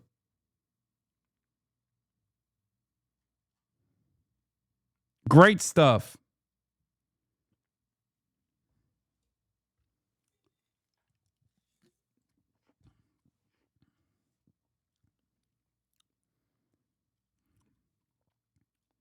This just like exists in my mind. This statement, very interesting, Mr. Commissar, and in some respects very illuminating. But one point I didn't get too clearly. Will there be more money for research in physiology? Like that lives in my fucking mind permanently. I think about it all the time. 1933, Frankfurt School in Nazi Germany. 2025, Columbia University in New York City. Exact same attitude. A year, billions in future funding. But we are a massive research institution, one of the best in the world. It's hard. We'd have to sit here for hours for me to tell you everything we do in terms of that boundary breaking research. And that's research really that powers the technology in this country, innovation, and of course, all the biomedical research that so many people benefit from. So I think the stakes were high for us in terms of what we do. And by the way, for our students also, we're an incredible training ground for the future of science. But I think it's... So how long until you get banned and all pro-Palestine creators by that standard, given that if university is forced to capitulate enthusiastically, what is stopping Bezos from doing the same? I mean, they're too busy with the fucking educational institutes because it melds the young minds of this country that will be future leaders of this country before they move on to social media shit. Fair to say they're existential broadly. Also, social media already has like fairly rigorous, or used to have fairly rigorous standards surrounding anti-Semitism, like actual anti-Semitism, not fucking, you know, anti-Israel sentiment. So we'll see. We'll see how far they'll go. But remember, the Trump base of support, this is like Epstein for them, okay? Coming after social media and sanitizing speech on social media is one of the most powerful forces that has consistently galvanized the Trump base of support. Like that plays a big role in their minds. So if the Trump administration turns around and starts doing this for a deeply unpopular position, defending Israel unconditionally, they're gonna get reactions. It'll turn into like the Epstein situation where the base will actually push back aggressively.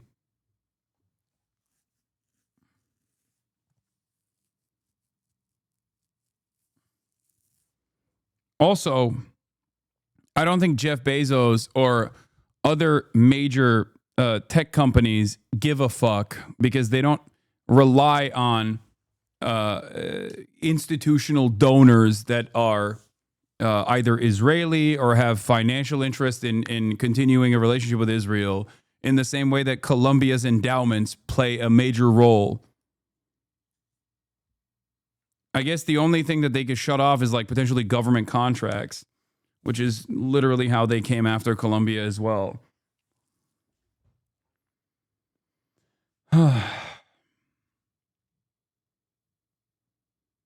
for science in this country as well. We have to get that funding back on track. Was the president himself personally involved in the negotiations at any point? You know, I don't have... he was certainly not personally involved in any negotiations that I was part of, and I don't really have a sense as to how involved he was. But I do think he was keeping track of what was going on. Oh, God, I can't even fucking... Here is a white nationalist turned liberal, Richard Hanania, who is literally fucking pro-Israel, by the way. So even though he's of Palestinian descent, an enigma.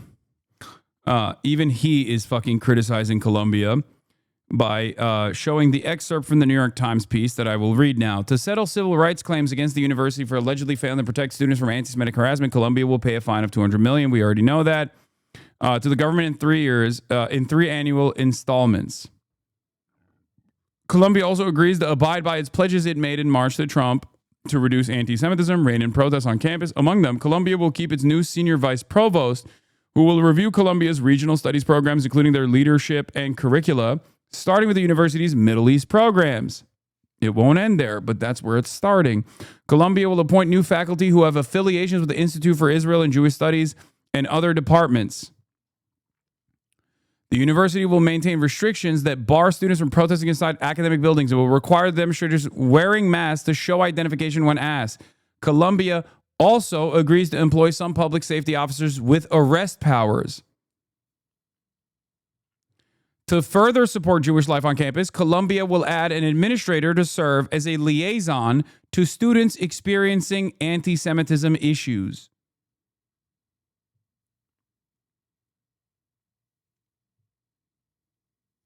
Yeah, Richard Hanania is a fucking straight up neo-Nazi himself.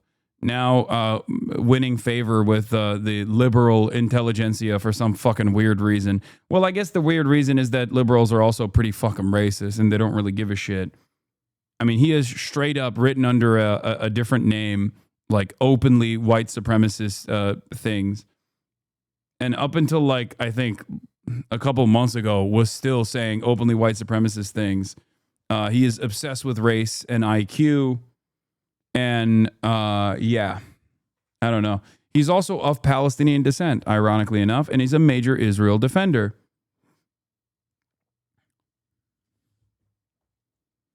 Why Israel? They don't do this for any other minority communities. I told you this already. I've said this many times over.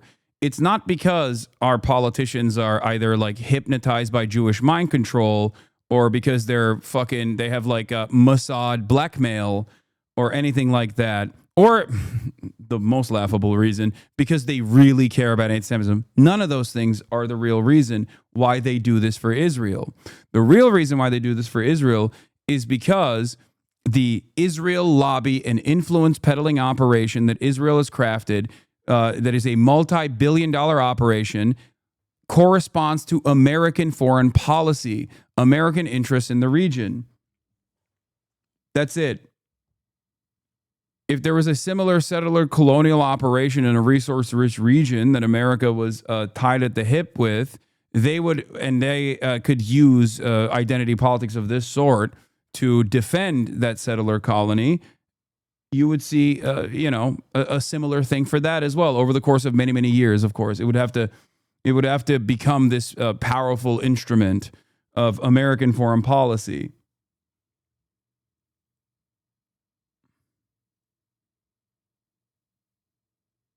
Ed Incrementum roasting you. Marvel post-credit scene for 2012 election, the movie. I don't even... What? Why? Why is he roasting me? Fuck you, Ed Incrementum. When the worst dogs are agreeing, know that you are on the right side. The genocide charge is blood libel. Thank you, Major Spencer, for this withering deconstruction. I'm a war scholar, says John Spencer of the War Institute. I'm a war scholar. There's no genocide in Gaza. Well, you're not a genocide scholar. You're a war scholar. Shut the fuck up. And Robert F. Kennedy Jr. goes, the genocide charge is a blood libel. Thank you, Major Spencer, for the withering deconstruction. Robert F. Kennedy Jr. is like the funniest of all of the anti-Semites in charge right now because he is, one, insanely openly anti-Semitic, and two, insanely openly pro-Israel. It's fucking hilarious. Remember, Robert F. Kennedy Jr. literally said that COVID was an Ashkenazi Jewish Chinese operation. It was like bioterrorism created by specifically Ashkenazi Jews alongside the Chinese. Like, that is how fucking anti-Semitic he is. He's so anti-Semitic in both his private and public affairs, pre and post his new position, that so many of these conspiracy theorists have literally been like, oh no, you don't understand. He was actually based. He's just being blackmailed by Israel. He's based, but he's just being blackmailed by Israel. Remember when they were like, please, even if you were like caught on camera doing horrible shit, we won't care. We won't care, RFK Jr. Please just reveal the blackmail, and then you no longer have to be threatened by said blackmail. We won't hate you.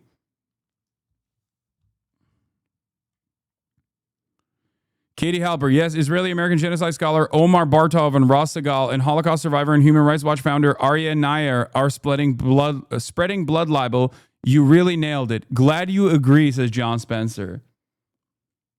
Katie Halper, who is Jewish herself and an anti-Zionist, pointing to other prominent Jewish Holocaust scholars and Holocaust survivors that are also saying that Israel is doing a genocide. And of course, Christians, John Spencer is like, nah, that is blood libel. Shut up, Jew. I know better than you.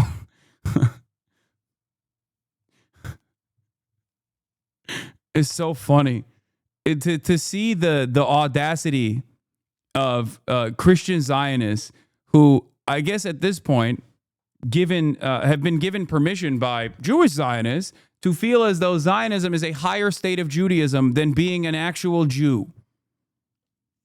That's it. It's just like, that's why you see it so much. You see it all over America, where evangelical Zionists and just Zionists who are Christian, of Christian background, unironically will tell straight up Jewish people that they're bad Jews and that they should shut the fuck up because they know better. Deep shame.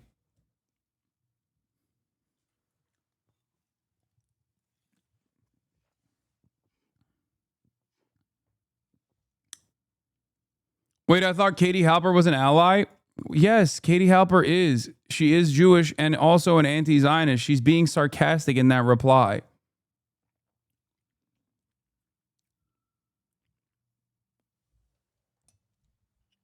Chris Cuomo did it to Adam Friedland? Yeah.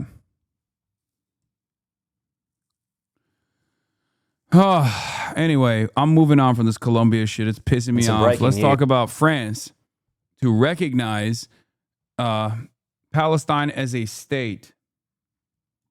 France will recognise a Palestinian state at the United Nations in September. French President Emmanuel Macron posting on X, true to its historic commitment to a just and lasting peace in the Middle East, I've decided that France will recognise the state of Palestine. The urgent need today is for the war in Gaza to end and for the civilian population to be rescued. Peace is possible, he said. Of course, this in and of itself is kind of meaningless. Zana Saeed has some choice words for it. The recognition of Palestine from France comes with a lot of conditions: disarming and eradicating Hamas, expanding PA's power, and the state comprising only of the West Bank and Gaza. These are platitudes. What state when you couldn't even be bothered to stop the starvation and slaughter of Palestine's children? Now, it's still a good move in the right direction, make no mistake, but it's like a liberal land acknowledgement in the process of the genocide. Like the indigenous genocide has not ended and they're trying to do a land acknowledgement before it ends instead of stopping the genocide. Now let's hear from Benjamin Netanyahu.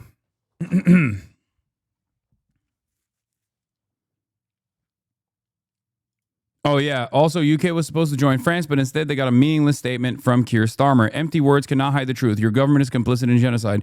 We are an unstoppable movement for peace, for justice, and for Palestine, and we are never, ever going away. The suffering and starvation unfolding in Gaza is unspeakable and indefensible, says Kid Starver. I guess he wants to starve the kids himself. Here's Benjamin Netanyahu's response to Macron, by the way. Netanyahu, we strongly condemn President Macron's decision to recognize a Palestinian state next to Tel Aviv in the wake of the October 7th massacre. Remember October 7, guys? I mean, how could you say that there is a need for a Palestinian state? No, we have to kill all of them. Duh, is basically Netanyahu's response.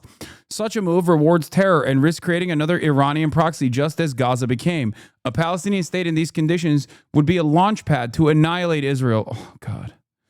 Not to live in peace beside it. Let's be clear. The Palestinians do not seek a state alongside Israel. They seek a state inside of Israel.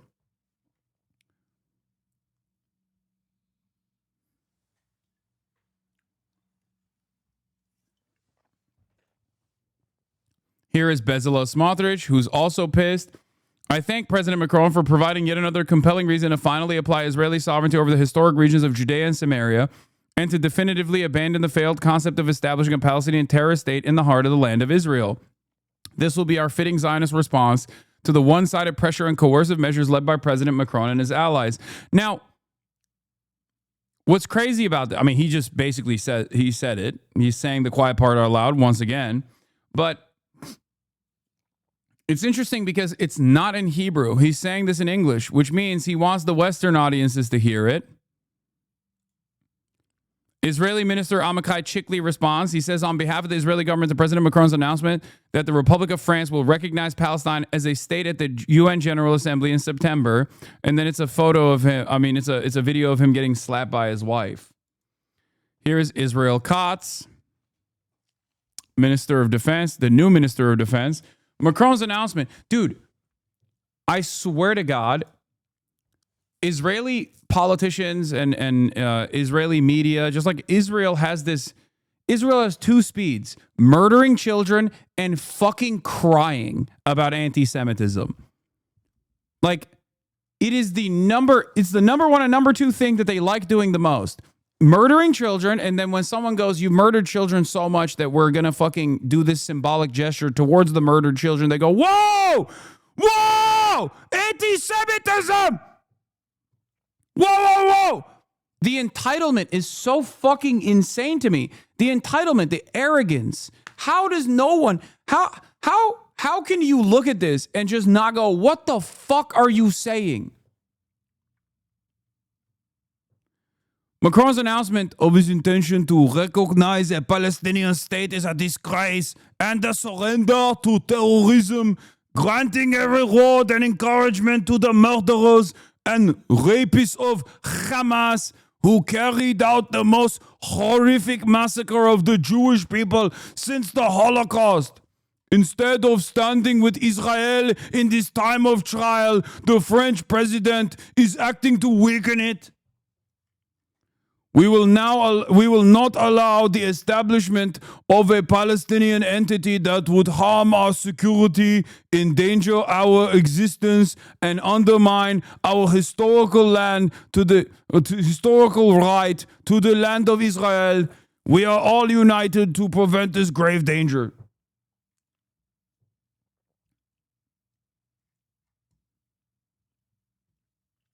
Here is Amir Ohana, Speaker of the Knesset. Macron just awarded Hamas a prize for committing the October 7th massacre. This shameful act is nothing less than a betrayal by one of the so-called leaders of the free world. It sends a chilling message. Terrorism pays off. Macron will be remembered as a collaborator with evil on the wrong side of history. I'm ashamed to have met this man. I love France. It deserves more courageous leadership. It does. France unbowed. France does deserve more courageous leadership than Macron. Just not in the direction that he wants it to be. Oh.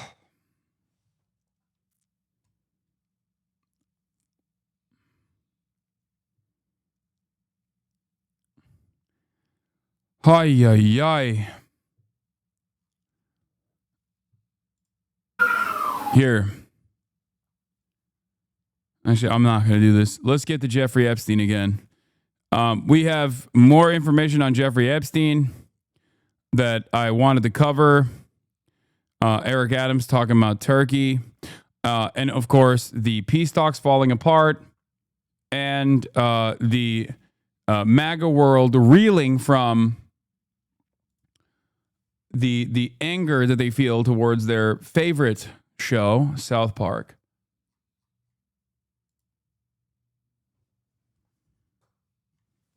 Yes, I did Jerome Powell already.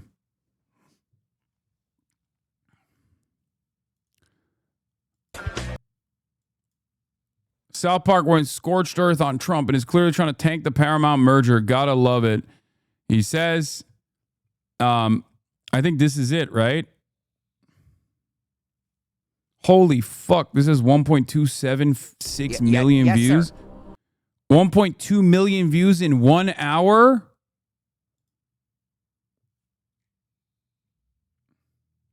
Yeah, merger didn't get tanked, by the way. FYI, there is clips of uncensored nudity on this episode. There's a bare butt and pee-pee. I mean, it's not... I don't think that's ban-worthy. It's like not a real...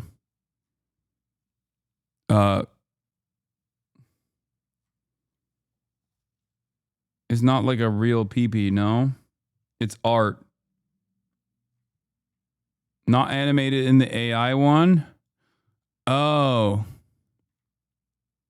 It's a real human pee-pee? Okay, well, let's talk about the fucking fake ceasefire that immediately fell apart.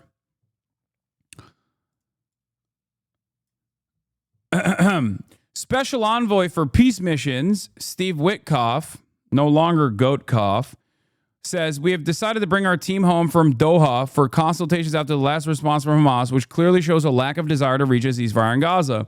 While the mediators have made a great effort, Hamas does not appear to be coordinated or acting in good faith. We will now consider alternative options to bring the hostages home and try to create a more stable environment for the people of Gaza. It is a shame that Hamas has acted in this selfish way. We are resolute in seeking an end to this conflict and a permanent peace in Gaza. Okay. Wait, hold on. And then here's what Jeremy Scales' assessment was. Israel announces plans to build a concentration camp in Gaza, says its aim is to remove Palestinians from Gaza, lies about negotiating in good faith. And when the Palestinian side takes negotiations seriously, Israel blows up the deal, and then the U.S. and Israel blame Hamas. It is the exact same pattern. For more context on what has happened with the recent round of ceasefire talks, here's my analysis. And I didn't even cover the ceasefire, the fake ceasefire this time around, because we've all seen this song and dance play itself out over and over again. Hamas is insisting in the ceasefire negotiations that the UN retake control of aid distribution. Yesterday, Israel insisted publicly that the UN must step up when it comes to aid delivery, yet in negotiations, they are now rejecting the UN role in aid distribution. Because Israel does not want the United Nations to do aid distribution, Israel wants the GHF to continue doing aid distribution, which is not real aid distribution at all. It's a trap to murder as many Palestinians as possible. And the real goal here, of course, is to... Hold on. My food is here.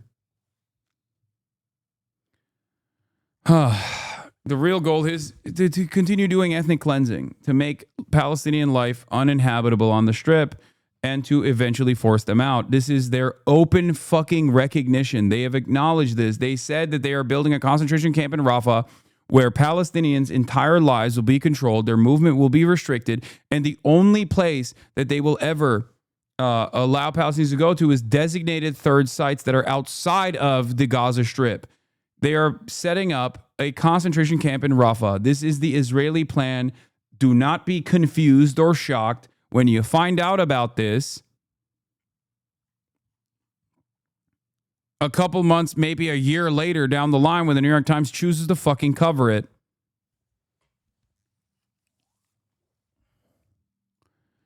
A few notes on the state of the Gaza ceasefire negotiations. Hamas has now submitted its response to the Israeli-crafted framework, and Netanyahu responded by announcing that he would recall his negotiating team from Doha. Israel has been pushing a narrative via leaks, mostly to Hebrew media, that Hamas is taking a hard line and obstructing the deal. This is totally false. Israel put forward a proposal to effectively occupy huge swaths of Gaza indefinitely, including building a large concentration camp in Gaza, in Rafah. Hamas, of course, rejected this because this is not a negotiation. It is a declaration of intent to continue the mass extermination and expulsion campaign. In response, Hamas showed a willingness to agree to Israeli troop withdrawal and redeployment maps that would still allow significant Israeli-imposed buffer zones encircling Gaza. On the issue of aid, Israel has demanded that its lethal aid scheme, the so-called Gaza Humanitarian Foundation, remain in Gaza, which has killed more than 1,000 Palestinians trying to obtain meager food rations from these pitiful sites. The UN used to have 400 sites. The GHF, the Gaza Humanitarian Foundation, has 4. The UN had 400 distribution sites for the 2 million population of Gaza. The GHF has 4. And they're not 4 real sites either. They're 4 different kill zones.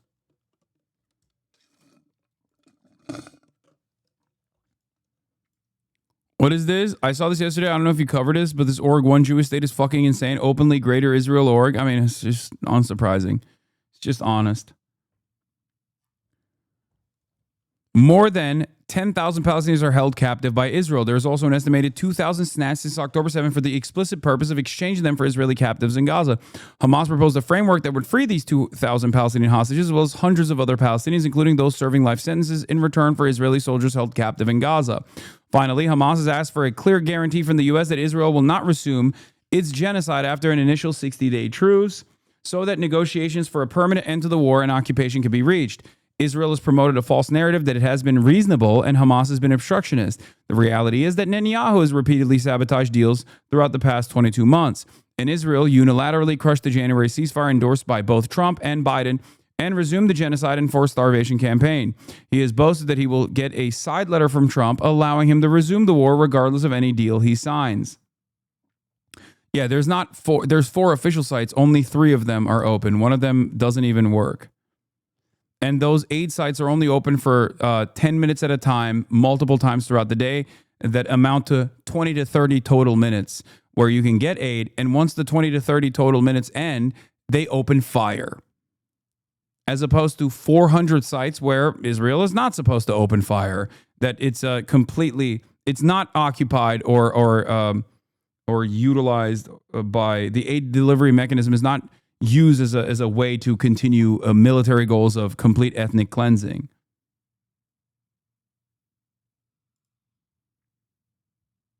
"11-minute race for food, how 8 points in Gaza became a death traps, a visual story." Yeah. Since the GHF's implementation,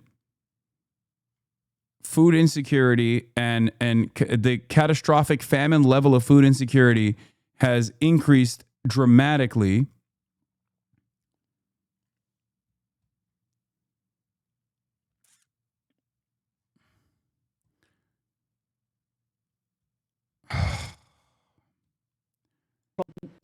Anyway, but as Israel starves Gaza for the world to see, at least some reporters are pushing back. Let's take a look. Acknowledge, obviously, that Israel controls Gaza's borders completely, and it is limiting food to the population because Hamas has not agreed to its terms. I know this question has been asked in many different ways. I'm going to try this way. To be clear, is the U.S. government okay with Israel allowing children and adult civilians to starve so long as Hamas and the UN refuse to play by Israel's rules for aid distribution? I reject the premise of that question in terms of how that was set up. This humanitarian catastrophe lies at the feet of Hamas, who could end this conflict today by releasing the hostages and laying down their arms. Hamas. That suggests that short of Hamas doing that. Kids are dying. Doctors don't have medicine. They don't have fuel. This is something that we have dedicated. The president and the secretary have been dedicated to getting as much aid as we can into Gaza in a way where it's not being looted by Hamas. It is something that we... Short of a change by Hamas, the U.S. government will stand by. I'm going to answer this question. We have been dedicated to getting those 90 million meals into Gaza in a way where it has not been looted by Hamas. We have been dedicated to getting aid into Gaza. It is something that the Secretary and the President have talked about, worked for. These discussions of getting more aid into Gaza have been part of that ceasefire we are hoping for. But again, the blame of this lies at the feet of Hamas, and that is the fact of the matter. Short of Hamas doing something, changing its behavior, the U.S. government will allow the situation to proceed as is. The U.S. government is supporting an effort to get 90 million meals into Gaza. The U.S. government is supporting an effort to get as much aid as possible to the people that need it without it being looted by Hamas. That is the actions of the U.S. government in terms of supporting that effort, and we call on others to support that effort to get as much aid as we possibly can. Of course, it will never be enough. It is something we are continually working for, to get more and more aid in what ways we can without being looted by Hamas every single day. Last question. Has President Trump seen images of the children or other civilians starving recently this week? What I can speak to is President Trump's comments before that he has said publicly about wanting to get aid into Gaza. Yes. Thank you.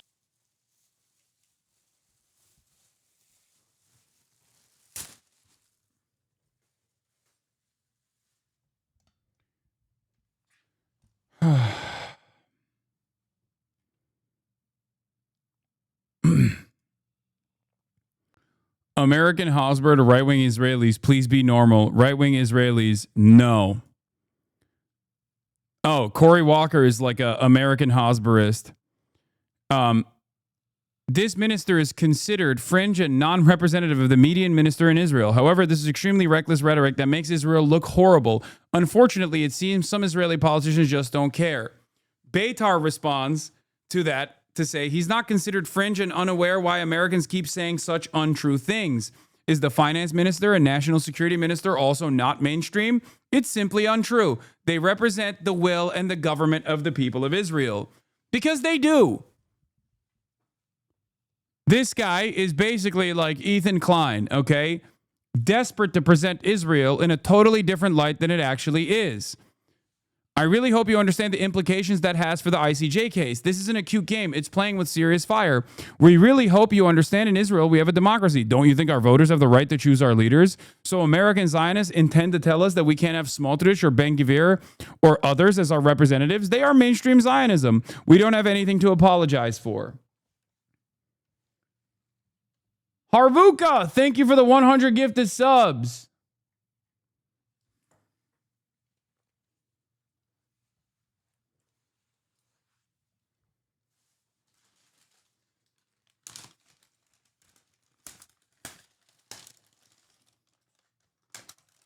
It's just funny that they're literally trying, like the defenders of Israel in America who still have to deal with like people who are not as fucking brain broken as like the average Israeli are having to explain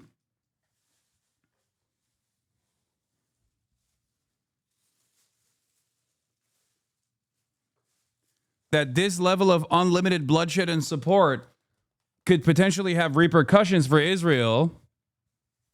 And the people in Israel are like, nah, dog, shut the fuck up. This is who we are. This is what we like. We want to keep killing children. If you fucking say anything about it, then you're anti-Semitic.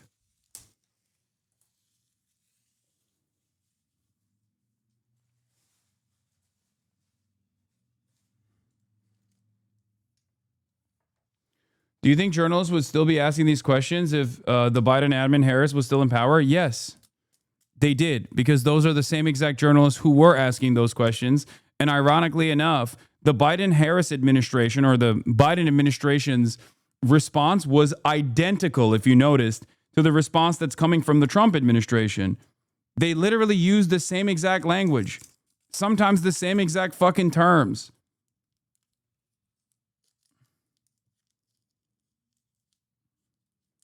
There is virtually no difference between the Trump administration and the Biden administration in terms of how they're communicating. The Trump administration is even doing the whole, I'm really mad. I'm really mad about the things that are happening that Bibi's doing in fucking Gaza. No, I can't believe you hit the fucking Catholic Church. What? How are you doing this?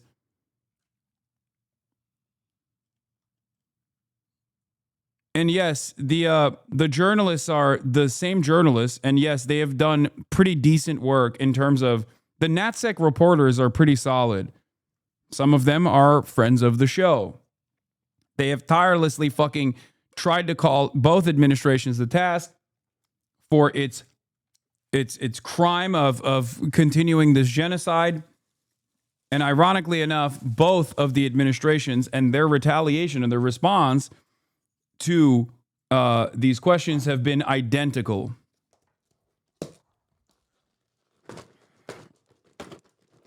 That's why I always get mad when fucking liberals try to be like, excuse me, how dare you say Kamala would do the same thing? It's like, is she dead? Is she alive right now? Why doesn't she speak out against this if she was working, if she actively was going to be different on this issue?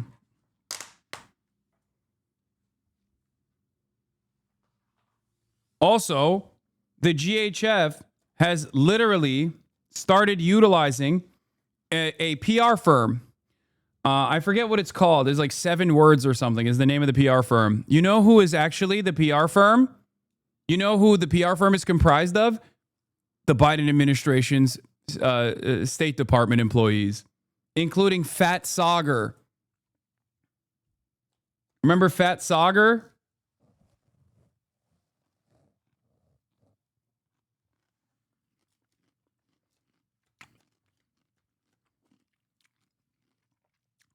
Verdant Patel.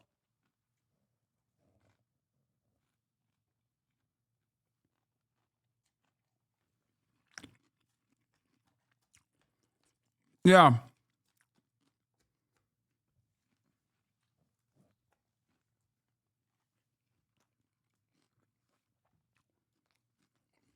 And Sabrina Singh.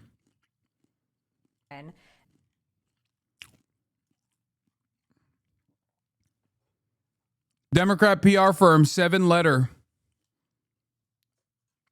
And it's now it's representing as a new client the GHF, the Trump administration's scheme concocted alongside. It's not the Trump administration scheme. It's a longstanding U.S. policy. It's uniparty, but you know. How did that work, guys? That's crazy. I'm so shocked. I can't believe it. I thought that there was a very big difference there.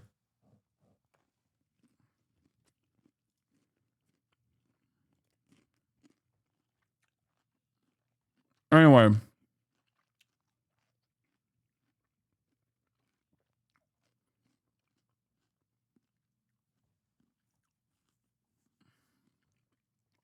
Let's watch the South Park thing now. Donald Trump's White House is melting down over Wednesday night South Park premiere, which just so happened to attack the president's teeny tiny manhood. There's nudity apparently in it. Do we know exactly where it is? Let me see. Hold on.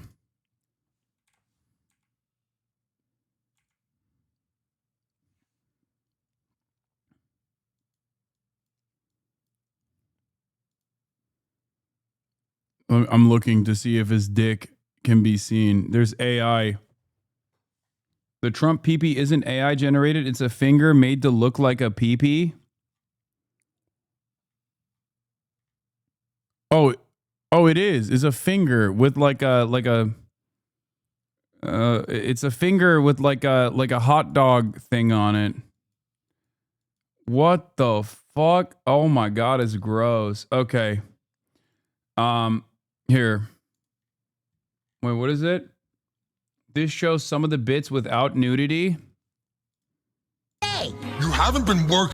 South Park mocks Trump in jaw-dropping episode after $1.5 billion Paramount deal. South Park kicked off its latest season by skewering both Donald Trump and its parent company, Paramount. Hours after news broke that Paramount had reached a reported $1.5 billion deal with the creators of the animated sitcom, securing 50 episodes over the next 5 years, the comedy show depicted the president nude in bed with Satan, had his characters sue the town of South Park, and also face questioning about. South Park has depicted Satan before in a relationship with Saddam Hussein back in 1999. The season 27 premiere also highlighted CBS canceling the Late Show franchise, which is currently hosted by Stephen Colbert. They're so fucking libbed up.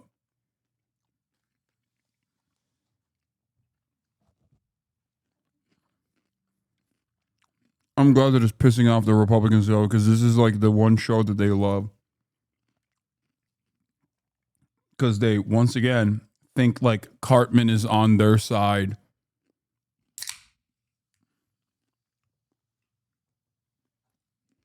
As well as Paramount, which is also CBS's parent company, settling with Trump for $16 million over a 60 Minutes interview with then presidential candidate Kamala Harris. The settlement came as Paramount is looking to complete a merger with Skydance, which requires approval by the Trump administration. The White House slammed the episode in a statement to NBC News, saying in part, "This show hasn't been relevant." This wasn't AI. Well, this is what AI was meant for. I'm so libbed up right now. I mean, look, if you guys like it, then great.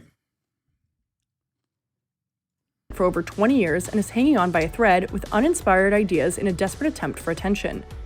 Access Hollywood has reached out to Paramount for comment. It's not AI. Matt and Trey own a face swap deepfake company. I feel like that's even worse. But in any case, I have the whole thing here. I'm going to show you, and I'm going to cut the part where the dick. I know you have my best interest in mind, and that's why you keep saying, oh my God, this might be TOS. But this was broadcasted on television. It literally has a higher standard than Twitch terms of service does. Here. This is the only image I will show you. And then slowly but surely, okay, his hog which is not a real hog. It's actually a finger creeps out on the bottom of the screen, and it's tiny.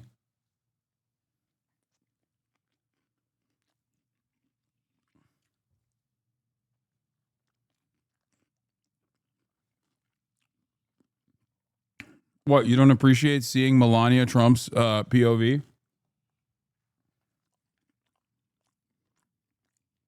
Laura Loomer POV?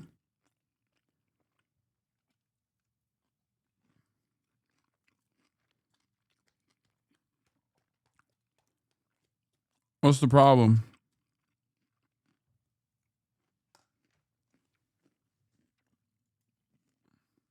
That.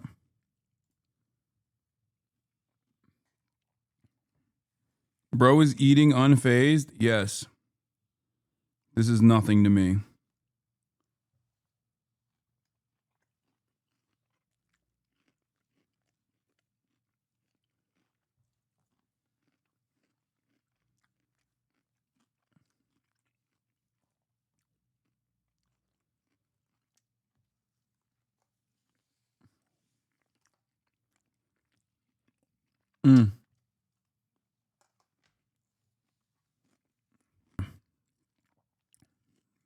Anyway, you know the rest of it. But yeah, apparently the White House is big mad and said that South Park has not been relevant in 20 years. You're even funnier unintentionally. This entire image of Trump and you eating just makes it hilarious. Yeah. Oh, also, the BBC, AFP, AP, and Reuters made a joint statement on Gaza. We are desperately concerned for our journalists in Gaza who are increasingly unable to feed themselves and their families. For many months, these independent journalists have been the world's eyes and ears on the ground in Gaza. They are now facing the same dire circumstances as those they are covering. Journalists endure many deprivations and hardships in war zones. We are deeply alarmed that the threat of starvation is now one of them. We once again urge the Israeli authorities to allow journalists in and out of Gaza. It is essential that adequate food supplies reach the people there. 2 years in, hundreds of journalists slaughtered, some of which were literally working for these companies.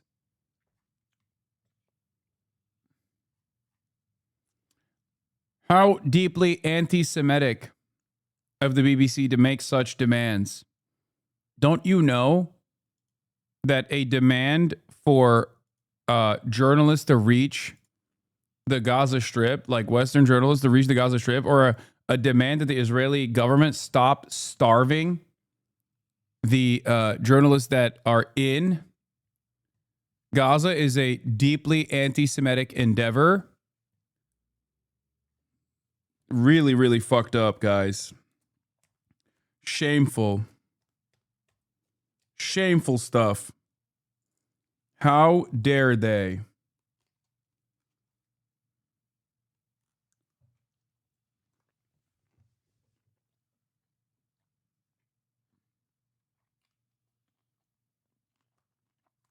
Seems to me like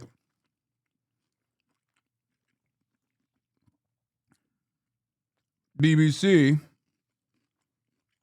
has also joined the ranks of Hamas. Anyway.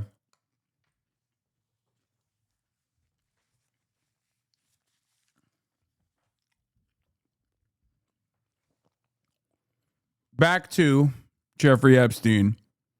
Comprehensive investigative reporting from Jaubrey, friend of the show, that came out a year and change ago on Jeffrey Epstein. More relevant now than ever before. A federal judge has ordered the release of the identities of dozens of people mentioned in the court documents related to convicted pedophile Jeffrey Epstein. The papers could reveal more than 150 people who were associated with Epstein. Epstein was an operator. Even if you take the absolute minimalist view of what Epstein could have been up to, I mean, he was a crook through and through. How many other people has this happened to? How many other stories are sitting in a vault, in an ABC News or an NBC News vault, of powerful people that they wanted to preserve their relationship with?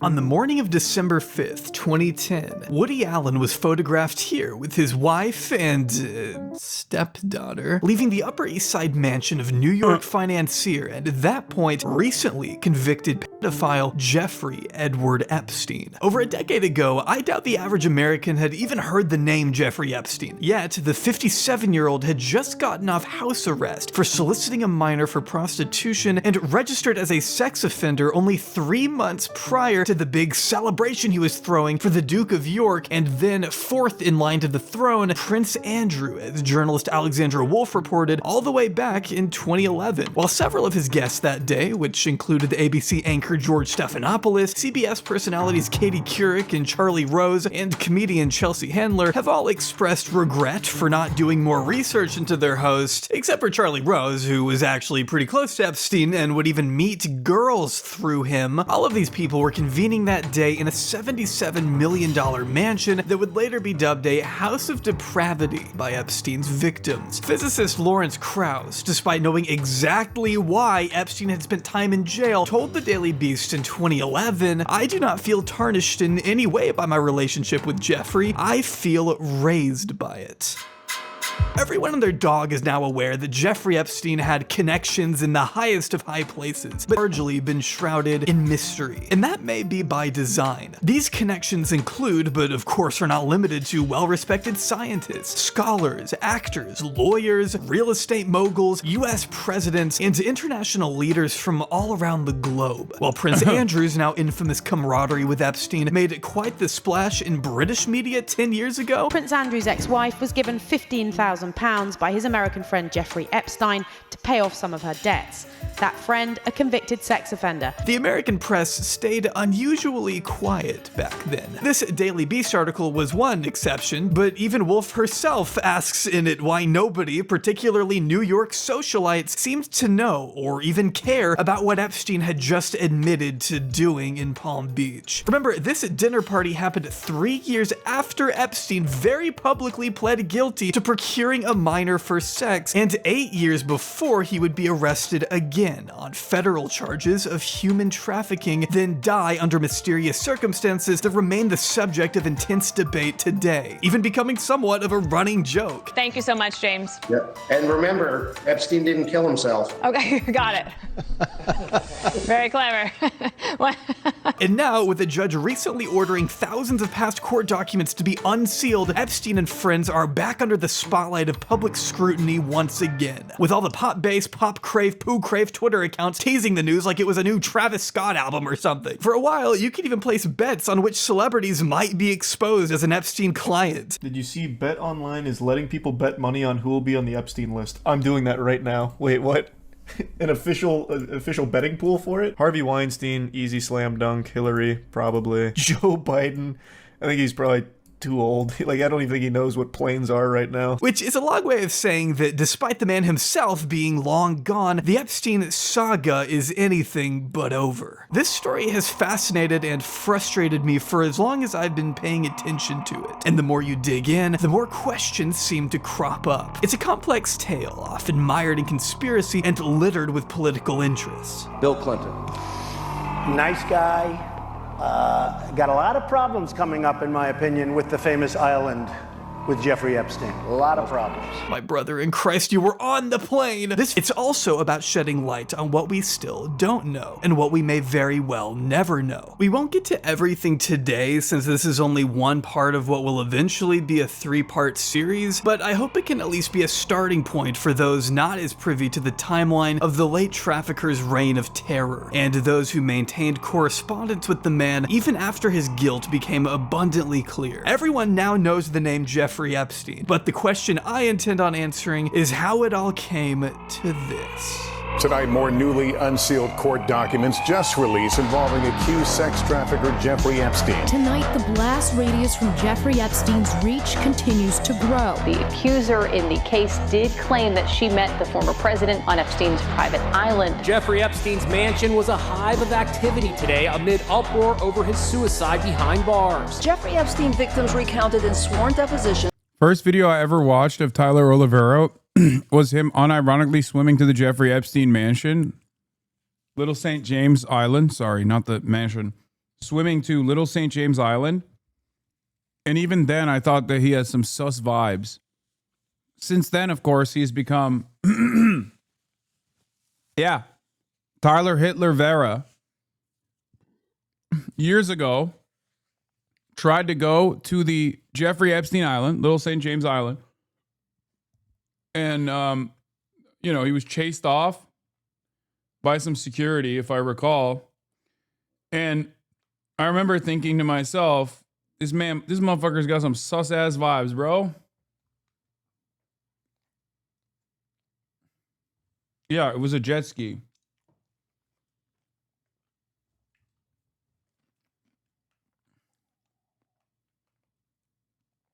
Since then, he's gone full Hitler, of course.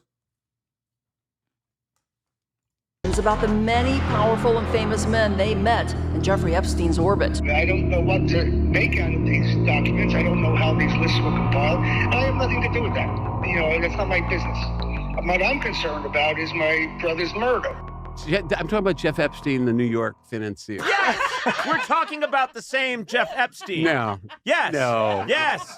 I never heard. Oh, it was a big story in the news. Huge. Jeff Epstein. Yes. I'm pretty sure, with respect, if there was some news about Jeff Epstein, I would have heard. But let's just pause for a moment here and allow today's sponsor, Ground News, to help us understand how Jeffrey Epstein, Jimmy Kimmel, and my mortal enemy as a Cowboys fan, Aaron Rodgers, all wound up in the same sentence recently. See, the Ground News app and website gather related news articles from around the world and provide context about the source of the information. It's still Ethical Reacts. It's just, this is a year-old video, so the direct link doesn't work anymore.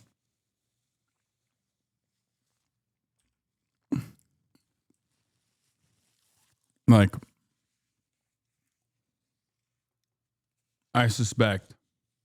Going to ground.news/Jobbery right now. You can even get 30% off the Vantage plan if you subscribe through my link, which is what I use, or try it for less than $1 this month. Huge thanks again to the wonderful people at Ground News for sponsoring this video and helping us all see through misinformation and media bias.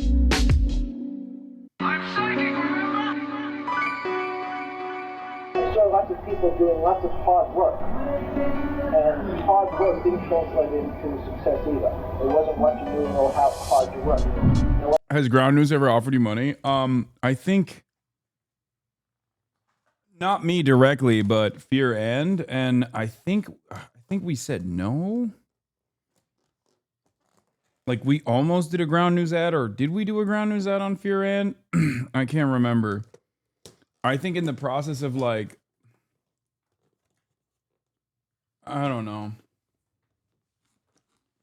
Don't they list you as unreliable? No, Ground News doesn't list anyone personally. They rely on other media analysts like Ad Fontes.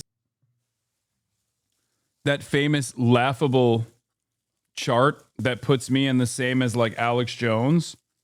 That puts me as like the leftist Alex Jones. That shitty media bias chart.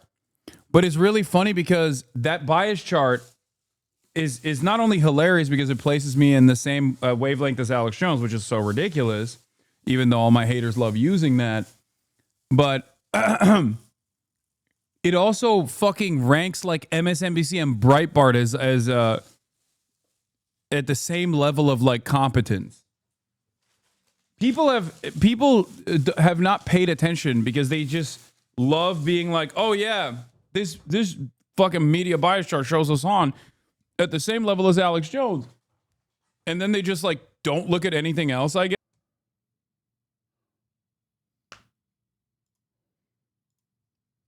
Yeah, this is the one. Like, look.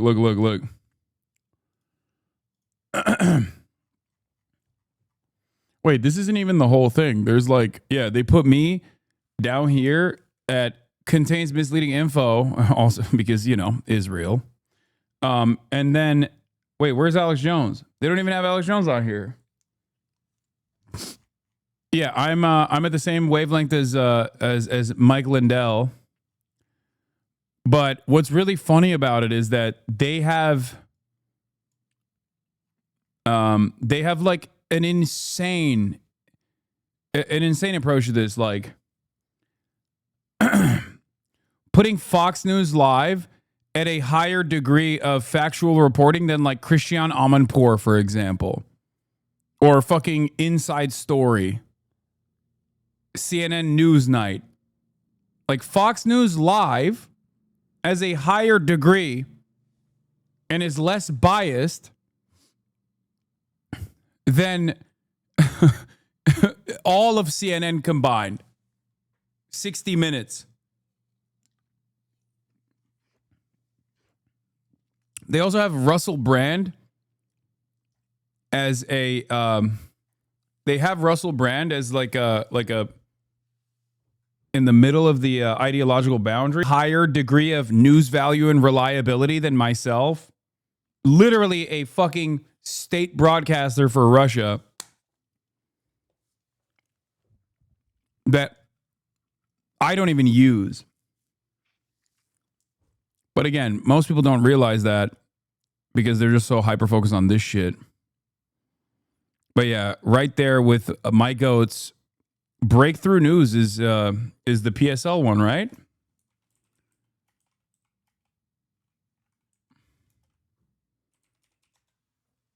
Yep, me and Breakthrough News.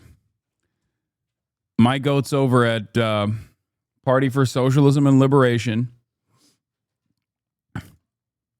In the least reliable and most extreme leftist. Anne, not bad.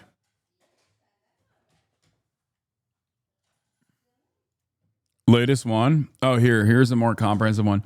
But anyway, I don't think that Ground News does like serious, like they don't conduct their own investigation or like media bias charts. They just rely on like Ad Fontes Media and all these other fucking stupid outlets. But yeah, this one is the most comprehensive one, and I love this one. Look at this one. They even have Destiny on there as well.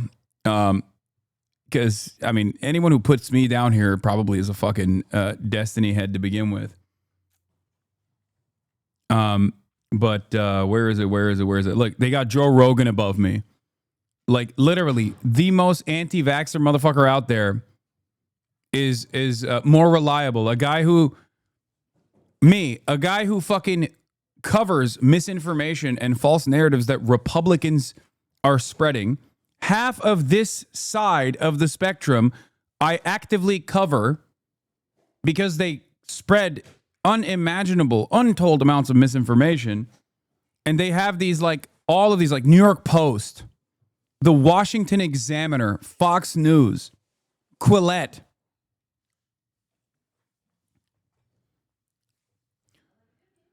Olivia Peterson, someone clearly that works there has a bone to pick and is, placed me down here, but I don't really give a shit. No one obviously takes this seriously. And I don't even think Ground News realizes that this is like a really stupid list. But it is what it is. I feel like stuff like this is just made by people who don't understand the concept of satire, inside jokes, internet memes, which you employ frequently in the middle of your serious news commentary. Like, people don't watch you in the same way that they watch Wolf Blitzer, and they don't claim to be, and you don't claim to be a Wolf Blitzer style personality. Yeah, but I have more accuracy than many of these other fucking outlets, both on the left and right. This is precisely the reason why outlets both on the left and right come to me when they talk about when they want to cover how I tackle misinformation online.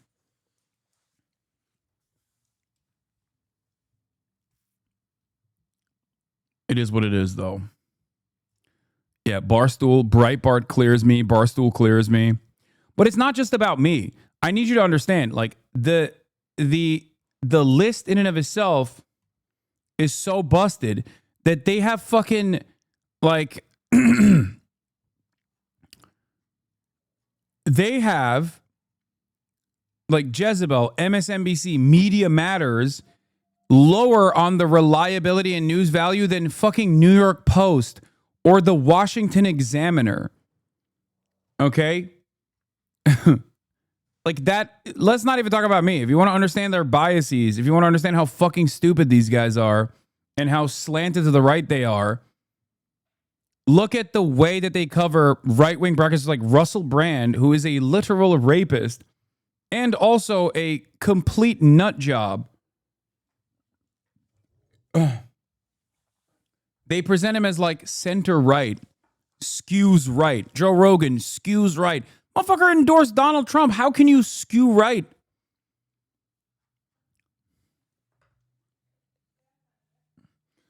You think they don't see you as reliable because of your controversies? No, no. They see me as unreliable because they don't like my perspective. That's why they had Breakthrough News in there too last time around. I guess they took them out of the list completely. What are you talking about? Look at Epoch Times. It is a fucking rabid conspiracy outlet. Like, look at this. This is a Falun Gong cult-backed, psychopathic, like, here. Epoch Times, more reliable than even Destiny. Okay, let's use that as an example. Let's look at fucking Epoch Times. Like, I don't like Destiny. And he is a piece of shit who loves the Israeli genocide of the Palestinians. But even fucking Destiny is more reliable than Epoch fucking Times. However, this outlet, this media analysis thing, has decided that Epoch Times is more reliable and more newsworthy than fucking Destiny. It's just not true. Okay? Epoch Times is created by the Falun Gong, under mysterious, it's funded in a very mysterious way. It is basically OAN, but Chinese.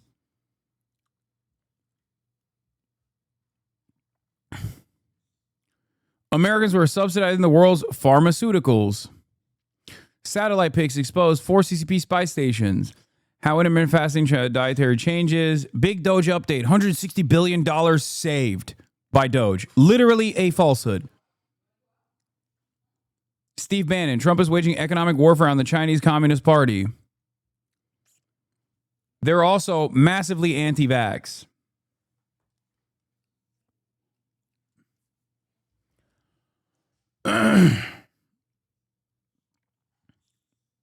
It's crazy that they thought that this was like a reasonable fucking outlet that goes into opinion or wide variation in relatability.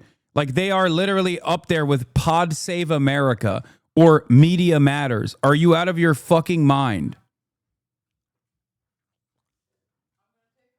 Okay. Saul.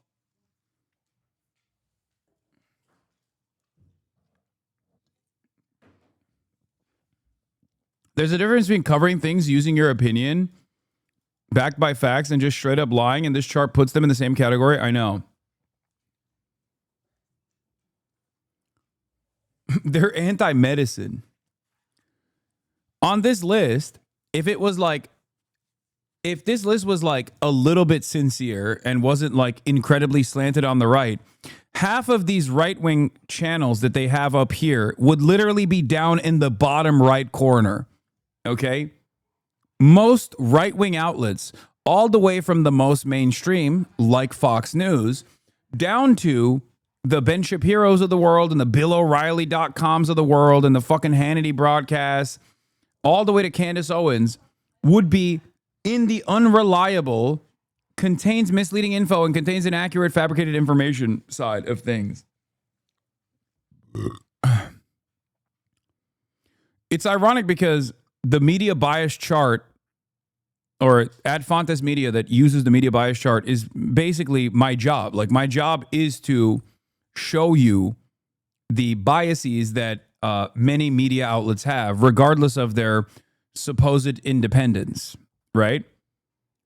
Like, that is literally what I do professionally. So, of course, they maybe see me as market competition and have put me down here. But luckily for us, no one really cares about this, even though Ground News does use it amongst many other media bias charts in their reliability and bias metrics. And one of them is lots of it, in fact, turns out to be not necessarily who you knew, but who you came in contact with. One of the most robust biographies of Jeffrey Epstein we have was written by his own legal defense team following his initial indictment in Palm Beach, handed over to state prosecutors in 2007 by one of Epstein's lawyers, who also made sure to attach a smug, handwritten note that read, "Enjoy some fun reading on your defendant." Obtained in 2019 by the Palm Beach Post, the generous wording of this thing should be entirely expected. I mean, it was written by his defense team after all. It glowingly recounts all the times Epstein lent a helping hand to the people around him, and includes testimonies of former girlfriends Eva Anderson and Ghislaine Maxwell. Being sure to mention that the reason Epstein has shied away from becoming a parent is because the demands of his business would not allow him the kind of time and presence needed to be a good parent. I'm sure that's what it is. To back up a little here, it also notes that Epstein was born in Coney Island, Brooklyn, New York in January 1953. Jeffrey and his younger brother Mark were raised in a middle-class environment by their two parents. If you click on the outlets, it breaks down the article by rating, and it rates things like factual reporting on global warming as leans left. That's funny. I don't even think it's their own ideological leanings there. I think it's more so the ironically biased media bias charts that they use. Pauline, a school aide, and Seymour, a groundskeeper for the city of New York. It's always mentioned that he liked to play the piano and that he did so well academically that he was able to graduate Lafayette High School 2 years early when he was just 16, before going on to study math and physics at the Cooper Union for a few years. Epstein never graduated, but he did transfer to NYU, where he would just admit you're biased, Lamau. Wait, what? There's never been a moment where I haven't. Yeah. Oh, you mean everyone is biased and that's good, but Ground News obscures that even more? Yeah, no, of course. I am biased. I've never not admitted that. I think it's more honest to admit what your bias is. I wear it on my fucking sleeve, which to the dumbest guys out there, that comes across as like being dishonest. When it's funny because, like, no, I think it's more honest that you say what your opinion is. This doesn't mean that I won't like look at verifiable information all of a sudden. My job, a big part of my job is to walk you through the process of going through the news. Is to hold your hand and teach you media literacy. Is to explain to you how outlets work with all of the knowledge that I have on the inner workings of many of these media companies.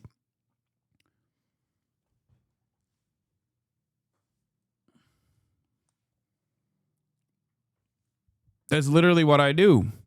And not only that, but also I think that people who pretend to be unbiased or act as though they are delivering the news objectively are actually lying. They're lying harder than even fucking Fox News does. Well, I guess Fox News technically does also, outside of a court defamation suit, will say that they're unbiased and the most trusted resource in news. when they're, of course, in a court case for defamation, then they'll be like, oh, we're just entertainment. Don't take us seriously.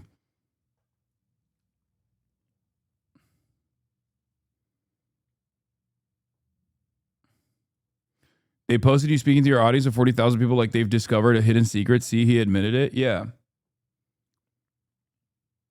Yeah, my biases come from my convictions, from having a politics that is based around having empathy for all.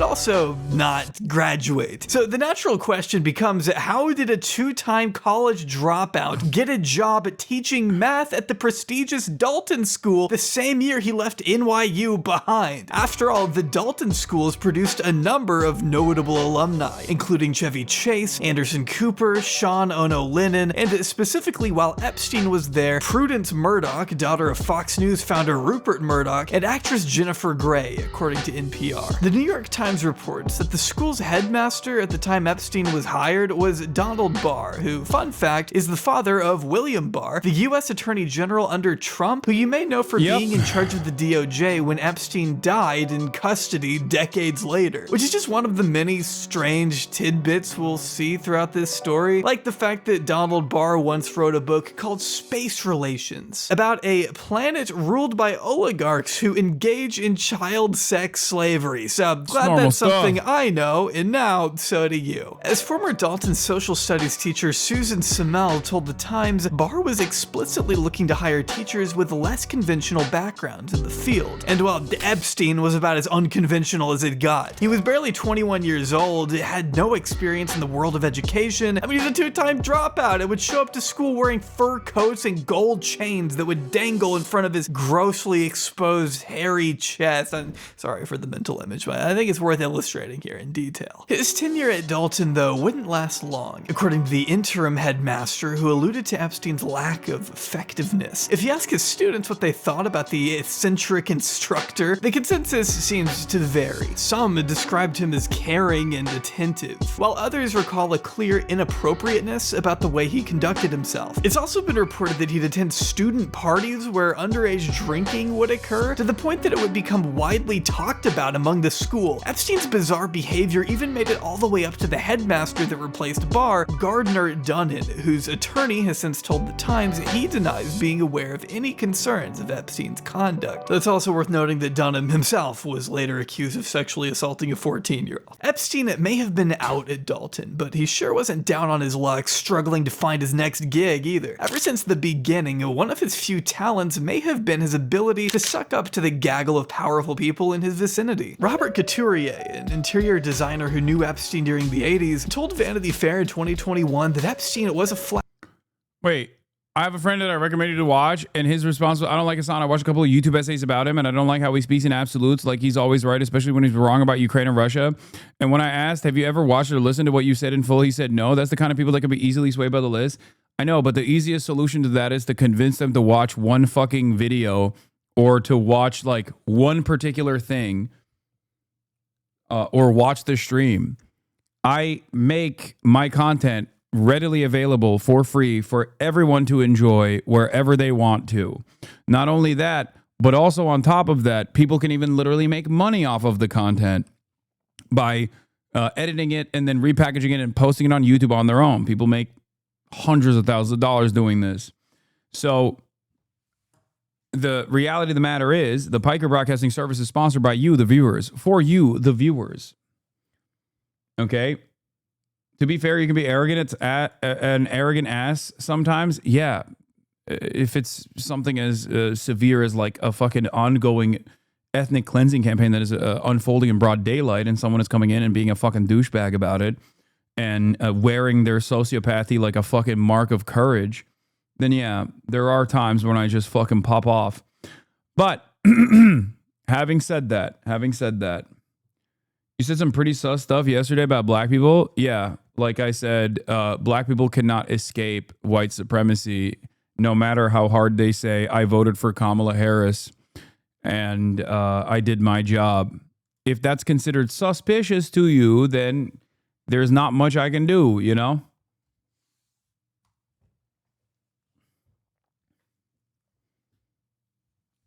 Yeah. In defense of Barack Obama, mind you, because the chatter tried to say Barack Obama is too tired. You said black people can't be tired. No, they can't afford. They got mad at you saying black people can't be tired? No, they got mad at me because I said black people can't afford to be tired. And it's a reality that many black people know anyway.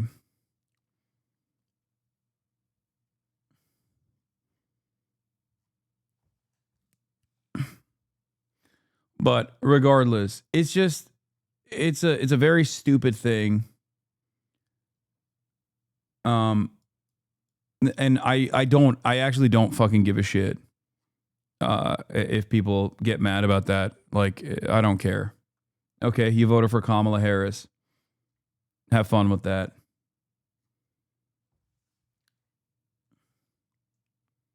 You're wrong on this point? No, you're right.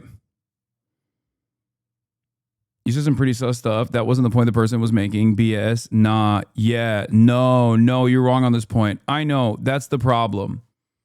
Okay, so you do agree with me that black people in a white supremacist society cannot afford to be tired and like check themselves out of the conversation because politics will find them regardless. This is a reality that every black person knows and experiences on a daily fucking basis.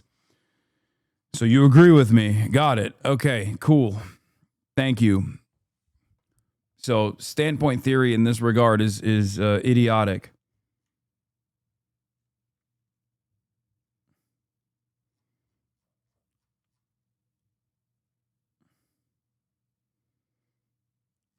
Yes, I do, but I really don't think it's your place to put black people in there. Dude, shut the fuck up, okay? Black people are not a special status, dog. Shut the fuck up. This is what I mean. You can't come in here and do this, okay? You can do it everywhere else. You just can't do it here. And if this actually hurts your feelings, then this is not the place for you. No, that's not the case, okay? Black people experience white supremacy uniquely, okay? This is a reality.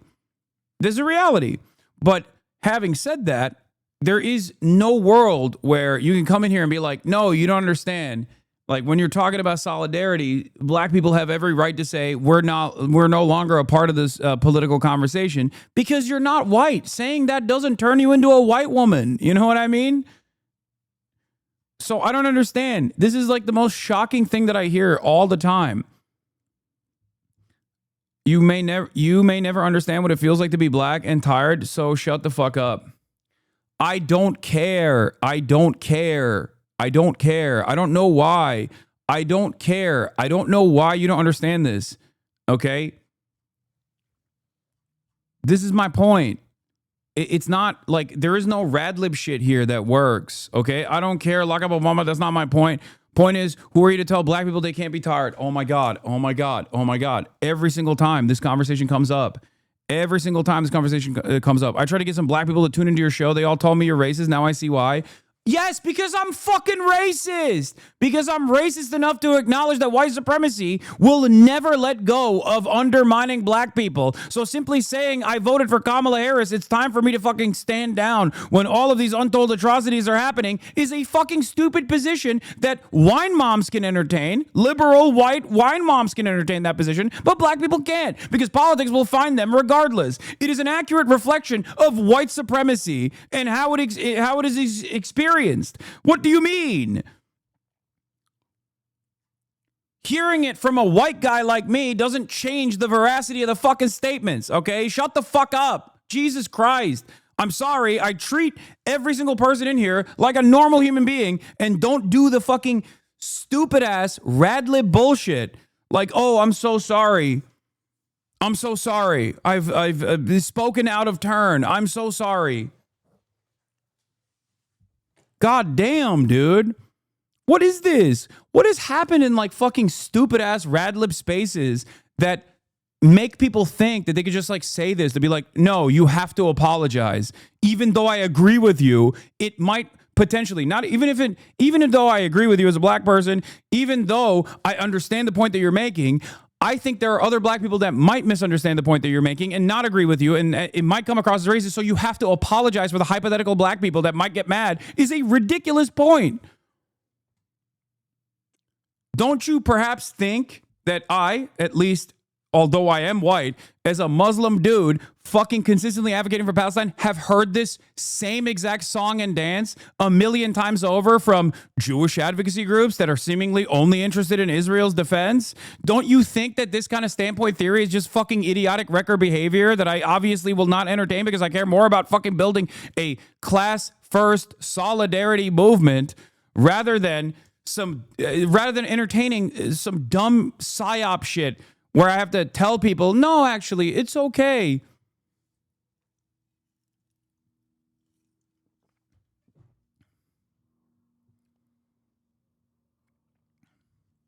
God damn. Yes, the bait worked. But it's important. This is an important conversation to have. It's an important conversation to have because I think people constantly do this. I don't even know if I would call that person a rad lib. We banned them before for saying Hamas Piker is funny. They're just a little worm trying to stir shit up and it's fucking worked. Oh, it was rage bait. They were just trying to piss you off and get a clip. Comparing your white passing ass to black America is insane. Fucking joke. Yeah, it is insane because I didn't fucking do that. Dumb fuck. I didn't do that. You're just fucking hallucinating. I'm saying that the required standpoint theory infantilization is identical from Jewish advocacy groups that are simply only invested in defending Israel. This is the problem. As soon as the word black comes into the fucking equation, there are chatters who just shut off every part of their brain and go, oh, this is a white supremacist doing Ku Klux Klan theory, while I'm in the process of fucking talking about systemic white supremacy. Anyway, it's stupid. The reason why I always fucking take this bait, by the way, so you're comparing yourself, lol, I don't think you're racist at all, by the way. Well,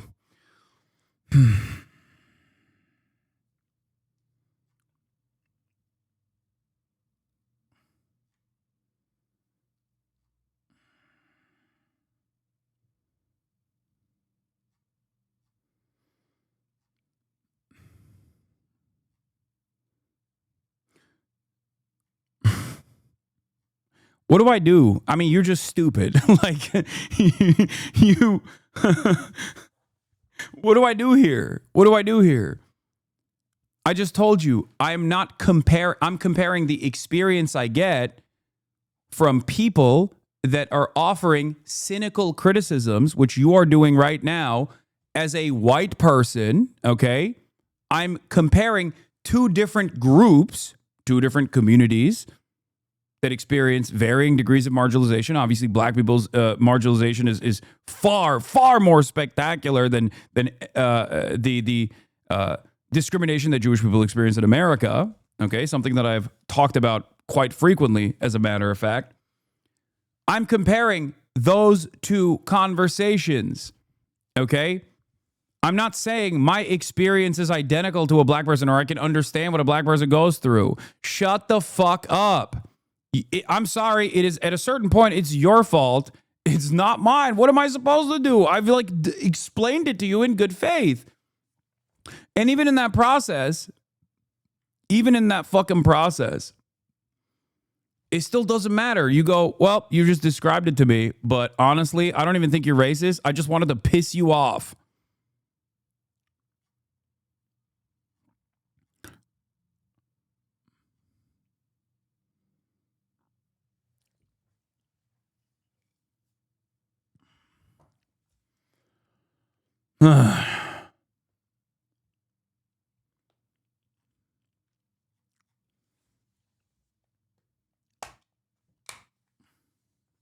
Anyway, okay, my bad. That's what it sounded like to me. I know.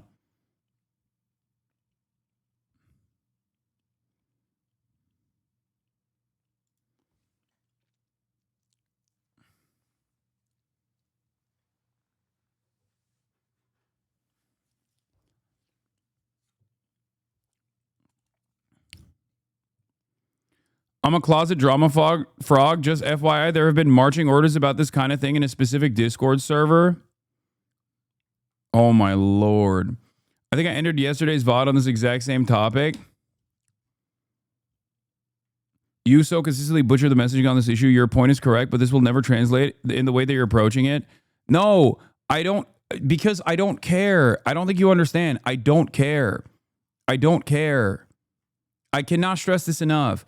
Anyone that comes in here and says, hey, sorry, gonna sit this one out because I'm trans, or hey, sorry, gonna sit this one out because I'm black. Hey, sorry, gonna sit this one out because I'm Hispanic.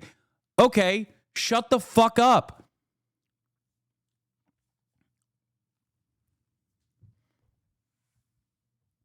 That's it. That's the same point that I make every single time. That's it. Sit it out. Shut the fuck up. And if you get up in your feelings about it and you want someone to baby you and say, no, you're right, actually. You're right. Like, you're totally right to performatively come in here and talk about how you shouldn't have you shouldn't fight back against different forms of oppression or whatever. Okay, you're gonna get yelled at. That's it.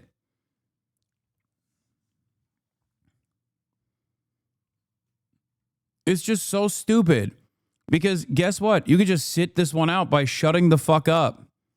You know? But you don't want to just shut the fuck up. You want to be able to say you're sitting this one out, and you want everyone to go, oh my God, I totally understand where you're coming from. I hope you're okay. Now let's get back to the fucking starving children that are being brutalized by our tax dollars. But thank you. I acknowledge your pain. You want me to do NPR style hyper woke nonsense, okay? I don't do that. I'm going to treat you like a normal human being. I'm going to treat you with dignity. I'm going to treat you with respect. And if you say some dumb shit, I'm going to tell you you're fucking dumb.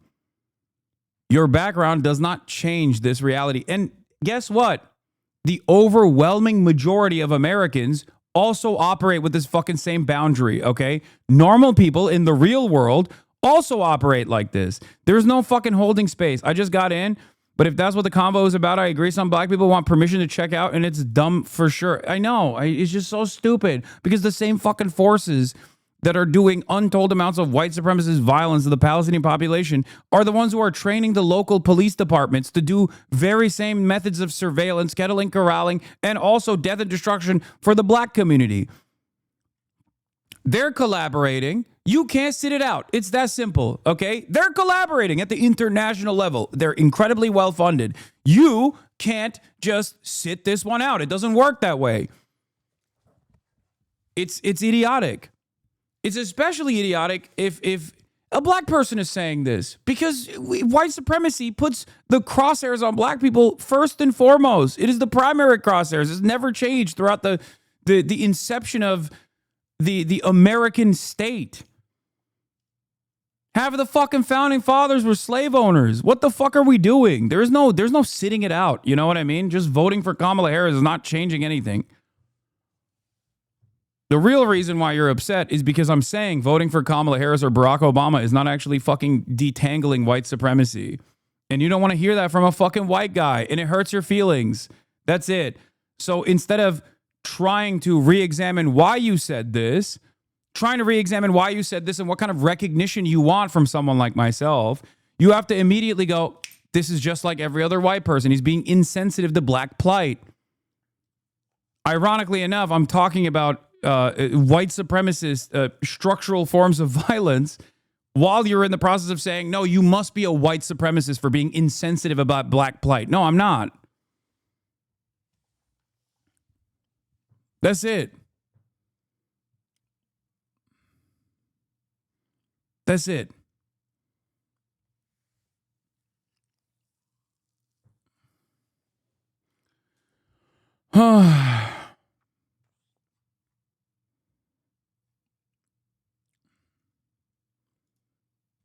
It started when black people are tired, therefore Obama doesn't have to say anything about genocide. Yeah, I know. This is how it started, too. The conversation started because Black people are tired. Obama's a black person. As a black person, Obama doesn't have to say anything about genocide because black people are tired. Ridiculous.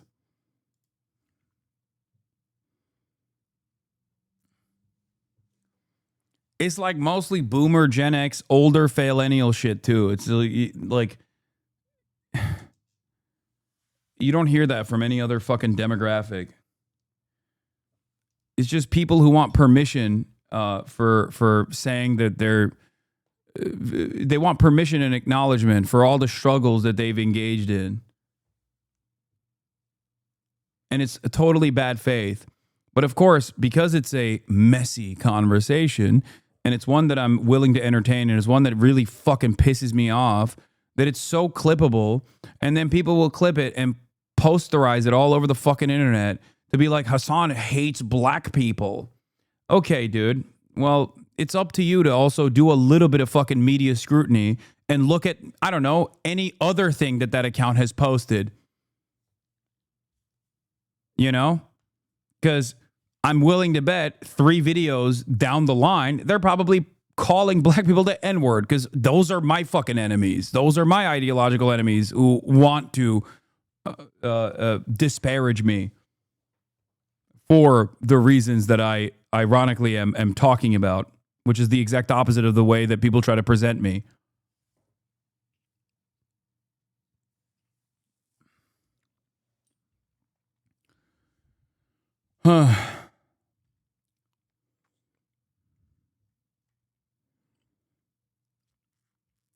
Room, with a woman named Leon Koppel telling the Miami Herald to give Jeff credit. He knew how to woo people, how to schmooze, and she would know her father Ace Greenberg is the one who gave Epstein a job at Bear Stearns, a now failed investment bank on Wall Street. Greenberg, a Bear Stearns chairman who was reportedly introduced to Epstein through Dalton, was clearly fascinated in the young teacher and saw great potential for him in the economic world despite his lack of experience in, well, anything that wasn't sniffing the farts of the most powerful people in the room. Something I find odd is that Epstein miraculously kept finding himself in these highly desirable job positions when he was less than qualified to fulfill them. He was a lackluster candidate at best, yet he was still, for some reason, being paid by billionaires like Leon Black extraordinarily well, better than most money managers would have been getting paid, in fact. Begging the question, what exactly made Epstein so uniquely appealing to these people? I mean, they could have hired anyone in the world to do a better job for a way lower rate. It doesn't make sense. But Black and Greenberg weren't the only fans of the underqualified 20-something. Even the future CEO of Bear Stearns, James Kane, was happy to take Epstein under his wing during his time at the firm, as Time magazine reported that Epstein worked his way up from a lowly junior assistant to a floor trader before becoming a limited partner in 1980. The same crazy. year, Cosmopolitan Motherfucker had a 4-year tear, dude. 4-year tear. Didn't graduate college, 2-time dropout, gets fired from his previous job as a math teacher. He's being fucking weird. And in 4 years, he goes from junior assistant, lowly junior assistant, to freaking partner. No degree. Just a fucking crackpot at doing numbers, I guess. He's just that good. Floor trader before becoming a limited partner in 1980. The same year, Cosmopolitan crowned him Bachelor of the Month with this little magazine. The thing is, like, I don't think he was already an asset at this point. I think about this all the time. I've thought about this quite a bit. Like, what is the point where there is like a turn? You know what I mean? Because I don't think he's like a asset at the age of like 21. You know what I mean? I assume that there was probably I assume that he was good with like wheeling and dealing people at that point. And because remember, this is like 70s into the 80s. So this is like still at the end of like the firm handshake era, as I like to call it, because like your parents will say like, back in my day, back in my day, you used to get a job when you gave a firm handshake and then you could have a house. Like, so I think in that era, if you were like even a little bit interesting and could yap, you could elevate fairly fast, maybe.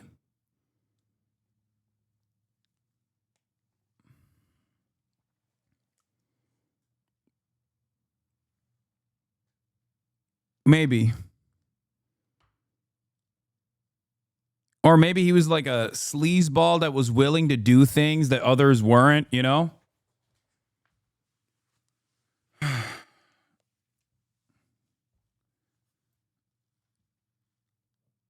Oh, yeah. Gray bars are back.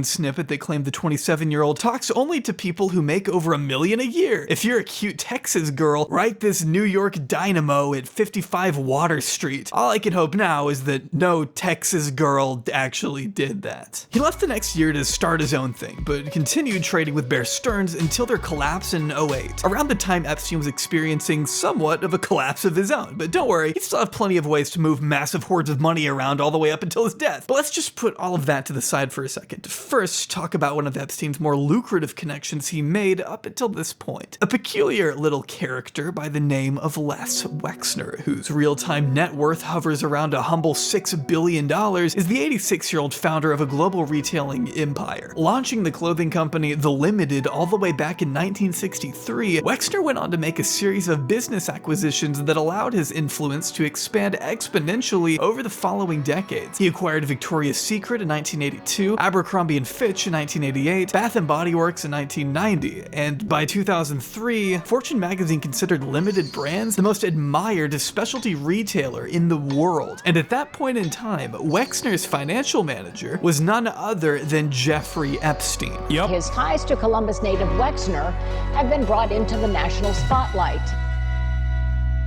The genesis of Epstein and Wexner's decades-long close friendship is somewhat of a debate due in part to how murky Epstein's life became after leaving Bear Stearns, but also thanks to Epstein's conflicting answers as to which year the two buddies officially met. First bragging about the investment advice he gave to Wexner in 1986, only to seemingly backtrack and say he didn't begin advising him until 1989, actually. Regardless, Wexner didn't shy away from describing to Vanity Fair just how close the two were, calling Epstein very smart with a combination of excellent judgment and unusually high standards.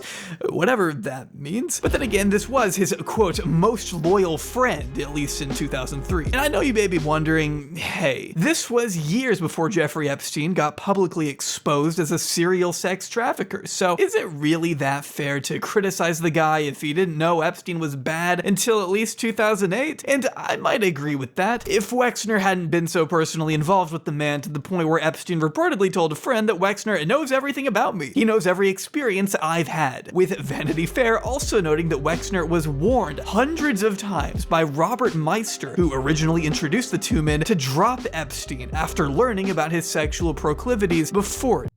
Soon after introducing Wexner and Epstein, Meister started hearing disturbing stories about Epstein's sexual proclivities. Think of whatever the worst thing anyone can do is, and Epstein did them all, Meister said. The breaking point came when Epstein showed up unannounced at Meister's Park Avenue apartment with 5 models for Meister's sexual entertainment. Epstein thought he was bringing me a gift, Meister recalled. I told him, get the fuck out, and I never want to see you again. 2008. But it wasn't just Meister sounding... Okay, the fact that he just like immediately rolled up with 5 girls means that at that point, he's just like, he's straight up doing this, right? So I assume that this is something that he consistently did, just like either through coercion, persuasion. At a certain point, the persuasion turned into coercion, obviously, but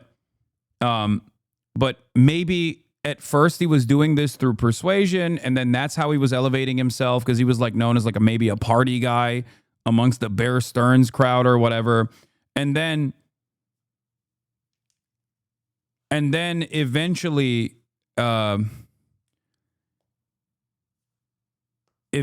it got to a point where he was basically doing this for as an intelligence asset.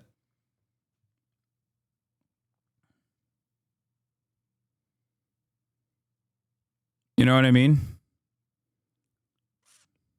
The alarm bells. Harold Levin and Jerry Merritt, who both worked for Wexner, told Vanity Fair they too warned their boss of Epstein's shadiness. Yet, despite it all, to this day, Wexner denies knowing anything about his former best friend's criminal behavior, telling employees he was never aware of the illegal activity and would never have guessed that a person I employed more than a decade ago could have caused such pain to so many people, even though he would have known exactly that. In fact, I find it basically impossible for Wexner to not know that his, quote, most loyal friend had been going around and lying to women about his relationship with Victoria's Secret by falsely labeling himself a modeling recruiter, according to one police report, which also included the claim that Epstein had groped model Alicia Arden in 1997. And that's not to mention when a year prior, an artist named Maria Farmer reached out to authorities claiming Epstein had assaulted her while working on Wexner's Ohio property. She filed a police report, but somehow Wexner never caught wind of any of that,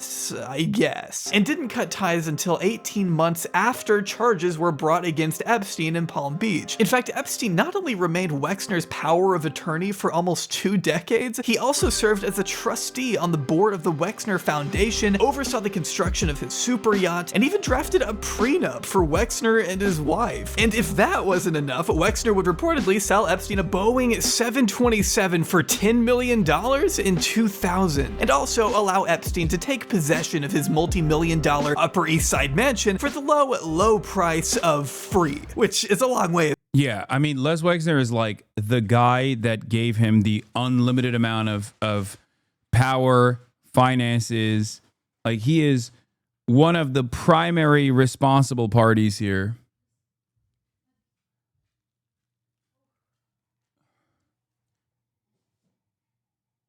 And that is the reason why people think that they had a potential romantic involvement, potential romantic relationship. E.T. owns your ass? Extraterrestrial? Like the alien?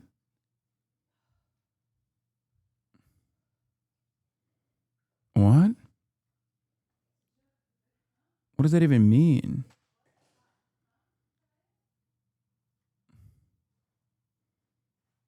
Entertainment Tonight? I don't even fucking understand what these guys... Sometimes people come in here and try to own me, I guess. But then in the process, they just... Epstein was not a pedophile. He was an ephebophile, which isn't even illegal in most countries outside the U.S. You're completely normal, actually. Brother, you are the least normal person on the planet. I promise you. What the fuck? The only difference, the people that say actually it's ephebophilia are basically saying there are minors that they would choose to fuck. Okay?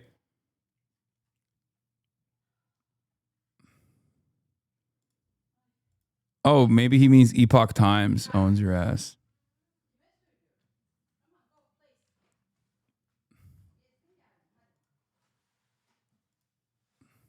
That's all you're saying.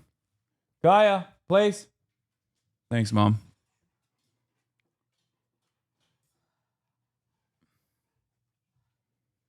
The Daily Bugle owns you. Saying that there's a special place in the afterlife for Mr. Wexner. While we're on the subject, one of the greatest mysteries surrounding Jeffrey Epstein to this day is where he acquired the massive fortune he used to bankroll his decades of international criminal activity. He's usually referred to in the news as a billionaire, but we really don't know how much money he exactly had at his peak. Prosecutors in 2019 estimated he had a net worth of at least $500 million, but the fact that we have no definitive explanation for where any of that really came from should would infuriate everyone watching this. Now, Wexner is commonly speculated to at least be in part responsible for the digits in Epstein's bank account. After all, he did claim Epstein misappropriated vast sums of money from him and his family only after his, quote, most loyal friend's arrest, of course. But even if Epstein ripped off one of Wexner's charities for a quick and easy $46 million, that would barely account for the rest of his gargantuan wealth. So naturally, people are kind of forced to just guess. Some of the current acting theories have to do with blackmail, which we will explore in part 2, money laundering, and his possible connection to one of the largest Ponzi schemes in American history. There's a little gap in the resume we've discussed so far. After working for Bear Stearns and before becoming Les Wexner's appointed hatchet man, Epstein began his own consulting firm, working as a bounty hunter in his own words, to help clients recover stolen money, which further brought him into contact with some very rich individuals, claiming he wouldn't do business with anyone not a billionaire, even brushing elbows with members of international governments, as Vanity Fair wrote in that 2003 article. Maybe this is why law enforcement discovered a mysterious passport after a raid on his home in 2019, which exhibited Epstein's image next to a fake name and a noted place of residence in Saudi Arabia. This is also part of the reason why, because people keep asking, like, well, how do you have, like, what is the amount of evidence what is the evidence that you have for Jeffrey Epstein being like an intelligence asset? Numerous passports, a local residence in Riyadh, affiliations with other known heads of intelligence agencies. So alongside, of course, you know, prime ministers and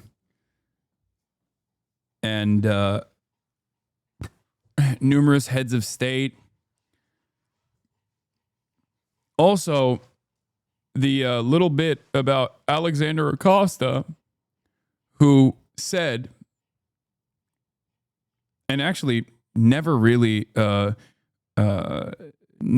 clarified one way or another, that in the process of his prosecution, he was told by federal agents that he was a federal asset and that he should be left alone, which played a role in the sweetheart plea bargain that he got for sex trafficking minors.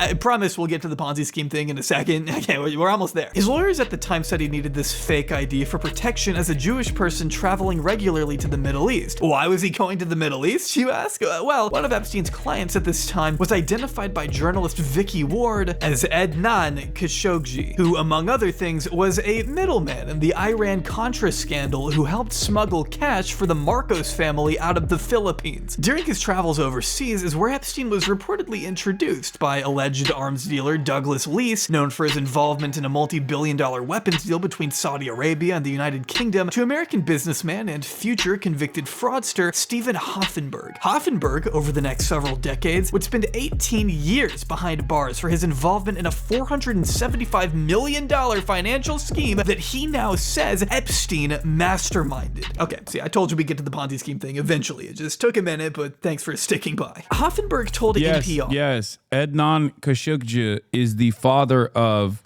Jamal Khashoggi. Yes, or uncle. Is it uncle or father? Might be his uncle. But yes.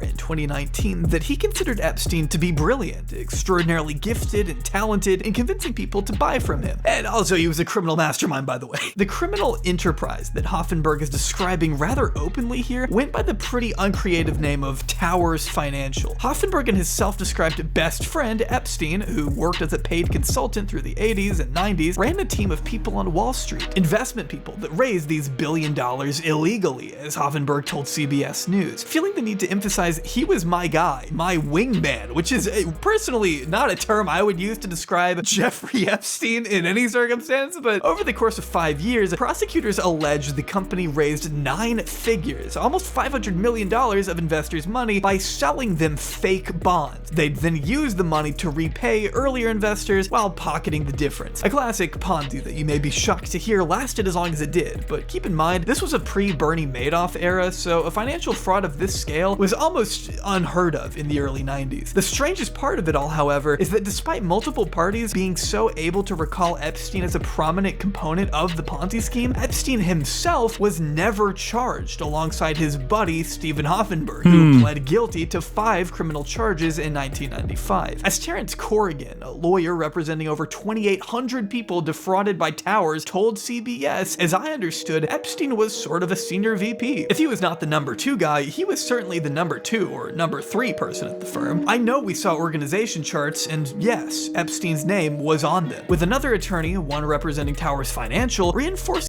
my main issue with the blackmail is a part of intelligence operations theory is that Epstein seems to have primarily trafficked and abused girls and young women for his own enjoyment. Sharing them with others seemed to have been a side project. Wouldn't he have abstained from doing it on his own when not for blackmail purposes if it was all at the Mossad's behest? No, I think he was personally a pedophile and therefore knew how to procure victims, minor victims, as a consequence of his own personal pedophilia.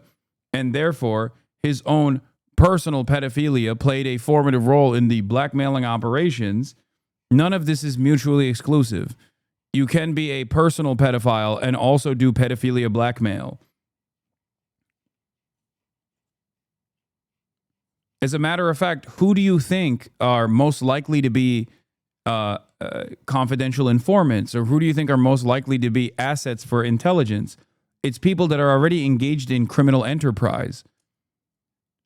It's one of the quickest ways to grab someone, arrest them, and then not prosecute them for further use in the future.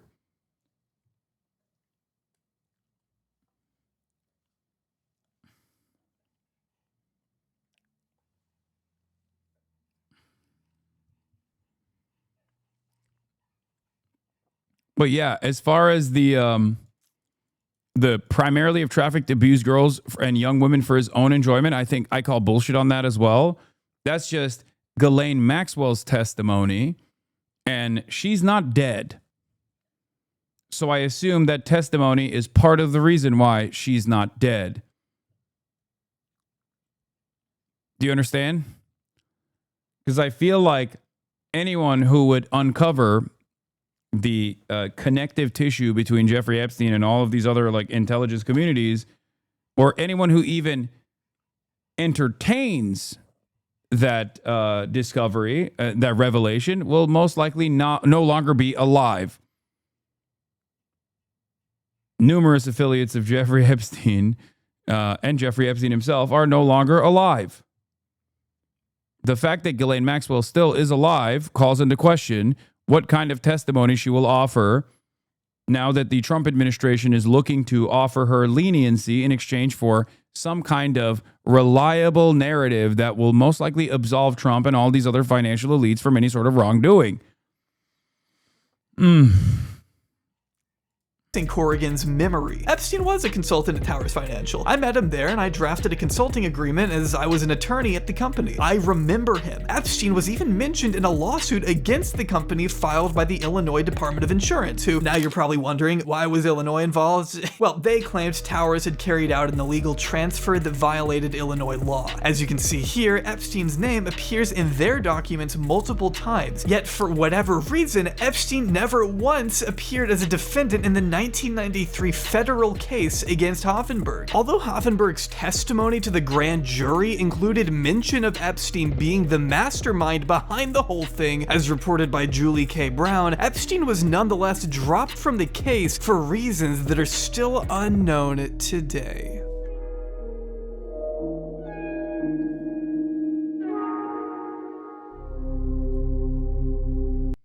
Also, if there's people also say, oh, well, what about if Ghislaine Maxwell has a dead man switch and that's why she hasn't been killed? I think if there was someone who was most likely had a dead man switch, it would be Jeffrey Epstein.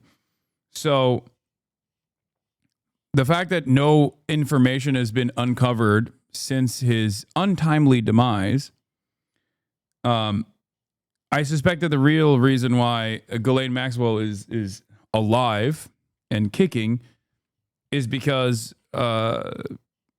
people know that she is reliable and won't tell the truth.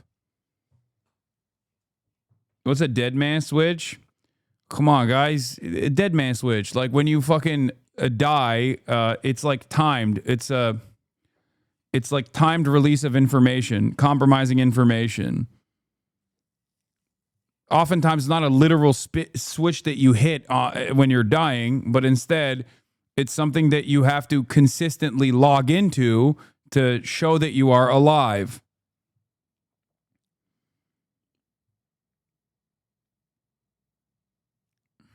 Yeah, it's either a third party that would reveal information, or like if you want to leave matters into your own hands, like most likely something that you would have to routinely check in to make sure that it doesn't actually reveal information.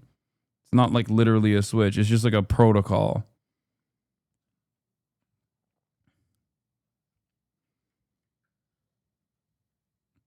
Here's why Ghislaine Maxwell was charged with perjury. One of the claims that she was not aware that Epstein had sex with anyone else, which she repeated when asked again. Maxwell was charged with perjury based on answers she gave in a 2016 deposition regarding Epstein's alleged abuse and her own complicity. The indictment against her cited multiple comments she made denying any knowledge of Epstein's alleged abuse. When asked if Epstein had a scheme to recruit underage girls for sexual massages, she responded, "I don't know what you're talking about," for instance. And she said she was not aware of anybody that I interacted with at Epstein's properties being underage other than a plaintiff involved in a civil lawsuit. Maxwell also testified under oath she was not aware of any sex toys or devices being used at Epstein's properties, and that she had never personally given Epstein or any of his victims a massage, which is interesting to say because there's literal photographic evidence for, one, the sexual toys in all of Jeffrey Epstein's properties, including Ghislaine Maxwell giving a massage to Jeffrey Epstein on the plane. The image lives in my mind. A foot massage specifically. She also claimed she was unaware of Epstein engaging in sexual activities with anyone besides herself and two women she and Epstein had a three-way sexual activities with, saying in her deposition, "I wasn't aware that he was having sexual activities with anyone when I was visiting him other than myself." When asked again by attorneys to confirm that her testimony was that she was not aware of Epstein having any other sexual partners, Maxwell doubled down, saying that that is my testimony. That is correct. Her statements conflict with charges in the indictment that Maxwell was later convicted on, which alleged Maxwell conducted massages and was present for and participated in the abuse of minor victims, among other allegations. Maxwell got the perjury charges severed, which would require a separate trial. The OJ eventually dropped the charges to avoid re-traumatizing the victims.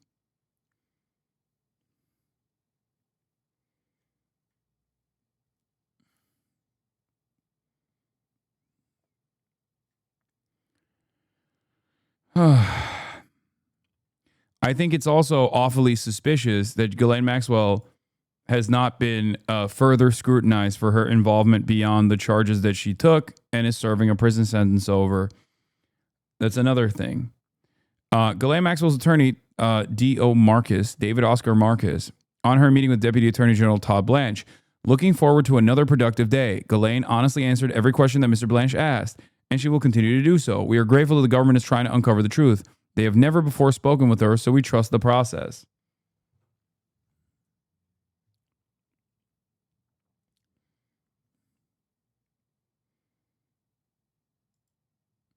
Apparently, she had boxes and boxes of material. This is video of Maxwell returning to prison after meeting with Trump's Deputy Attorney General, and you can see her there carrying a box of material.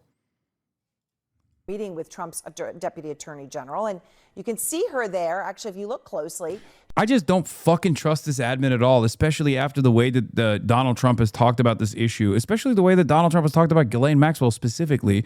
I just do not trust them at all. Why the fuck does she have a box of materials? Why is she not immediately deposed, for example? Why is she having closed-door meetings with Trump's lawyer? she's carrying a box of material. Now, Maxwell's attorney says she was forthcoming with every question that Trump's team threw at her today. This is video of Maxwell returning to prison just moments after meeting with. I think they're coaching her.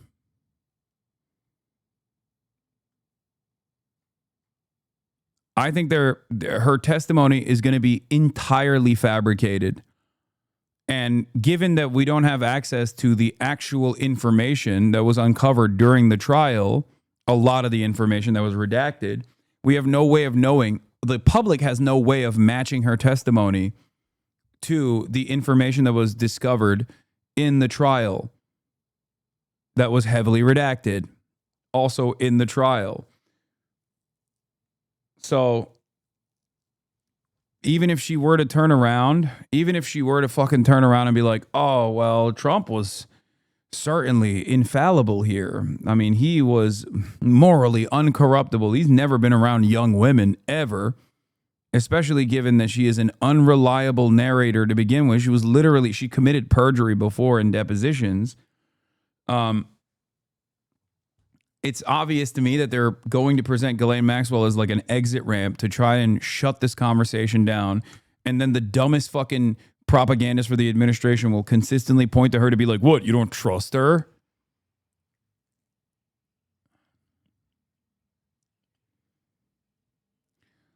Wait, was Maxwell convicted by a jury or a judge? Any brave jurors that can call her BS out? No, because, guys, the investigation that was conducted into Ghislaine Maxwell's involvement with Jeffrey Epstein's sex crimes obviously had a very limited scope. So there is evidence out there. It's just all of that evidence is heavily redacted in the process of the trial. So I don't think there's that many people outside of like the people that were committed to the investigation that know the extent of the involvement of others. In a situation like this, there is a finite amount of people that you can have involved, because the moment that you have 10 people, 20 people, 30 people, now you have all of their immediate family members and other people that you could leak these secrets to. It all of a sudden becomes a much more difficult, it becomes too difficult to keep a secret. Like the moon landing. People say it's a fucking conspiracy. It's literally impossible for the moon landing to have been staged, given the number of people that would have had to participate in the production. It would be literally impossible. Do you understand? So in this investigation, like there's a court trial, there's a court process, but all of the information that the jury saw, all the information that like even my friends that were in that courtroom writing about the process in and of itself, like they had very limited information. All of that information is basically public knowledge at this point.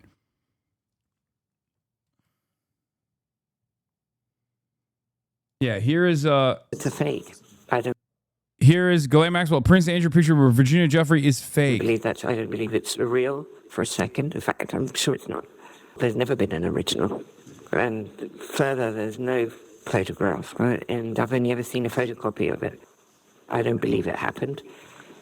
And it's certainly the way as described would have been impossible. I don't have it. Yeah. So I think that should give you a little bit of insight into how she is most likely going to operate. Do you see what I'm saying? Any memory of going to tramp? Certainly not an outfit that I would have worn. I like that her personal anecdote about why this is most likely fake is the same as Prince Andrew. I would never wear that. That's not my pedophilia outfit. Both British, by the way. That's literally what Prince Andrew said. That's what Prince Andrew said. Prince Andrew, about that photo, was like, well, this is not real. This is not my pedophilia outfit. And I, of course, can't sweat.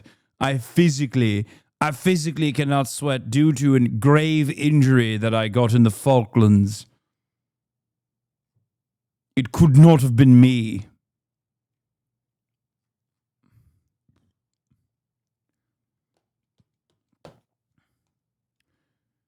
So without gaining access to all of the evidence that was unearthed through the investigation, which there is also a limitation to like how much they uncovered and how much they followed through on the financial entanglements of Jeffrey Epstein and many of his affiliates. I suspect that they didn't like I suspect that whoever was conducting this investigation didn't follow it too closely, right? There's a certain point where you stop, especially if this is an intelligence asset. So there's evidence out there that is heavily redacted. So there is nothing to match her testimony against either. So this will be kept within the limited confines of what we already know because this court process took place already. She's already convicted and behind bars. Do you see what I mean? At that point, her firsthand testimony, because it's not a real deposition, has nothing to match up against.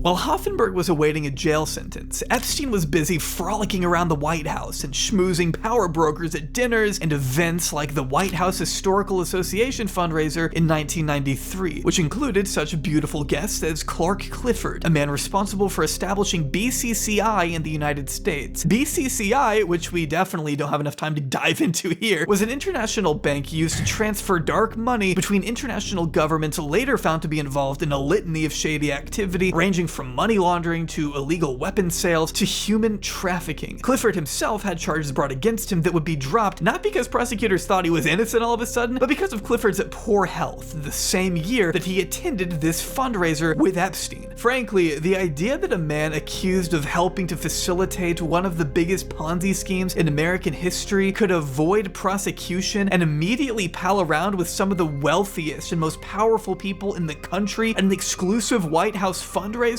is enough to turn anyone into a conspiracy theorist.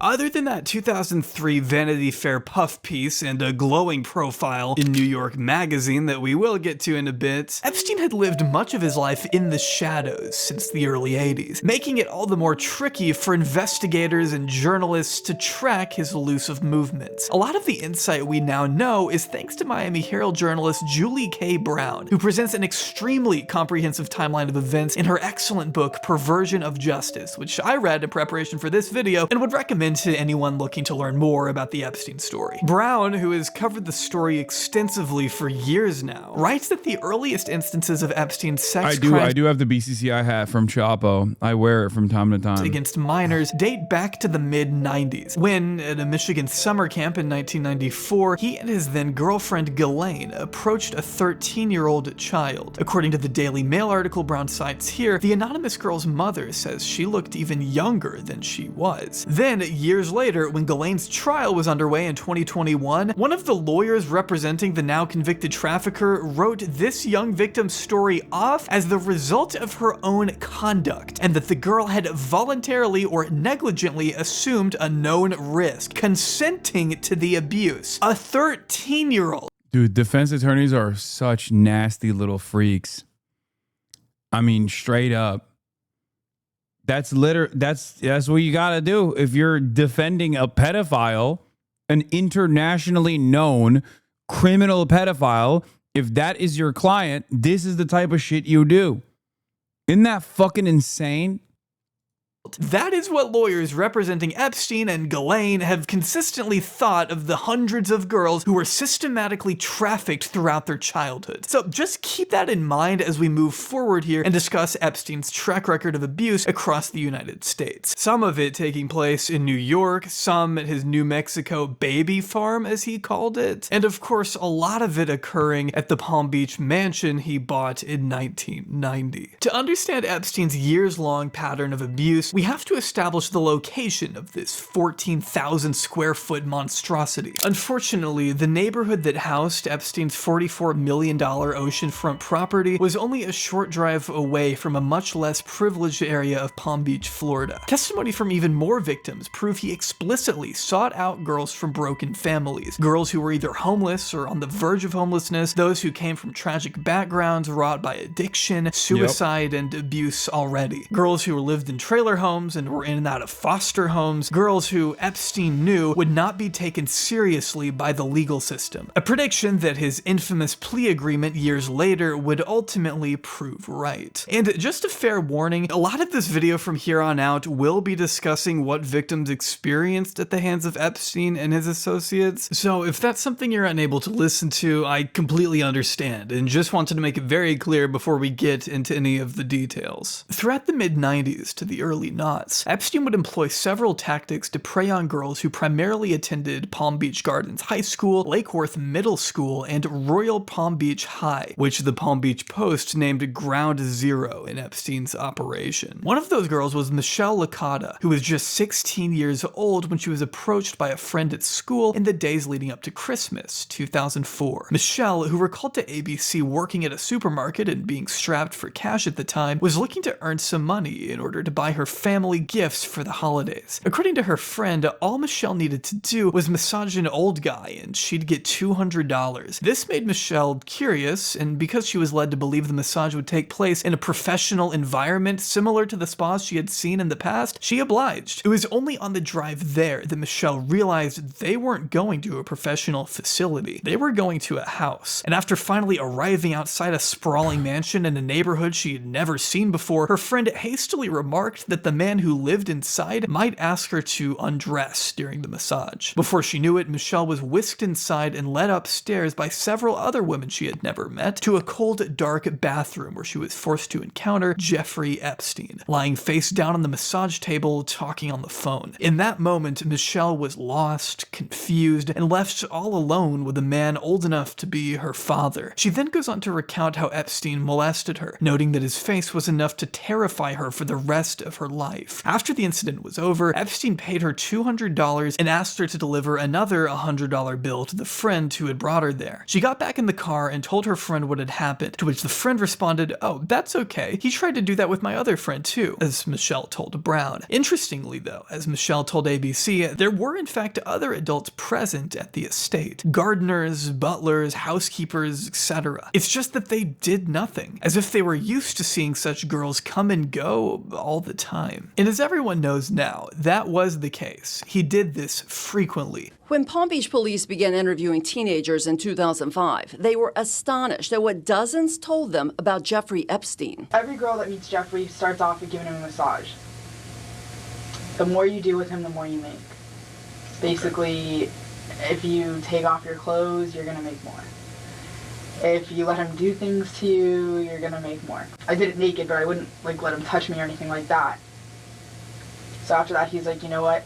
He's like, listen, I'll pay you $200 for every girl that you bring to me. She's like, oh, do you need to make any extra money? I'm like, yeah. She's like, okay, I can give you, like $200. There's this older guy in Palm Beach.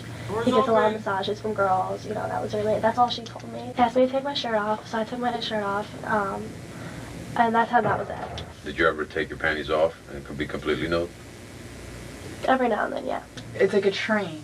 It's like, I introduce them to all my friends, she'll bring her friends, and then will bring her friends. It goes on and on. Having underage girls come to his house to abuse was like a constant need for him, which unfortunately drastically impacted the trajectory of these young girls' lives. One victim by the name of Carolyn, who was abused by Epstein starting in 2001, testified in court that she had become addicted to pain pills and cocaine in an effort to block out the abuse she endured at 14 years old. She claimed to have visited Epstein upwards of 100 times growing up, and that she was at his Palm Beach residence multiple times a week for years. Carolyn tragically passed away of a fentanyl and methadone overdose in October 2023. Although police were able to identify a little over 30 victims in 2015, Julie K. Brown later discovered through her own research around 80 girls abused by Epstein just in Palm Beach alone. And those are only the ones we know about. Considering the wealth and the powerful connections Epstein would use as leverage over his young victims, it's no surprise that these girls were reluctant to speak with anyone about what had happened to them. Some, like Michelle, didn't even tell her parents until the police came knocking at her door a year later. Even now, there are victims who understandably don't want their identities out there. One anonymous woman in particular outlined these feelings to ABC in 2019. "I almost felt scared to talk. Like, was I going to get in trouble? Did I do something wrong that I could be arrested? I was young. I had blamed myself for all these years. I was definitely scared to talk." But that's not to say some girls hadn't been talking from the beginning. Farmer says she reported the assault to the FBI,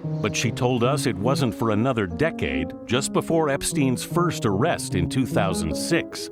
That an agent finally appeared at her door. Remember Maria Farmer, who I mentioned earlier, how she told police that Epstein assaulted her in Ohio? Well, unfortunately, that wasn't a lone incident. That same year, her 16-year-old sister, Annie Farmer, was also abused by Epstein and his then-girlfriend Ghislaine at their New Mexico ranch, with Annie writing in her diary at the time of how weird it was that Epstein had rubbed her hand and lower leg at a movie theater, before later being instructed by Ghislaine Maxwell to give Epstein a foot massage, with Ghislaine later touching the 16-year-old inappropriately in front of Epstein. Epstein also got into bed with Annie at one point during the trip. Maria's experience in Ohio was similar, with the couple essentially trapping her in the house and groping her in unison, mirroring each other's movements, as the New York Times put it. Maria claimed in an affidavit that Les Wexner's security staff essentially kept her there against her wishes for 12 hours after the assault took place. It was at this point that Maria and Annie realized what had happened to one another and tried to take action. Both sisters reported their experiences first to police, then to FBI, who did nothing, prompting the sisters to instead speak with Vanity Fair journalist Vicky Ward on the record in 2002. Being tasked with writing the now infamous profile The Talented Mr. Epstein for the magazine, you would think that Ward would obviously publish.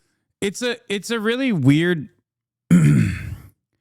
It's a really weird situation because, like, on the one hand, you're like, well, that's odd that they didn't do anything. On the other hand, when you look at, like, these sorts of incidents, like whether it be domestic violence or whether it be sexual assault, cops, not even the FBI, but cops are notoriously bad at dealing with this stuff. The FBI, on the other hand, is supposed to be a little bit better at dealing with this stuff, especially considering that he's been dinged before. So that's part of the reason why it's like, I don't know, was this incompetence or was it deliberate? The allegations and expose Epstein and Ghislaine once and for all. Only somehow that didn't happen. Sure, the article did briefly reference Epstein's affinity for, quote, mostly young girls, among a sea of other breathtaking quotes used to humanize the man, such as, quote, Epstein is charming, and, quote, many people comment there is something innocent, almost childlike about Jeffrey Epstein. Making sure to hammer home the generous $25 million donation he had just made to Harvard for the creation of a mathematical biology and evolutionary dynamics program in Epstein's name. The article made zero mention of the allegations Ward had been told by the Farmer sisters. Since the release of this article, the blame for this little blunder has been pointed at numerous parties. Ward blames Vanity Fair's then editor-in-chief, Graydon Carter, for succumbing to Epstein's intimidation tactics and not including the allegations out of a combined lack of sympathy for the victims and that he actually believed Epstein's story over theirs. While Carter has referred to Ward as a serial liar, Isaac Chotiner offered an extensive analysis of the claims made on both sides in his article last year for The New Yorker. I would highly recommend checking it out in full, along with Ward's 2 responses, to get the full story of what happened, but it ultimately boils down to a massive he said, she said. It's true that Carter does have a reputation of repressing stories in the past, and seems pretty biased toward Epstein, according to transcripts released by Ward, but it should also be noted that Ward herself went on to write 2 more controversial pieces pieces on Epstein. One in 2011 that praises Ghislaine pretty heavily, and another in 2008 where she describes Epstein as, quote, perfectly charming, as he has been to me for years now, telling him over the phone, well, I guess you and I have a history by now, huh, Jeffrey? To which he responded, you know how many girls say that to me? Brother. I mean, come on. God damn, dude. Oh. In fact, Maria Farmer herself alleges it was Vicky Ward who ratted to Ghislaine about the sisters going to the FBI. Before all that, I was already in hiding because of Vanity Fair. Vicky Ward is, I'm going to tell you right now, she's a monster. She's a true monster. She's not a hero. We had to send a cease and desist letter because she's harassed my family for so long to try to save her face because she told Ghislaine Maxwell over drinks that I reported them to the FBI. Can you believe that? Holy shit. And so Oh, sorry, I didn't this mean was to in swear. 2002. But wow. In 2000, no, please, I cursed my head off. She, for a year, promised us our safety. For a whole year. And see, I didn't meet with Graydon. I met with Vicky. And so Vicky's the one that's responsible here because she was the person who promised us our safety. And she promised us that she would protect The person that she's talking to is Whitney Webb, who famously wrote the book One Nation Under Blackmail. I think there's 2 volumes, but One Nation Under Blackmail, which heavily talks about Epstein as well as like a serial blackmailer too. story, right? Since then, she calls and threatens, I own your story. I can write your story. I mean, she's a real piece of work. Many of us have long suspected that Vicky Ward is a highly suspicious player in the Jeffrey Epstein saga. Now, thanks to Whitney Webb's interview with Maria Farmer, we know for sure that Ward was protecting Epstein, Ghislaine, and her cohorts. Given all of Daily Beast's coverage of the Epstein scandal, this is pretty interesting. Ghislaine Maxwell at a 2008 party at the Daily Beast founder Tina Brown's home, co-hosted by Vicky Ward, the journalist who wrote about how she tried to warn us about Epstein in 2003 for the Daily Beast. I discussed Ward and many other Epstein protectors in the media, such as John Connolly, who seems to have played as similar a role as Ward last year with the great Porkins policy, who has been on the Epstein beat before practically anyone. This is just one of the revelations contained in Maria Farmer's statements. So much more in this hugely important interview. This is from all the way back from 2020.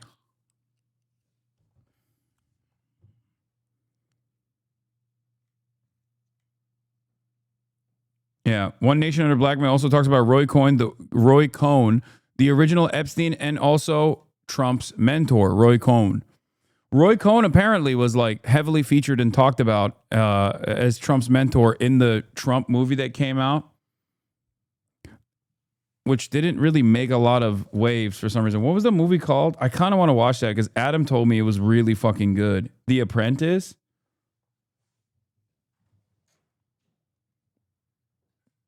Yeah, Vicky Ward still gets play in the media as like someone who uncovered the scandals of Epstein. This story. For the record, it became a nightmare. Normal people don't behave like this. Journalist Vicky Ward on why she was terrified. Investigative journalist and New York Times bestselling author on why she was terrified of Jeffrey Epstein over threats he made against her children.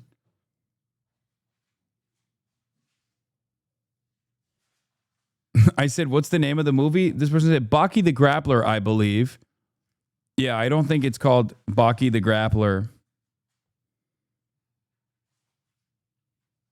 Thank you, though. It's Baki the Grappler, great series.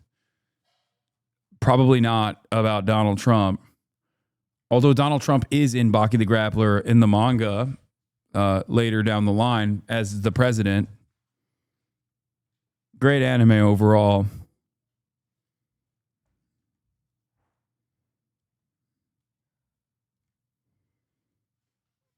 Do you know what Baki is even about?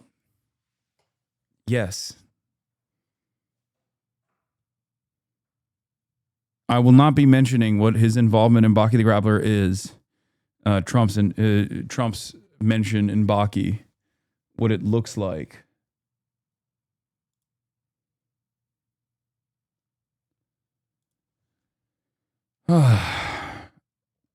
I let's continue. Vanity Fair had a responsibility to do right by Epstein's accusers then and provide a voice for the voiceless in 2003. But because they didn't, Epstein was able to continue his pattern of amusing girls for years. One thing I can assure you, though, is that this wasn't the last time Epstein's accusers would be given the cold shoulder by the media. In 2019, shortly after Epstein's death, a leaked video would make the rounds online depicting ABC journalist Amy Robach expressing disdain for the network quashing an exclusive interview she conducted with Epstein victim Virginia Giuffre years before the sex trafficker was ever arrested on federal charges. On a hot See, like, once again, just like with the police, were they actually incompetent because they're historically incompetent when it comes to rape victims? Or were they complicit and they knew what was going on because he was a federal asset? Same goes for the media. Were they actually protecting Jeffrey Epstein because he's an asset? Or are they actually protecting Jeffrey Epstein because he's a rich guy who's very powerful and very connected? Because the media does both. It could be both. Do you see what I'm saying? Mike, Amy can be seen here telling her off-screen producers during a commercial break that she had the story 3 years ago, and that the network offered a myriad of excuses as to why they wouldn't air Virginia's story back in 2015. I've had the story for 3 years. I've had this interview with Virginia Roberts. We would not put it on the air. First of all, I was told, who's Jeffrey Epstein? No one knows who that is. This is a stupid story. Then the palace found out that we had her whole allegations about Prince Andrew and threatened us a million different ways. We were so afraid we wouldn't be able to interview Kate and Will that also quashed the story. And then Alan Dershowitz was also implicated in it because of the planes. She told me everything. She had pictures. She had everything. She was in hiding for 12 years. We convinced her to come out. We convinced her to talk to us. It was unbelievable what we had. Clinton. We had everything. I tried for 3 years to get it on, to no avail, and now it's all coming out, and it's like these new revelations, and I freaking had all of it. I'm so pissed right now. Like, every day I get more and more pissed because I'm just like, oh my God, what we had was unreal. Other women backing it up. Hey, yep. Brad Edwards, the attorney, 3 years ago, saying there will come a day when we will realize Jeffrey Epstein was the most prolific pedophile this country has ever known. And I had it all 3 years ago. A big factor here seemed to be Queen Elizabeth's son, Prince Andrew, whose name you likely associate with Jeffrey Epstein already. It's true the two have been photographed together on numerous occasions. He did say in a hugely infamous interview after Epstein's final arrest that he weirdly did not regret his friendship with the sex trafficker, which is an insane thing to say, before stepping back from his royal duties in the wake of some pretty understandable outrage. Amy, though, says that it was partly the royal family who applied pressure on the news outlet after learning what Virginia's allegations were. As subsequent court documents reveal, Virginia stated under oath that Epstein and Ghislaine began trafficking her in 2000 when she was still a teenager, and that she was instructed by the pair to have sex with Andrew on 3 separate occasions in New York, London, and on Little St. James Island in 2001, claiming she was paid $15,000 in at least one of these instances. Somehow, as Business Insider recently reported, this allegation was not considered pertinent by the judge in this defamation case Virginia had brought against Epstein and Ghislaine. Despite this, widely circulated photos showing a 17-year-old Virginia standing next to Prince Andrew and Ghislaine Maxwell just hours before one of the assaults, according to Virginia. But because ABC chose not to air any of this in 2015, these claims were not made public until 2019, to which Buckingham Palace immediately denied just before Prince Andrew made probably one of the biggest PR mistakes I've ever seen in my entire life. This utterly that interview lives in my mind. There's so many different aspects of this, but like that interview was what a spectacular fuck up that was for the royal family. It was so bad that they literally dropped him. The Queen fucking disowned him, dude. That's where that famous, I'm incapable of sweating because of grave injury that I incurred in the Falklands War comes from. Or that's not the type of shirt I would have worn on a night like this. Like, Mr. I don't have my, that's not my pedophilia shirt. incredible. View that has gone on to haunt Prince Andrew ever since was conducted by the BBC in November 2019. Yeah, this is my reaction advanced to by it. his communications secretary, Jason Stein, who would notably quit his job immediately after this thing aired, which says enough right there. If anyone was on the fence about Andrew's guilt going into this thing, they certainly weren't anymore. Actually, it's a very good opportunity, and I'm delighted to be able to see you today. Oh man, I'm sure you are. As you say, all of this goes back to your friendship with Jeffrey Epstein. It would be a considerable stretch to say that he was a very, very close friend. About 6 minutes in, we learned that despite visiting Epstein's Palm Beach mansion, flying on the Lolita Express, staying at his New York estate, and taking a trip to his private island, Andrew, who was serving on Britain's Full Stop campaign, aimed to stamp out child sex trafficking, ironically, has never once seen any indication of what the financier was really up to. But things only start to get worse when the interviewer asks about Epstein's 2006 indictment, which is also the same year that Andrew invited Epstein out to his daughter's 18th birthday party across the pond. But even Who dat? Oh, would you look at that? Shocking that Harvey Weinstein is right there. Oh no, I'm not talking to you. Austin just walked in. But even if Andrew was somehow not aware of any investigation by the time he sent that invitation, if he were truly innocent like he claims, he would have officially cut all communication in 2006, you'd think, right? I mean, after the indictment, he's no more talking to the pedophile, right? And that's something he says he maintained until 2010. Wait. These photos are so crazy because it's like, what's that? Who's that in the background? Oh, that's right. The motherfucking president and his wife.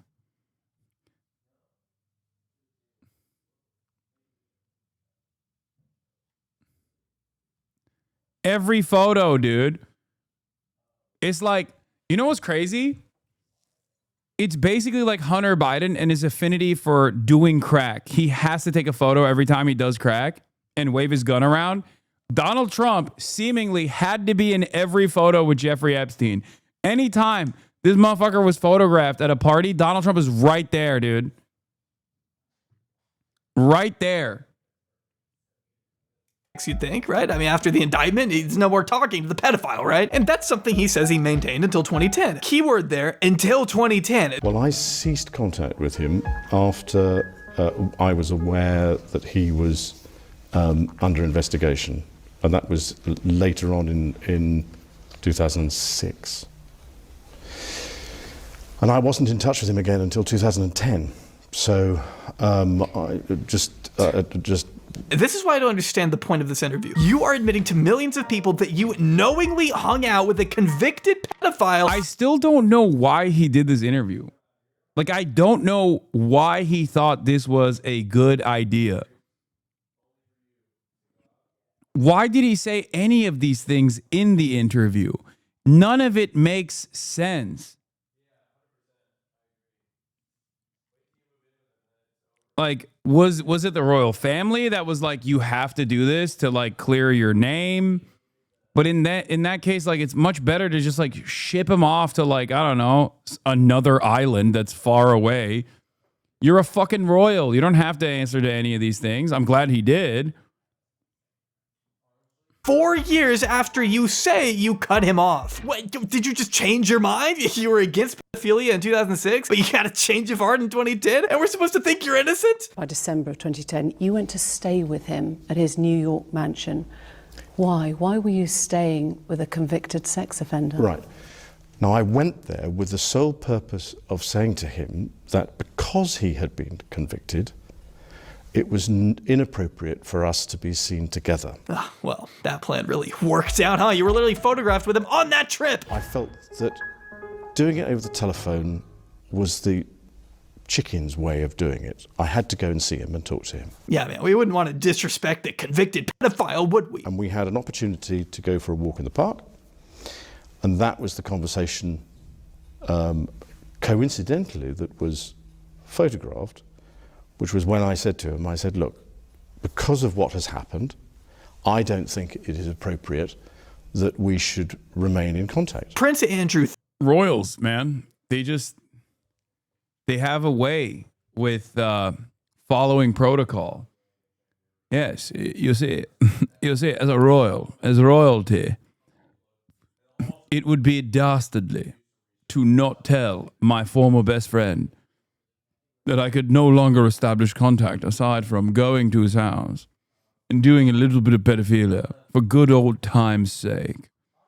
You see, you have to do it. One last job, if you will. Thinks you are stupid enough to believe that someone just happened to snap a picture of him during the exact moment he was telling Epstein, hey man, you're a pedophile, we can't hang out anymore. Now, does anyone on the face of the earth believe that? You let him throw you a party with all those guests I mentioned earlier. We decided that we would part company, and I left, I think it was the next day. Yep, just had to get one more night in at the pedo palace, huh? He didn't go into any great depth in the conversation about what I was doing, or what he was doing. Very, very unfortunate Freudian slip there. Who advised you then that it was a good idea to go and break up the friendship? Did that come from the palace? Was Her Majesty the Queen involved? No. You can tell he's extremely careful in this interview not to implicate the rest of his, well, slightly important family. Almost like he knows he massively messed up and probably did some heinous things behind closed doors, which again begs the question, why did he agree to this interview? I mean, don't get me wrong, I love it. I wish everyone involved with Epstein did an interview like this. I keep going, Andrew, this is great. He threw a party to celebrate his release, and you were invited as the guest of honor. Oh, it was a small dinner party. There were only 8 or 10 of us, I think, at the dinner. If there was a party, then I'd know nothing about that. You were invited to that dinner as a guest of honor.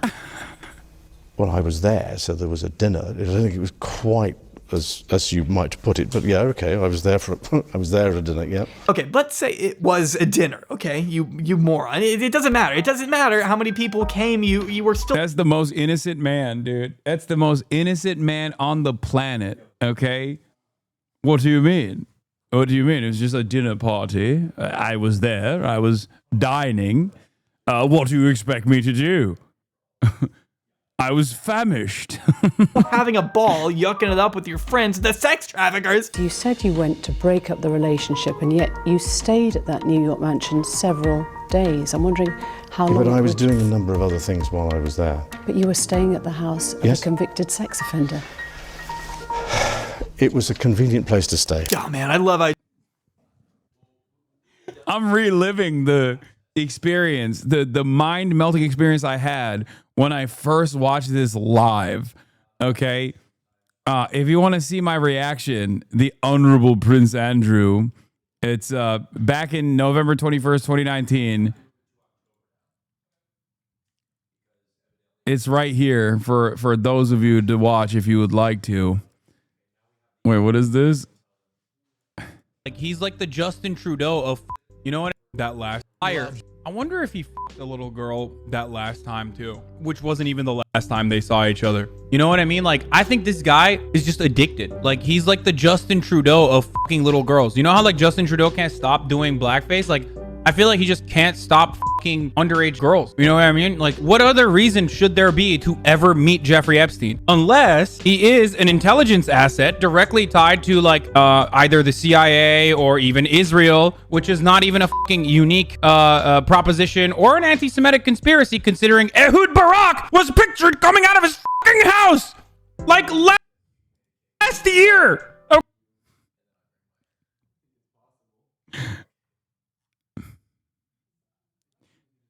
This is why it's so funny when people are like, Hasan, you've changed. Hasan, you've changed. It's like, motherfucker, I have literally been saying the same things. I feel like I'm losing. I must be a little crazy because my commentary is the same. The things that I'm saying are the same. I had the broccoli cut before it became hot. Down to the goddamn broccoli cut. The only difference is I'm in a fucking 1-bedroom apartment here. And the microphone is ass. It's the same microphone, but like the sound. Okay, wait, hold on.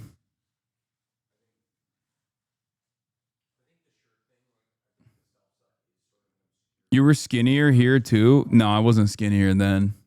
Okay. Anyway, don't love the spirit of justice.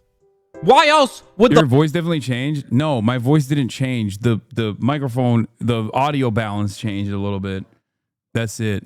a fucking prime minister of Israel, the ex-prime minister of Israel, leave the house of a convicted international child sex trafficker? Who knows? She described dancing with you and you profusely sweating. You don't and love that she the went spirit on of to have justice. baths You love possibly. your father. Oh, this is the big one. With the sweating, because I have a peculiar medical condition, which is that I don't sweat, or I didn't sweat. You don't love the spirit of justice. Wait. You love your father. Wait.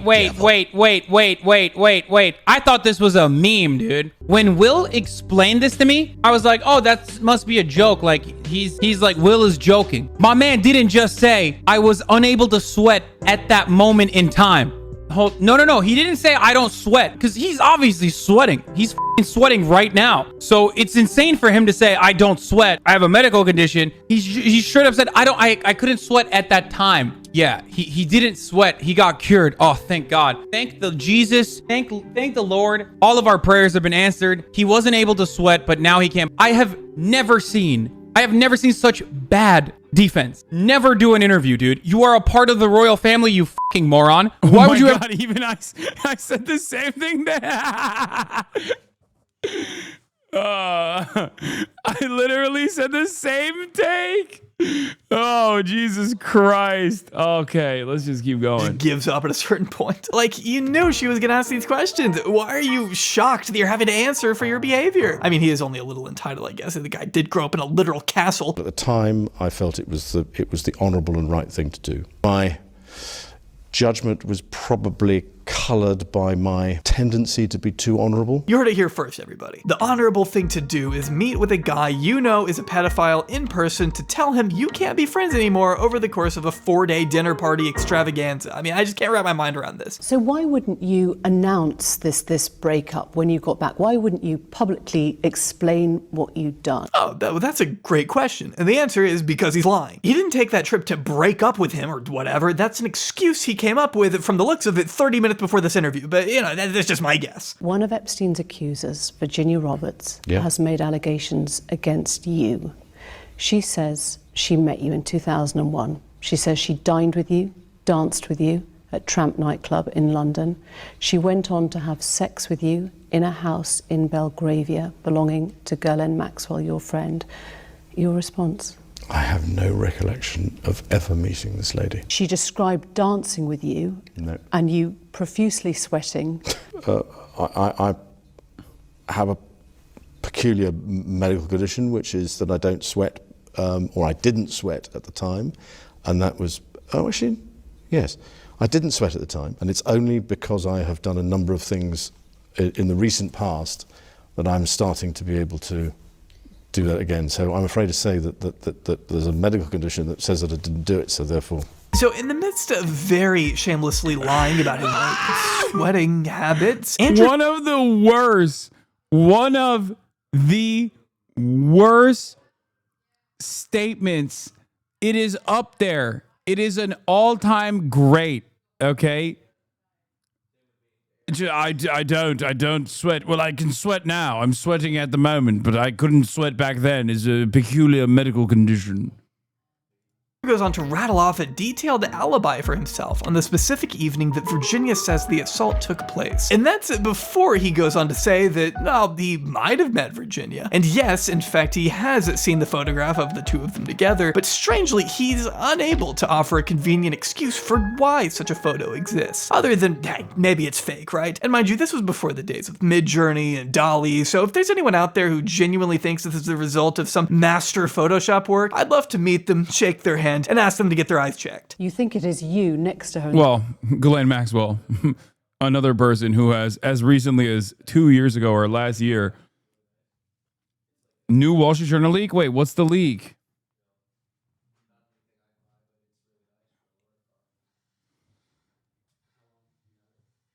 The photo. Would they leak now? Well, it's definitely me. I mean, that's a picture of me. It's not a picture of. I don't believe it's a picture of me in London, because when I go out in London, I Oh, this wear one. a suit Yeah, and a yeah. tie. Oh yeah, here's a photo of him in London without a suit and tie, by the way. He even looks like he's sweating a bit. If the first half of this interview was bad, the second half is almost unwatchable. He's stuttering all over the place, desperately in search for the right excuses, while knowing deep down there is no way he could sell this thing. He's struggling to remember even the most basic details of the defense his team no doubt coached him to say. When was your last contact with her? It was earlier this year, funny enough, in the summer. So even though he had by then been arrested and was facing charges of sex trafficking? No. This was early spring, I think. It was long, because when was he arrested? July. No, it was before July. And that was the last time? Yeah, because Did you discuss Epstein at all then? No, actually, funnily enough, no, not at all. It's just an awesome way to end it. So when did you see Ghislaine? Oh, this summer, after Epstein got caught? Oh, when was that? July? Oh yeah, that was way before that. Long time before that, I can promise. Now, I'm sure you already knew, at the very least, that this interview existed. I mean, it's one of the most infamous pieces of television as far as I'm concerned. But what you may not know is that in response to Andrew's claims, Virginia spoke out in her own interview with the BBC the following month. In it, she recalls in vivid detail the traumatizing encounter with the prince, and that all she could remember at the time was that she had just been abused by a member of the royal family. These powerful people were my chains, adding, he knows what happened, I know what happened. There's only one of us telling the truth, and I know it's me. Over the following years, Virginia would file a lawsuit against Andrew specifically, accusing the prince of sexual assault, leading Andrew to hire the same lawyer who went on to work with none other than Colleen Bollinger just last year. But by February 2022, Andrew was forced to pay Virginia an out-of-court settlement, possibly, reportedly, financed in part by the Queen of England herself, who is also said to have contributed millions to her son's civil suit against Virginia, according to the Daily Telegraph. But Virginia's story doesn't end with Prince Andrew. In fact, an entire handful of Epstein's buddies were also implicated in the deposition released in 2019, along with a 139-page memoir written by Virginia, linked in the description below in full. If you take the time to read through all of it, you'll be presented with a first-person account of life inside Epstein's trafficking ring, and how she was first approached by Ghislaine Maxwell as a teenager, assisting her dad over the summer at Mar-a-Lago. With her hopes set on one day becoming a massage therapist, Virginia worked near the spa and would often read books on anatomy when business was slow. Virginia describes her first encounter with Ghislaine as follows. A lovely-looking woman in her late 30s who spoke with a proper English accent approached me. I assumed it was a general question like, where's the ladies' room, and was that a fancy model Oh from yeah, Virginia Joffrey was I don't know what the proper term is, like coerced at Mar-a-Lago. She was groomed at Mar-a-Lago. so-and-so, but she was more interested in the book I was reading, only believing at first that we were just making small talk. I didn't want to say recruited because I feel like there's an element of like consent in recruited. It doesn't sound right to say recruited. She was really intrigued by my choice of reading. She then asked if I do massages on the side, and I... Seduce sounds even worse. What do you mean seduce? She was like 14, bro. What the fuck? That's even crazier than recruited. That's why I say coerced or groomed. Stated I was only reading the book and had not yet begun to study, but one day I would love to practice massage therapy. It wasn't long after that Ghislaine would mention this rich guy who happened to be looking for a massage therapist, turning her down at first on account of her own inexperience in the field. Virginia eventually ended up accepting Ghislaine's contact information and couldn't wait to tell her dad the good news. We both thought this could be a wonderful opportunity to get my accreditation in massage therapy, she wrote. Seeing that it was a lady in her late 30s who came off as more of a nurturer rather than a procurer, neither of us saw any reason to be hesitant, which I think perfectly encapsulates the way Epstein and Ghislaine would weaponize these girls' personal aspirations against them. They knew exactly how to manipulate the desires and interests of their victims to extract what they wanted. What started off as this exciting chance to pursue her dreams turned into one of the darkest periods in... Talk about ICE raids. This is so unimportant. I feel like the federal law enforcement agencies have changed techniques. Now they've changed techniques where they're now talking about like actually important things to shift the attention away.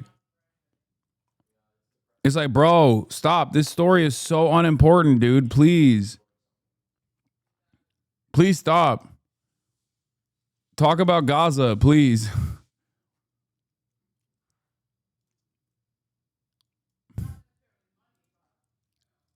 It's like spent the last 6 hours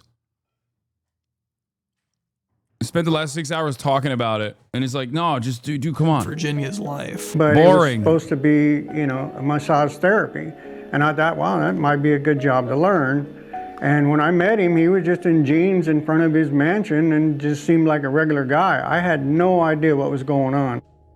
Virginia describes in vivid detail her first encounter with Epstein, along with her second, her third, her fourth, and so on. Before long, Virginia realized she had become one of Epstein's favorite, quote, new little toys, as she put it in her memoir, and went on to accompany him on frequent excursions all across the world. It was during her 2 years of being trafficked that Virginia claims she was forced to have sex not only with Epstein and Prince Andrew, which on one occasion involved the prince using a puppet look-alike of himself to grope another victim while he touched Virginia with his other hand, but also named a slew of other powerful clients. The list included a Harvard professor named Stephen, another prince whose name she couldn't recall, a Nobel Prize-winning scientist, and an owner of a hotel chain who she described as a short, balding man with straggling remnants of curly brown hair. This owner, she claims, offered to pay her triple to work for him instead of Epstein. It's important to note here that Virginia was also being given high doses of Xanax during these years, unfortunately obscuring her recollection of certain specific names. One person she did mention by name, though, was former Senate Majority Leader and Disney Chairman George Mitchell, who obviously denies the claims. Though according to Virginia's memoirs, as well as her sworn deposition, Mitchell was just one of many recognizable figures of the high society that became added to my list of clientele. Of course, being introduced to for a lot more than just a client of massage. It's important to note here that most victims have testified that massage to Epstein and Ghislaine was code for sex. First meeting Mitchell at a dinner party attended by other esteemed...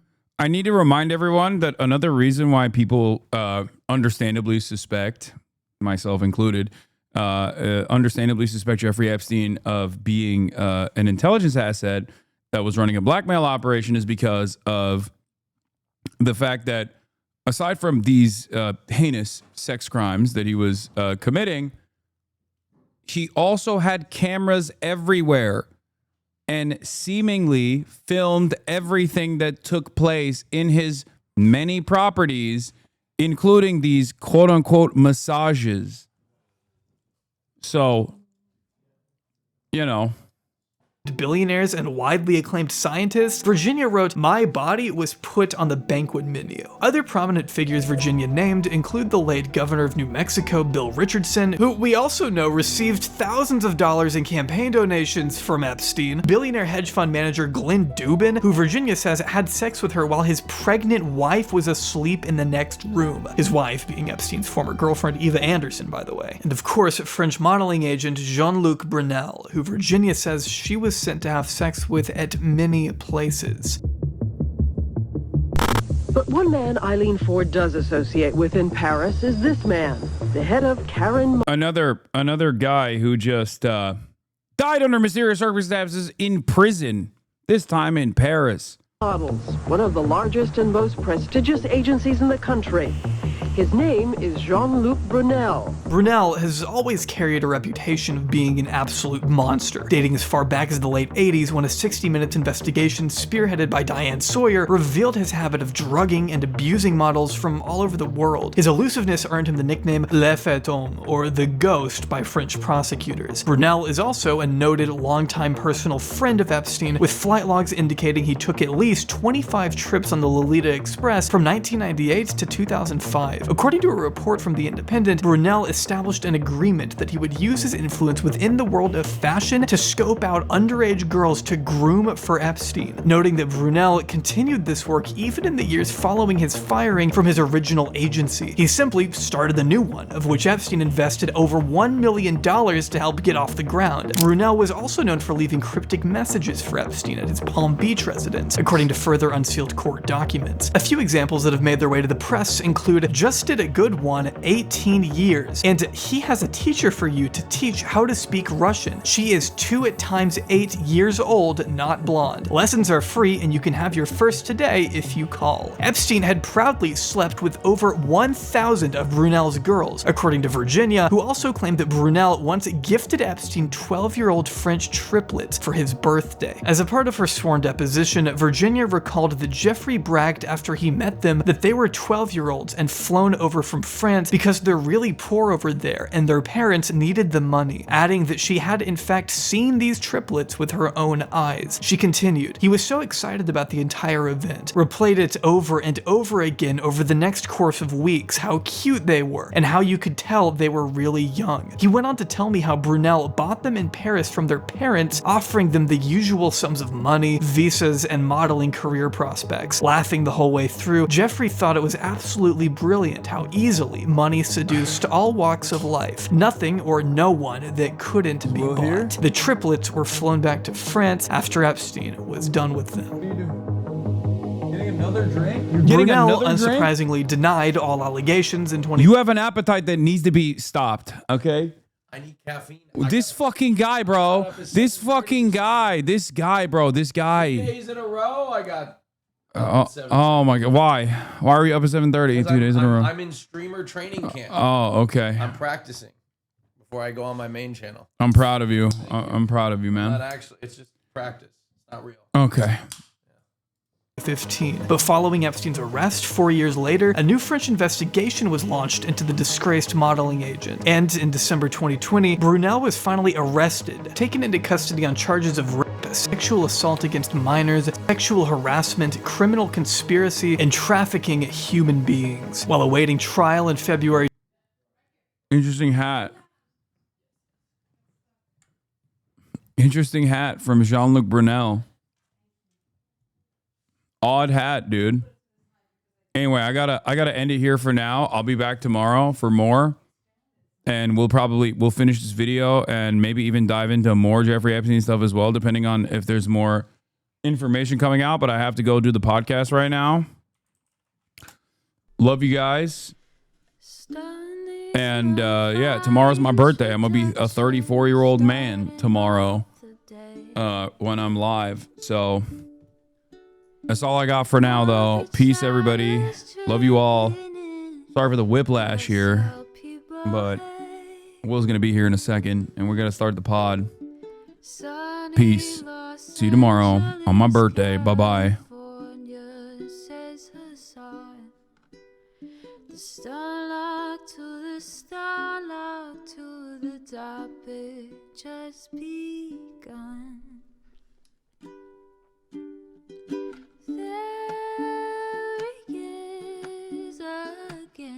Hasan is streaming. Hasan is streaming. There he is again. Hasan is streaming. Hasan is streaming. Review in the P.O. box. Uncle Uger's face. Sudden Discord agitprop. Great names take embrace. Tiny Bernie Sanders, LGBTQ Air Force. The whole left at your fingertips, on at your door. H3 crowded debate, the Young Turks online show. 3 full fucking years of this, plenty more to go.